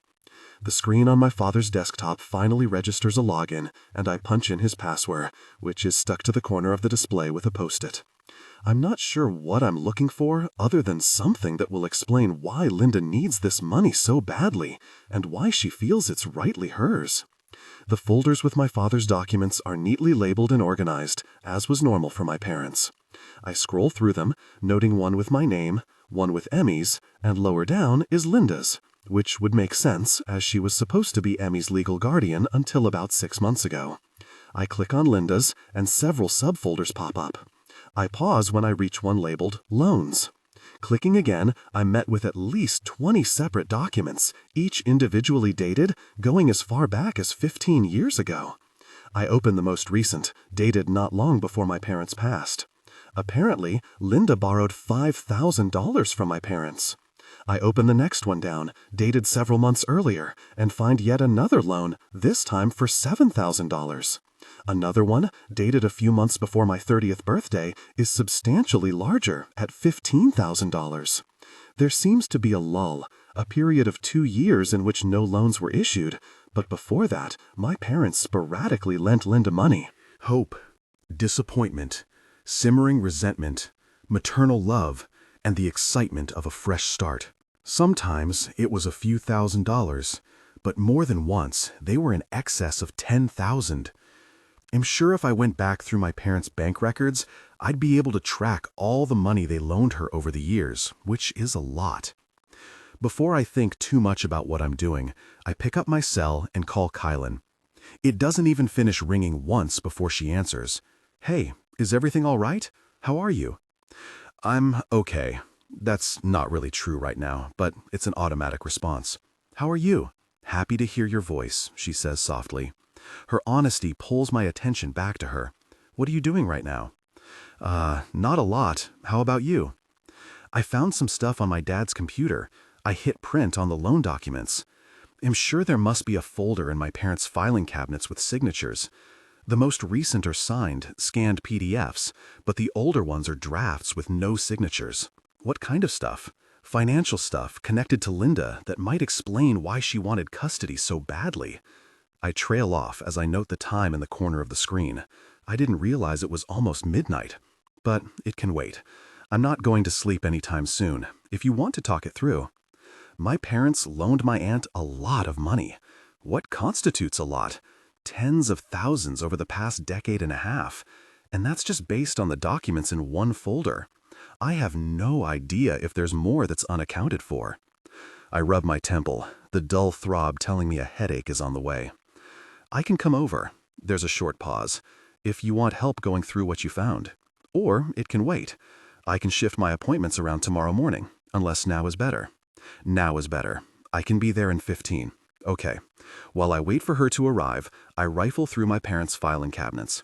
At the back of one, I find a thick folder with Linda's name on it, but before I can open it, Kailyn texts to signal her arrival. I find her on my front porch in a pair of black leggings and a ratty It's My Life hoodie, hair in a messy knot on top of her head, wearing her glasses, holding 2 takeout bags and a tray with coffees. She smiles a little uncertainly. I brought fuel. Good thinking. I take the coffees from her and step aside. Come in. We stand there for a protracted moment, staring at each other. Neither of us certain what to say, maybe. Tension lingers between us. Unanswered questions hang in the air like thick fog. I've missed her, more than I wanted to admit. Want to show me what you found? Kailyn asks. Yeah, follow me. I incline my head toward the office. Oh, wow, she murmurs as she takes in the papers lining the desk, the endless loan documents, the emails she printed out from the boarding school. She raps on the desk with her long, polished fingernails. And I just stumbled across this right before you got here, but I haven't had a chance to look through it. I offer her a chair, and we pull up close to the desk as I flip the thick file folder open. Inside are printed copies of the loan documents, bank statements from my aunt with maxed out lines of credit cards with outrageous balances, and agreements between her and my parents that she would pay back the money. I rub my temple as all the pieces finally click into place. She has a gambling problem. Kailyn stops biting the end of her pen so she can respond. I was about to say the same thing. It would explain the trip to Vegas and the comment about doubling what they lost last time. It makes sense, doesn't it? Now I know why she's so desperate to make me into some kind of villain and take custody of Emmy. I motion to the sea of papers spread out before us, still reeling. This proves Linda's intentions were purely selfish. She planted a bottle of vodka on a 13-year-old, for Christ's sake. There's no way she'll get custody now, not with all of this and that recording. I wouldn't have figured this out without you. You would have. It may have taken longer, but you would have found all of this eventually and put it together. She squeezes my forearm.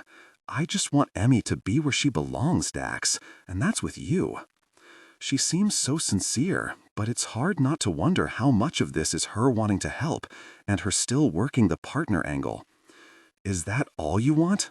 She regards me uncertainly. What do you mean? How much of this, I tap the printed emails and glance down at her hand, still on my arm, keeping us connected, which I've missed over the weeks since I've seen her, is to get you closer to your partnership? I don't know what's real and what's not with you, Kailyn. I don't know if I can trust your motivation for helping me.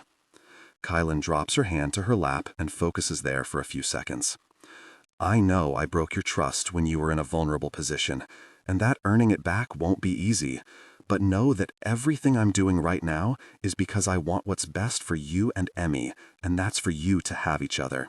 She takes a deep breath.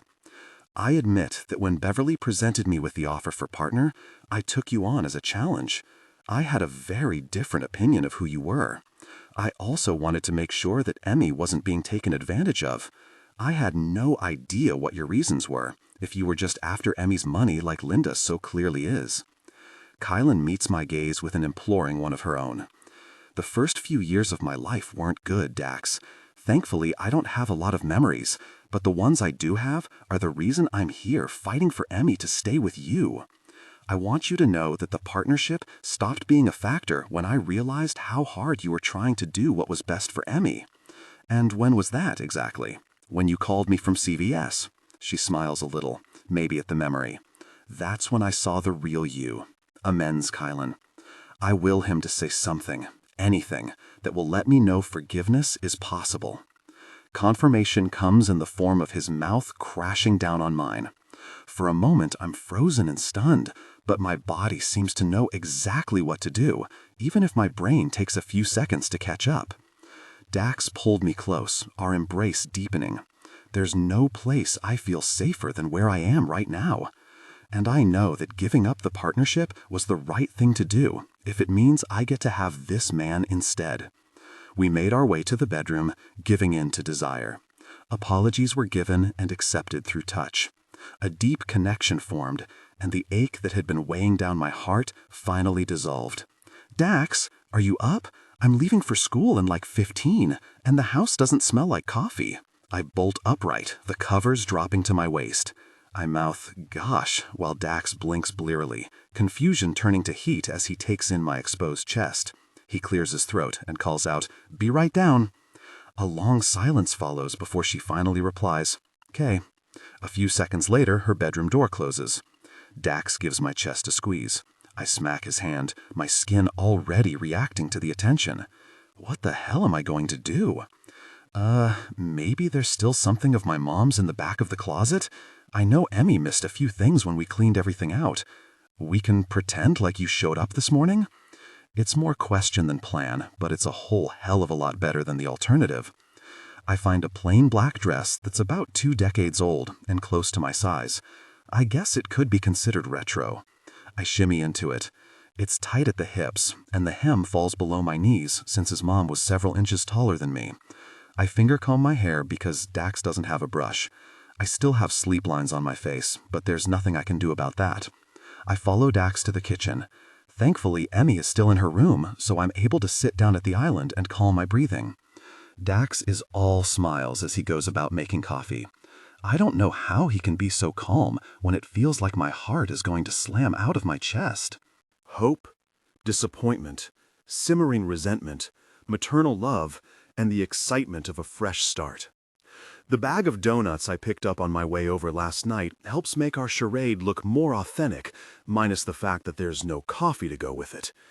It's not that I have an issue with Emmy knowing that Dax and I are talking again. It's her finding out because I've just walked out of Dax's bedroom with a serious case of disheveled hair. Dax passes me a cup of coffee just as Emmy appears.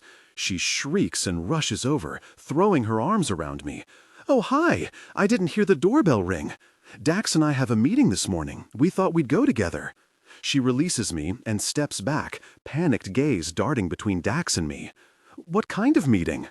"The good kind, don't worry," Dax reassures her. "At least, we're hoping it's going to be the good kind." "Oh, okay. Can you drive me to school so I can hang out with Kailyn for a bit?" "Sure." Emmy tells me all about her weekend plans, which include a sleepover at her friend Marnie's. I glance at Dax and he grins, clearly thinking the same thing I am. Dax runs upstairs to change into a suit before we drive Emmy to school. We'll be coming back here as soon as we drop her off, but this keeps up the ruse. Emmy almost trips over a pair of shoes on the way down the hall. "Gosh, they're my llama print Toms. You're wearing those to work?" Emmy's nose crinkles. Obviously, there's more than one flaw in our half-baked plan. "I have heels at my office."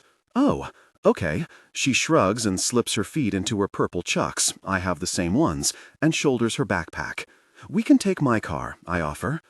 Emmy bounces down the driveway and puts her hand on the hood of my car. "What time did you get here this morning?" "Just before you came downstairs." "Huh. What?" I ask, suddenly nervous she's on to us, which is ridiculous. "Oh, nothing. Let's go. Don't want to be late," she says with a big smile plastered on her face. I meet Dax's WTF gaze over the hood before we get in. Emmy sings along to the radio for a few minutes before she says, "Does this mean you two are back together?" "What?" Dax and I ask in unison. I catch her eye roll in the rearview mirror. Oh, come on. I'm not dumb. I know you guys are like a thing, and then you wouldn't talk to Kailyn, and now you are again. So that means you guys are back together, right? I glance at Dax because I have no idea what to say to that. Yeah, Kailyn and I are back together. So my plan worked. She has the same smirky smile as her brother. And what plan was that? Dax asks, fighting his own grin. I invited Kailyn last night so you two would sit together and talk, and it worked. You're welcome. I laugh as I pull into the student drop-off zone. Thanks for looking out for us, Em, Dax says. Her head pops between the seats, and she gives us both a peck on the cheek. Oh, and I totally heard Kailyn come over last night, so next time you don't have to pretend like you didn't sleep over, 'cause it's totally okay. Oh, there's Marnie. See you after school. The door slams, and Dax and I stare at each other slack-jawed until the car behind us honks. Well, I guess we're not nearly as sly as we think we are, huh? Dax laughs. Apparently not. After we drop Emmy off at school, we go back to Dax's to collect all the evidence pointing to Linda's less than altruistic motives for wanting custody of Emmy. Once we have it organized, we log into his mother's email account and filter through the ones between her and Linda, something we didn't think to do last night, and discover an endless stream back and forth between her and her sister asking for financial support. All fingers point to a gambling addiction that she battled on and off over the years and seems to have lost. It also seems to have been a significant part of the reason her most recent marriage failed. We can only guess as to how much debt she's amassed, but it certainly explains why she's been so intent on discrediting Dax and seeking custody of Emmy. Are you ready to take Linda down? I ask once we're back in my car. Dax drums on the armrest, surprisingly composed considering everything he's found out in less than 24 hours. Sure am. Want to make the call? I pull out my phone, dial the school number, and wait for them to patch me through to reception. Hi, Linda. It's Kailyn Flowers. Do you have a minute? I have her on speaker, so Dax is able to hear both sides of the conversation. Oh, hi, Kailyn. What can I do for you? I have some new information that could impact the state of the trust and change how the custody hearing is managed. Oh? I'm not sure if I imagine the nervousness in her voice or not. I know it's incredibly short notice, but I was hoping I could meet with you to discuss this in person. It's rather urgent. Dax drums his fingers on his thigh, and we hold eye contact while we wait for her response. Isn't this something we can talk about over the phone? I'm sorry, but it's rather time-sensitive and would be best discussed in a private meeting. There's silence for a few moments before she finally responds.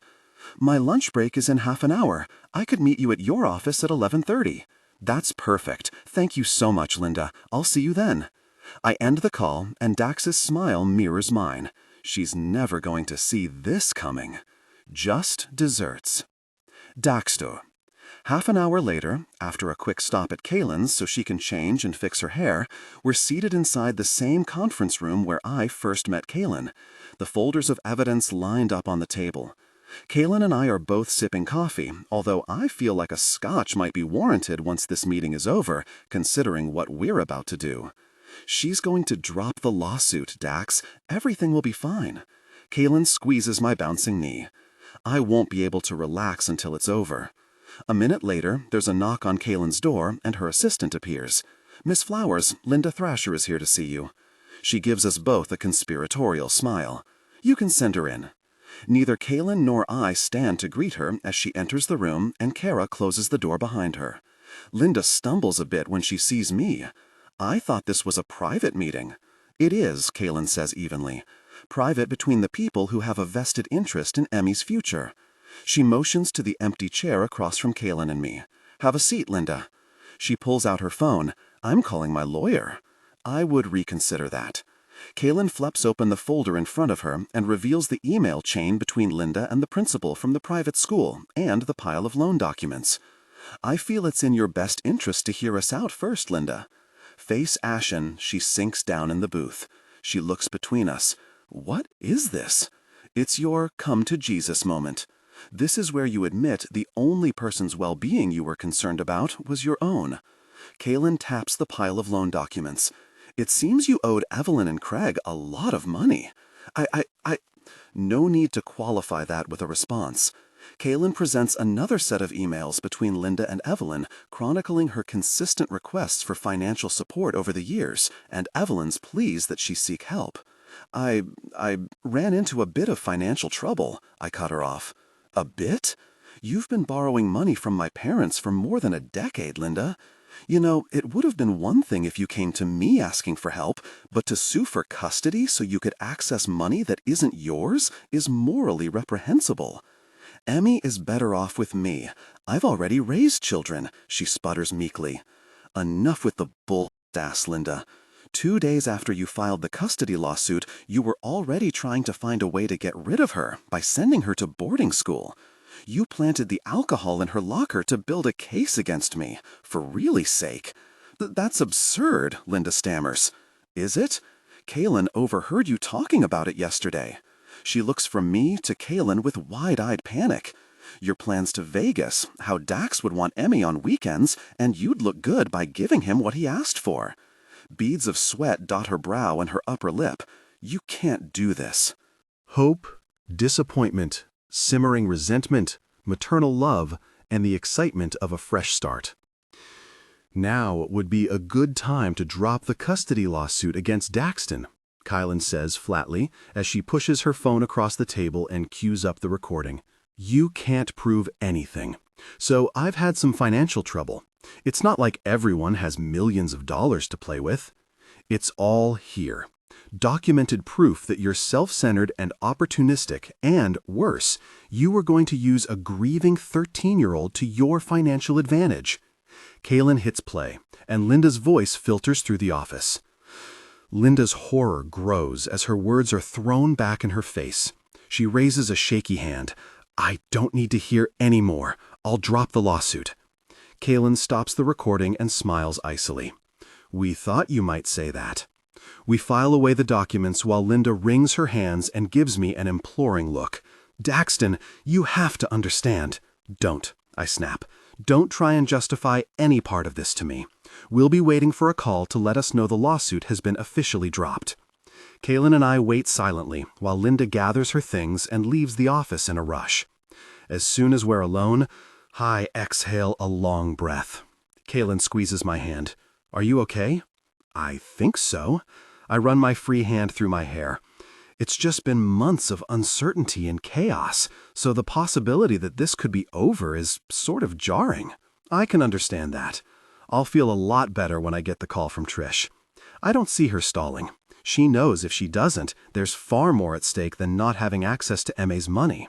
She planted alcohol in a student's locker, her own niece. She would lose her job if that comes out. She should lose her job, I agree. Let's wait until the suit is dropped before we blow another hole in her ship. I nod absently. Do you have other things you need to take care of today? Only you. I thread my fingers through hers and squeeze. Good, because I don't think I'll be able to accomplish anything else until we get that call.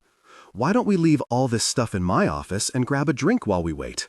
I help Kailyn carry the files back to her office, which is when Trish calls me with good news. Linda has officially dropped the lawsuit. I turn to Kailyn as soon as I end the call. Well, that was fast. It's done? She asks, eyes soft and hopeful. I nod and pull her against me. Kailyn wraps her arms around my waist and settles her cheek against my chest. I drop my head, lips finding her crown as I breathe her in. It's only then that I notice the state of her office. It's practically empty, only a few boxes on her desk. I step back and motion to the space. What's going on? I'm moving offices. To a bigger one? I hadn't accepted the offer Beverly put on the table a couple of weeks ago yet, but I planned to, and soon. 2 days ago, she called and requested to meet at my earliest convenience, but the past 24 hours have been a roller coaster ride, and I'm just finally catching my breath. Not bigger, just to the other side of the floor. But a knock at the door cuts me off. Kailyn! Oh, Daxton, hello! Beverly smiles at me, then turns her attention to Kailyn and gestures to the nearly empty room. Looks like you're almost there. Almost. I was just telling Dax that I'm moving to the other side of the floor. It's an exciting change for you. Beverly gives Kailyn a knowing smile and shifts her attention back to me. Daxton, since you're here, do you have a moment to speak? Sure. I want to know more about this change. I'll be here when you get back, Kailyn says. Okay. I follow Beverly down the hall. I'd ask her what the change is, but I also feel like whatever the news is, it should come from Kailyn. How is everything with M.A.? Beverly asks as she motions me into her office. It's stark white with a black desk and chair, very little in the way of accents or color. Great, now that the custody lawsuit has finally been dropped, I just received a call from Trish. You must be relieved. I am. It means I can move forward, now that M.A. is going to be safe and cared for, which is what I wanted.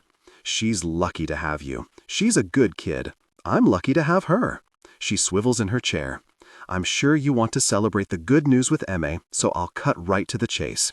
I have a revised job offer for you to consider. Oh, the original offer was already pretty sweet.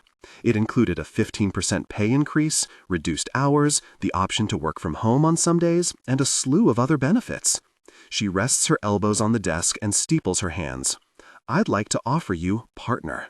It takes a few seconds for the words to sink in. I'm sorry, can you repeat that? With Kailyn moving into family law and not accepting the partner position, it's left an open position, and I felt you would be an excellent candidate. All of the terms from the original agreement still stand. There's a buy-in, of course, but we can negotiate that if you choose to accept. What about Kailyn? I can't take that from her. I won't take that from her. I'm guessing from the look on your face, she didn't have a chance to tell you. She turned the partnership down. Why would she do that? She's worked so hard to get where she is. You can talk to her about that, but she's decided she wants to pursue other avenues in law, and I fully support her in that decision. Anyway, I don't expect you to make the decision immediately, but if you'd like to mull it over for a day or two before you get back to me, that would be understandable. Beverly is all business with a smile. This is an incredibly generous offer. Well, to be fair, I've been trying to get you on my team for the past 5 years. I'd like to make it impossible to say no. I tap the arm of my chair. What about your non-fraternization policy? Her grin widens. It doesn't apply to already established relationships. And what if I don't accept the partnership? Does the offer still stand? Of course. And it would mean there's still a partnership available. Beverly nods. It would. If you don't mind, I'd like a minute with Kailyn. Of course. Take all the time you need. I stand and shake Beverly's hand, still half in shock as I walk down the hall to Kailyn's office. I close the door behind me with a quiet click. You can't give up the partnership. She turns, her expression soft. I want it to be mine because I earned it, not because I brought someone else on board. You have earned it. I cross the room to stand in front of her. Why walk away from it? Because you're more important than a partnership, Dax. You've worked hard to get where you are too. Besides, I'm great at trusts, but it doesn't give me the sense of fulfillment I need. When I help a family work through an adoption or negotiate terms for custody and parental rights, that fills my heart and my soul and gives me pride and validation. It's where my passion is. But can't you switch to partner and still be partner? She runs her hands over my chest and grips my lapels. I want this security for you and M.A. I want you to be happy, and I want to make sure you believe without a doubt that the partnership wasn't ever a factor when it came to you and me. This is an incredibly selfless thing to do, Kailyn. I cover her hands with mine. She shakes her head and smiles. It's probably the exact opposite of selfless. I love you, Dax. I want you to have this because it's what's best for you and M.A., which also happens to be what's best for me. I love everything about you. I dip my head and kiss her softly, especially your perfect heart, which is why I'm not accepting the partnership.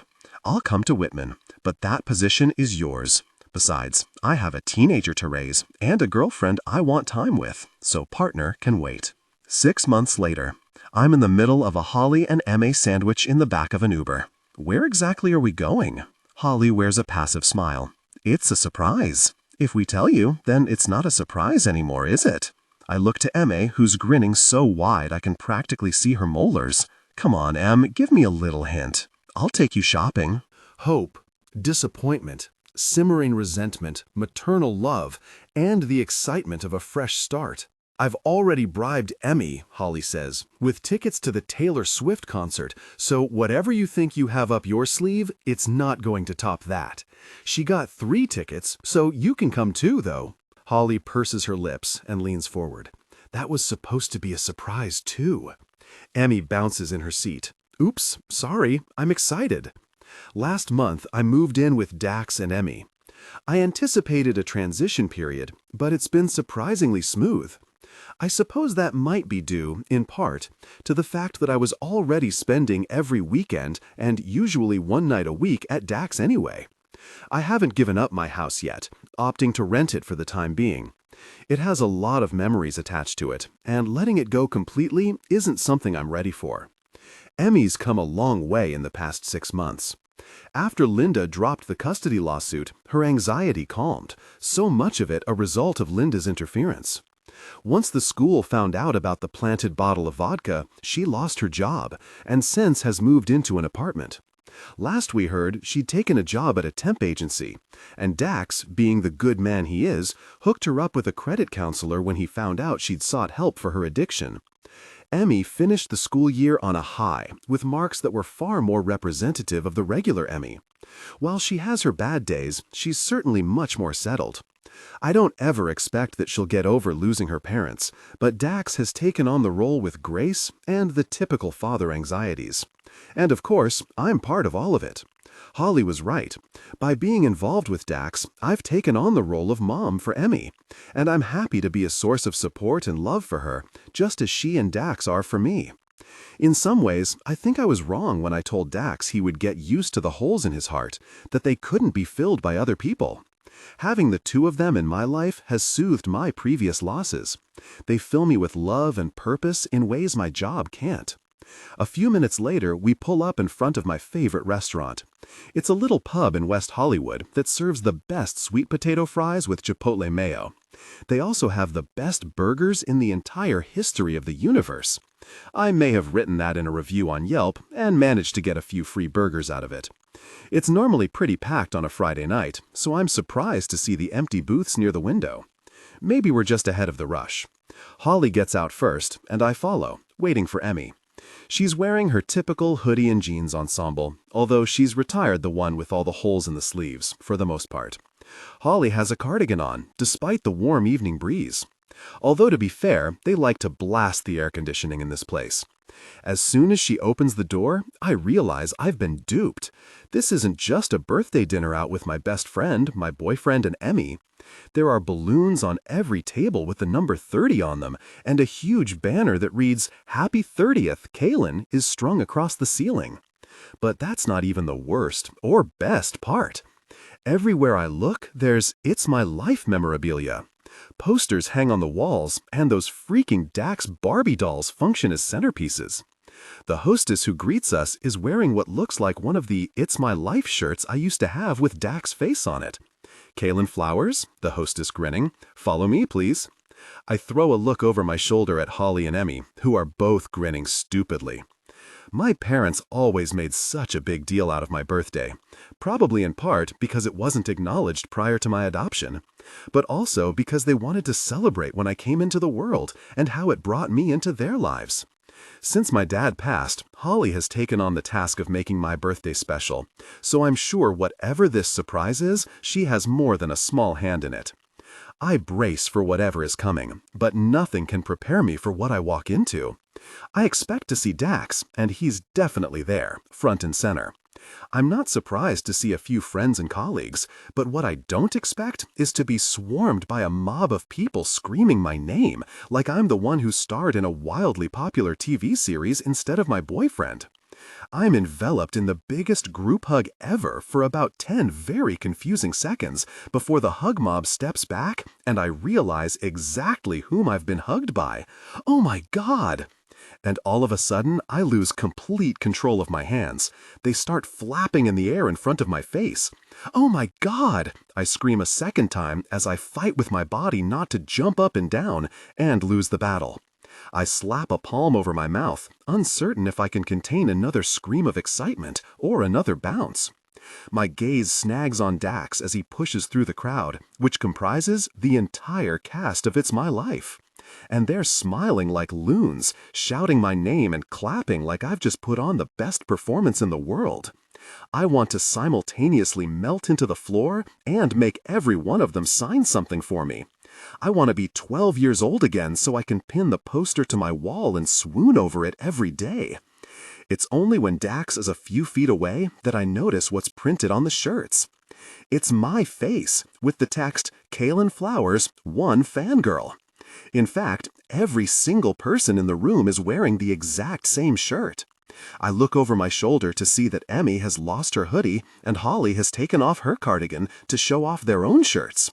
Holly's reads, Kailyn Flowers, Bestie. Felix is behind her, hands jammed into his pockets, smiling along with everyone else. Happy birthday, beautiful, Dax says as he wraps me up in his arms. I can't believe you did this. I bury my face in his shirt. I'm sure my cheeks are a vibrant shade of red. I hate you so much right now. No, you don't. He tips my head back and smiles down at me. You love me. This is crazy. How did you manage this? We were due for a cast reunion, and I couldn't think of a better way to celebrate your birthday than with all the people who helped bring you into my life. I'd like to think, without them, you never would have fangirled on me all those years ago, and then I might not have had the chance to fall in love with you. He drops a soft kiss on my lips. Come on, let me introduce you to everyone. I'm giddy and ridiculously excited as we make our way through the room. Someone hands me a Sharpie, and I'm forced to sign everyone's shirts. Dax had one made for me that reads, Daxton Hughes is my 1 fan, with a picture of the 2 of us. He's wrapped around me, chin resting on the top of my head, his smile wide and warm and full of love. It's hands down the most incredible birthday party I've ever had, thrown by an even more incredible man. My future with him might not be easy or conventional, but then nothing worth fighting for ever is. Sometimes the darkest tragedies bring us the brightest lights. I'm lucky enough to have found not 1, but 2. Com newsletters.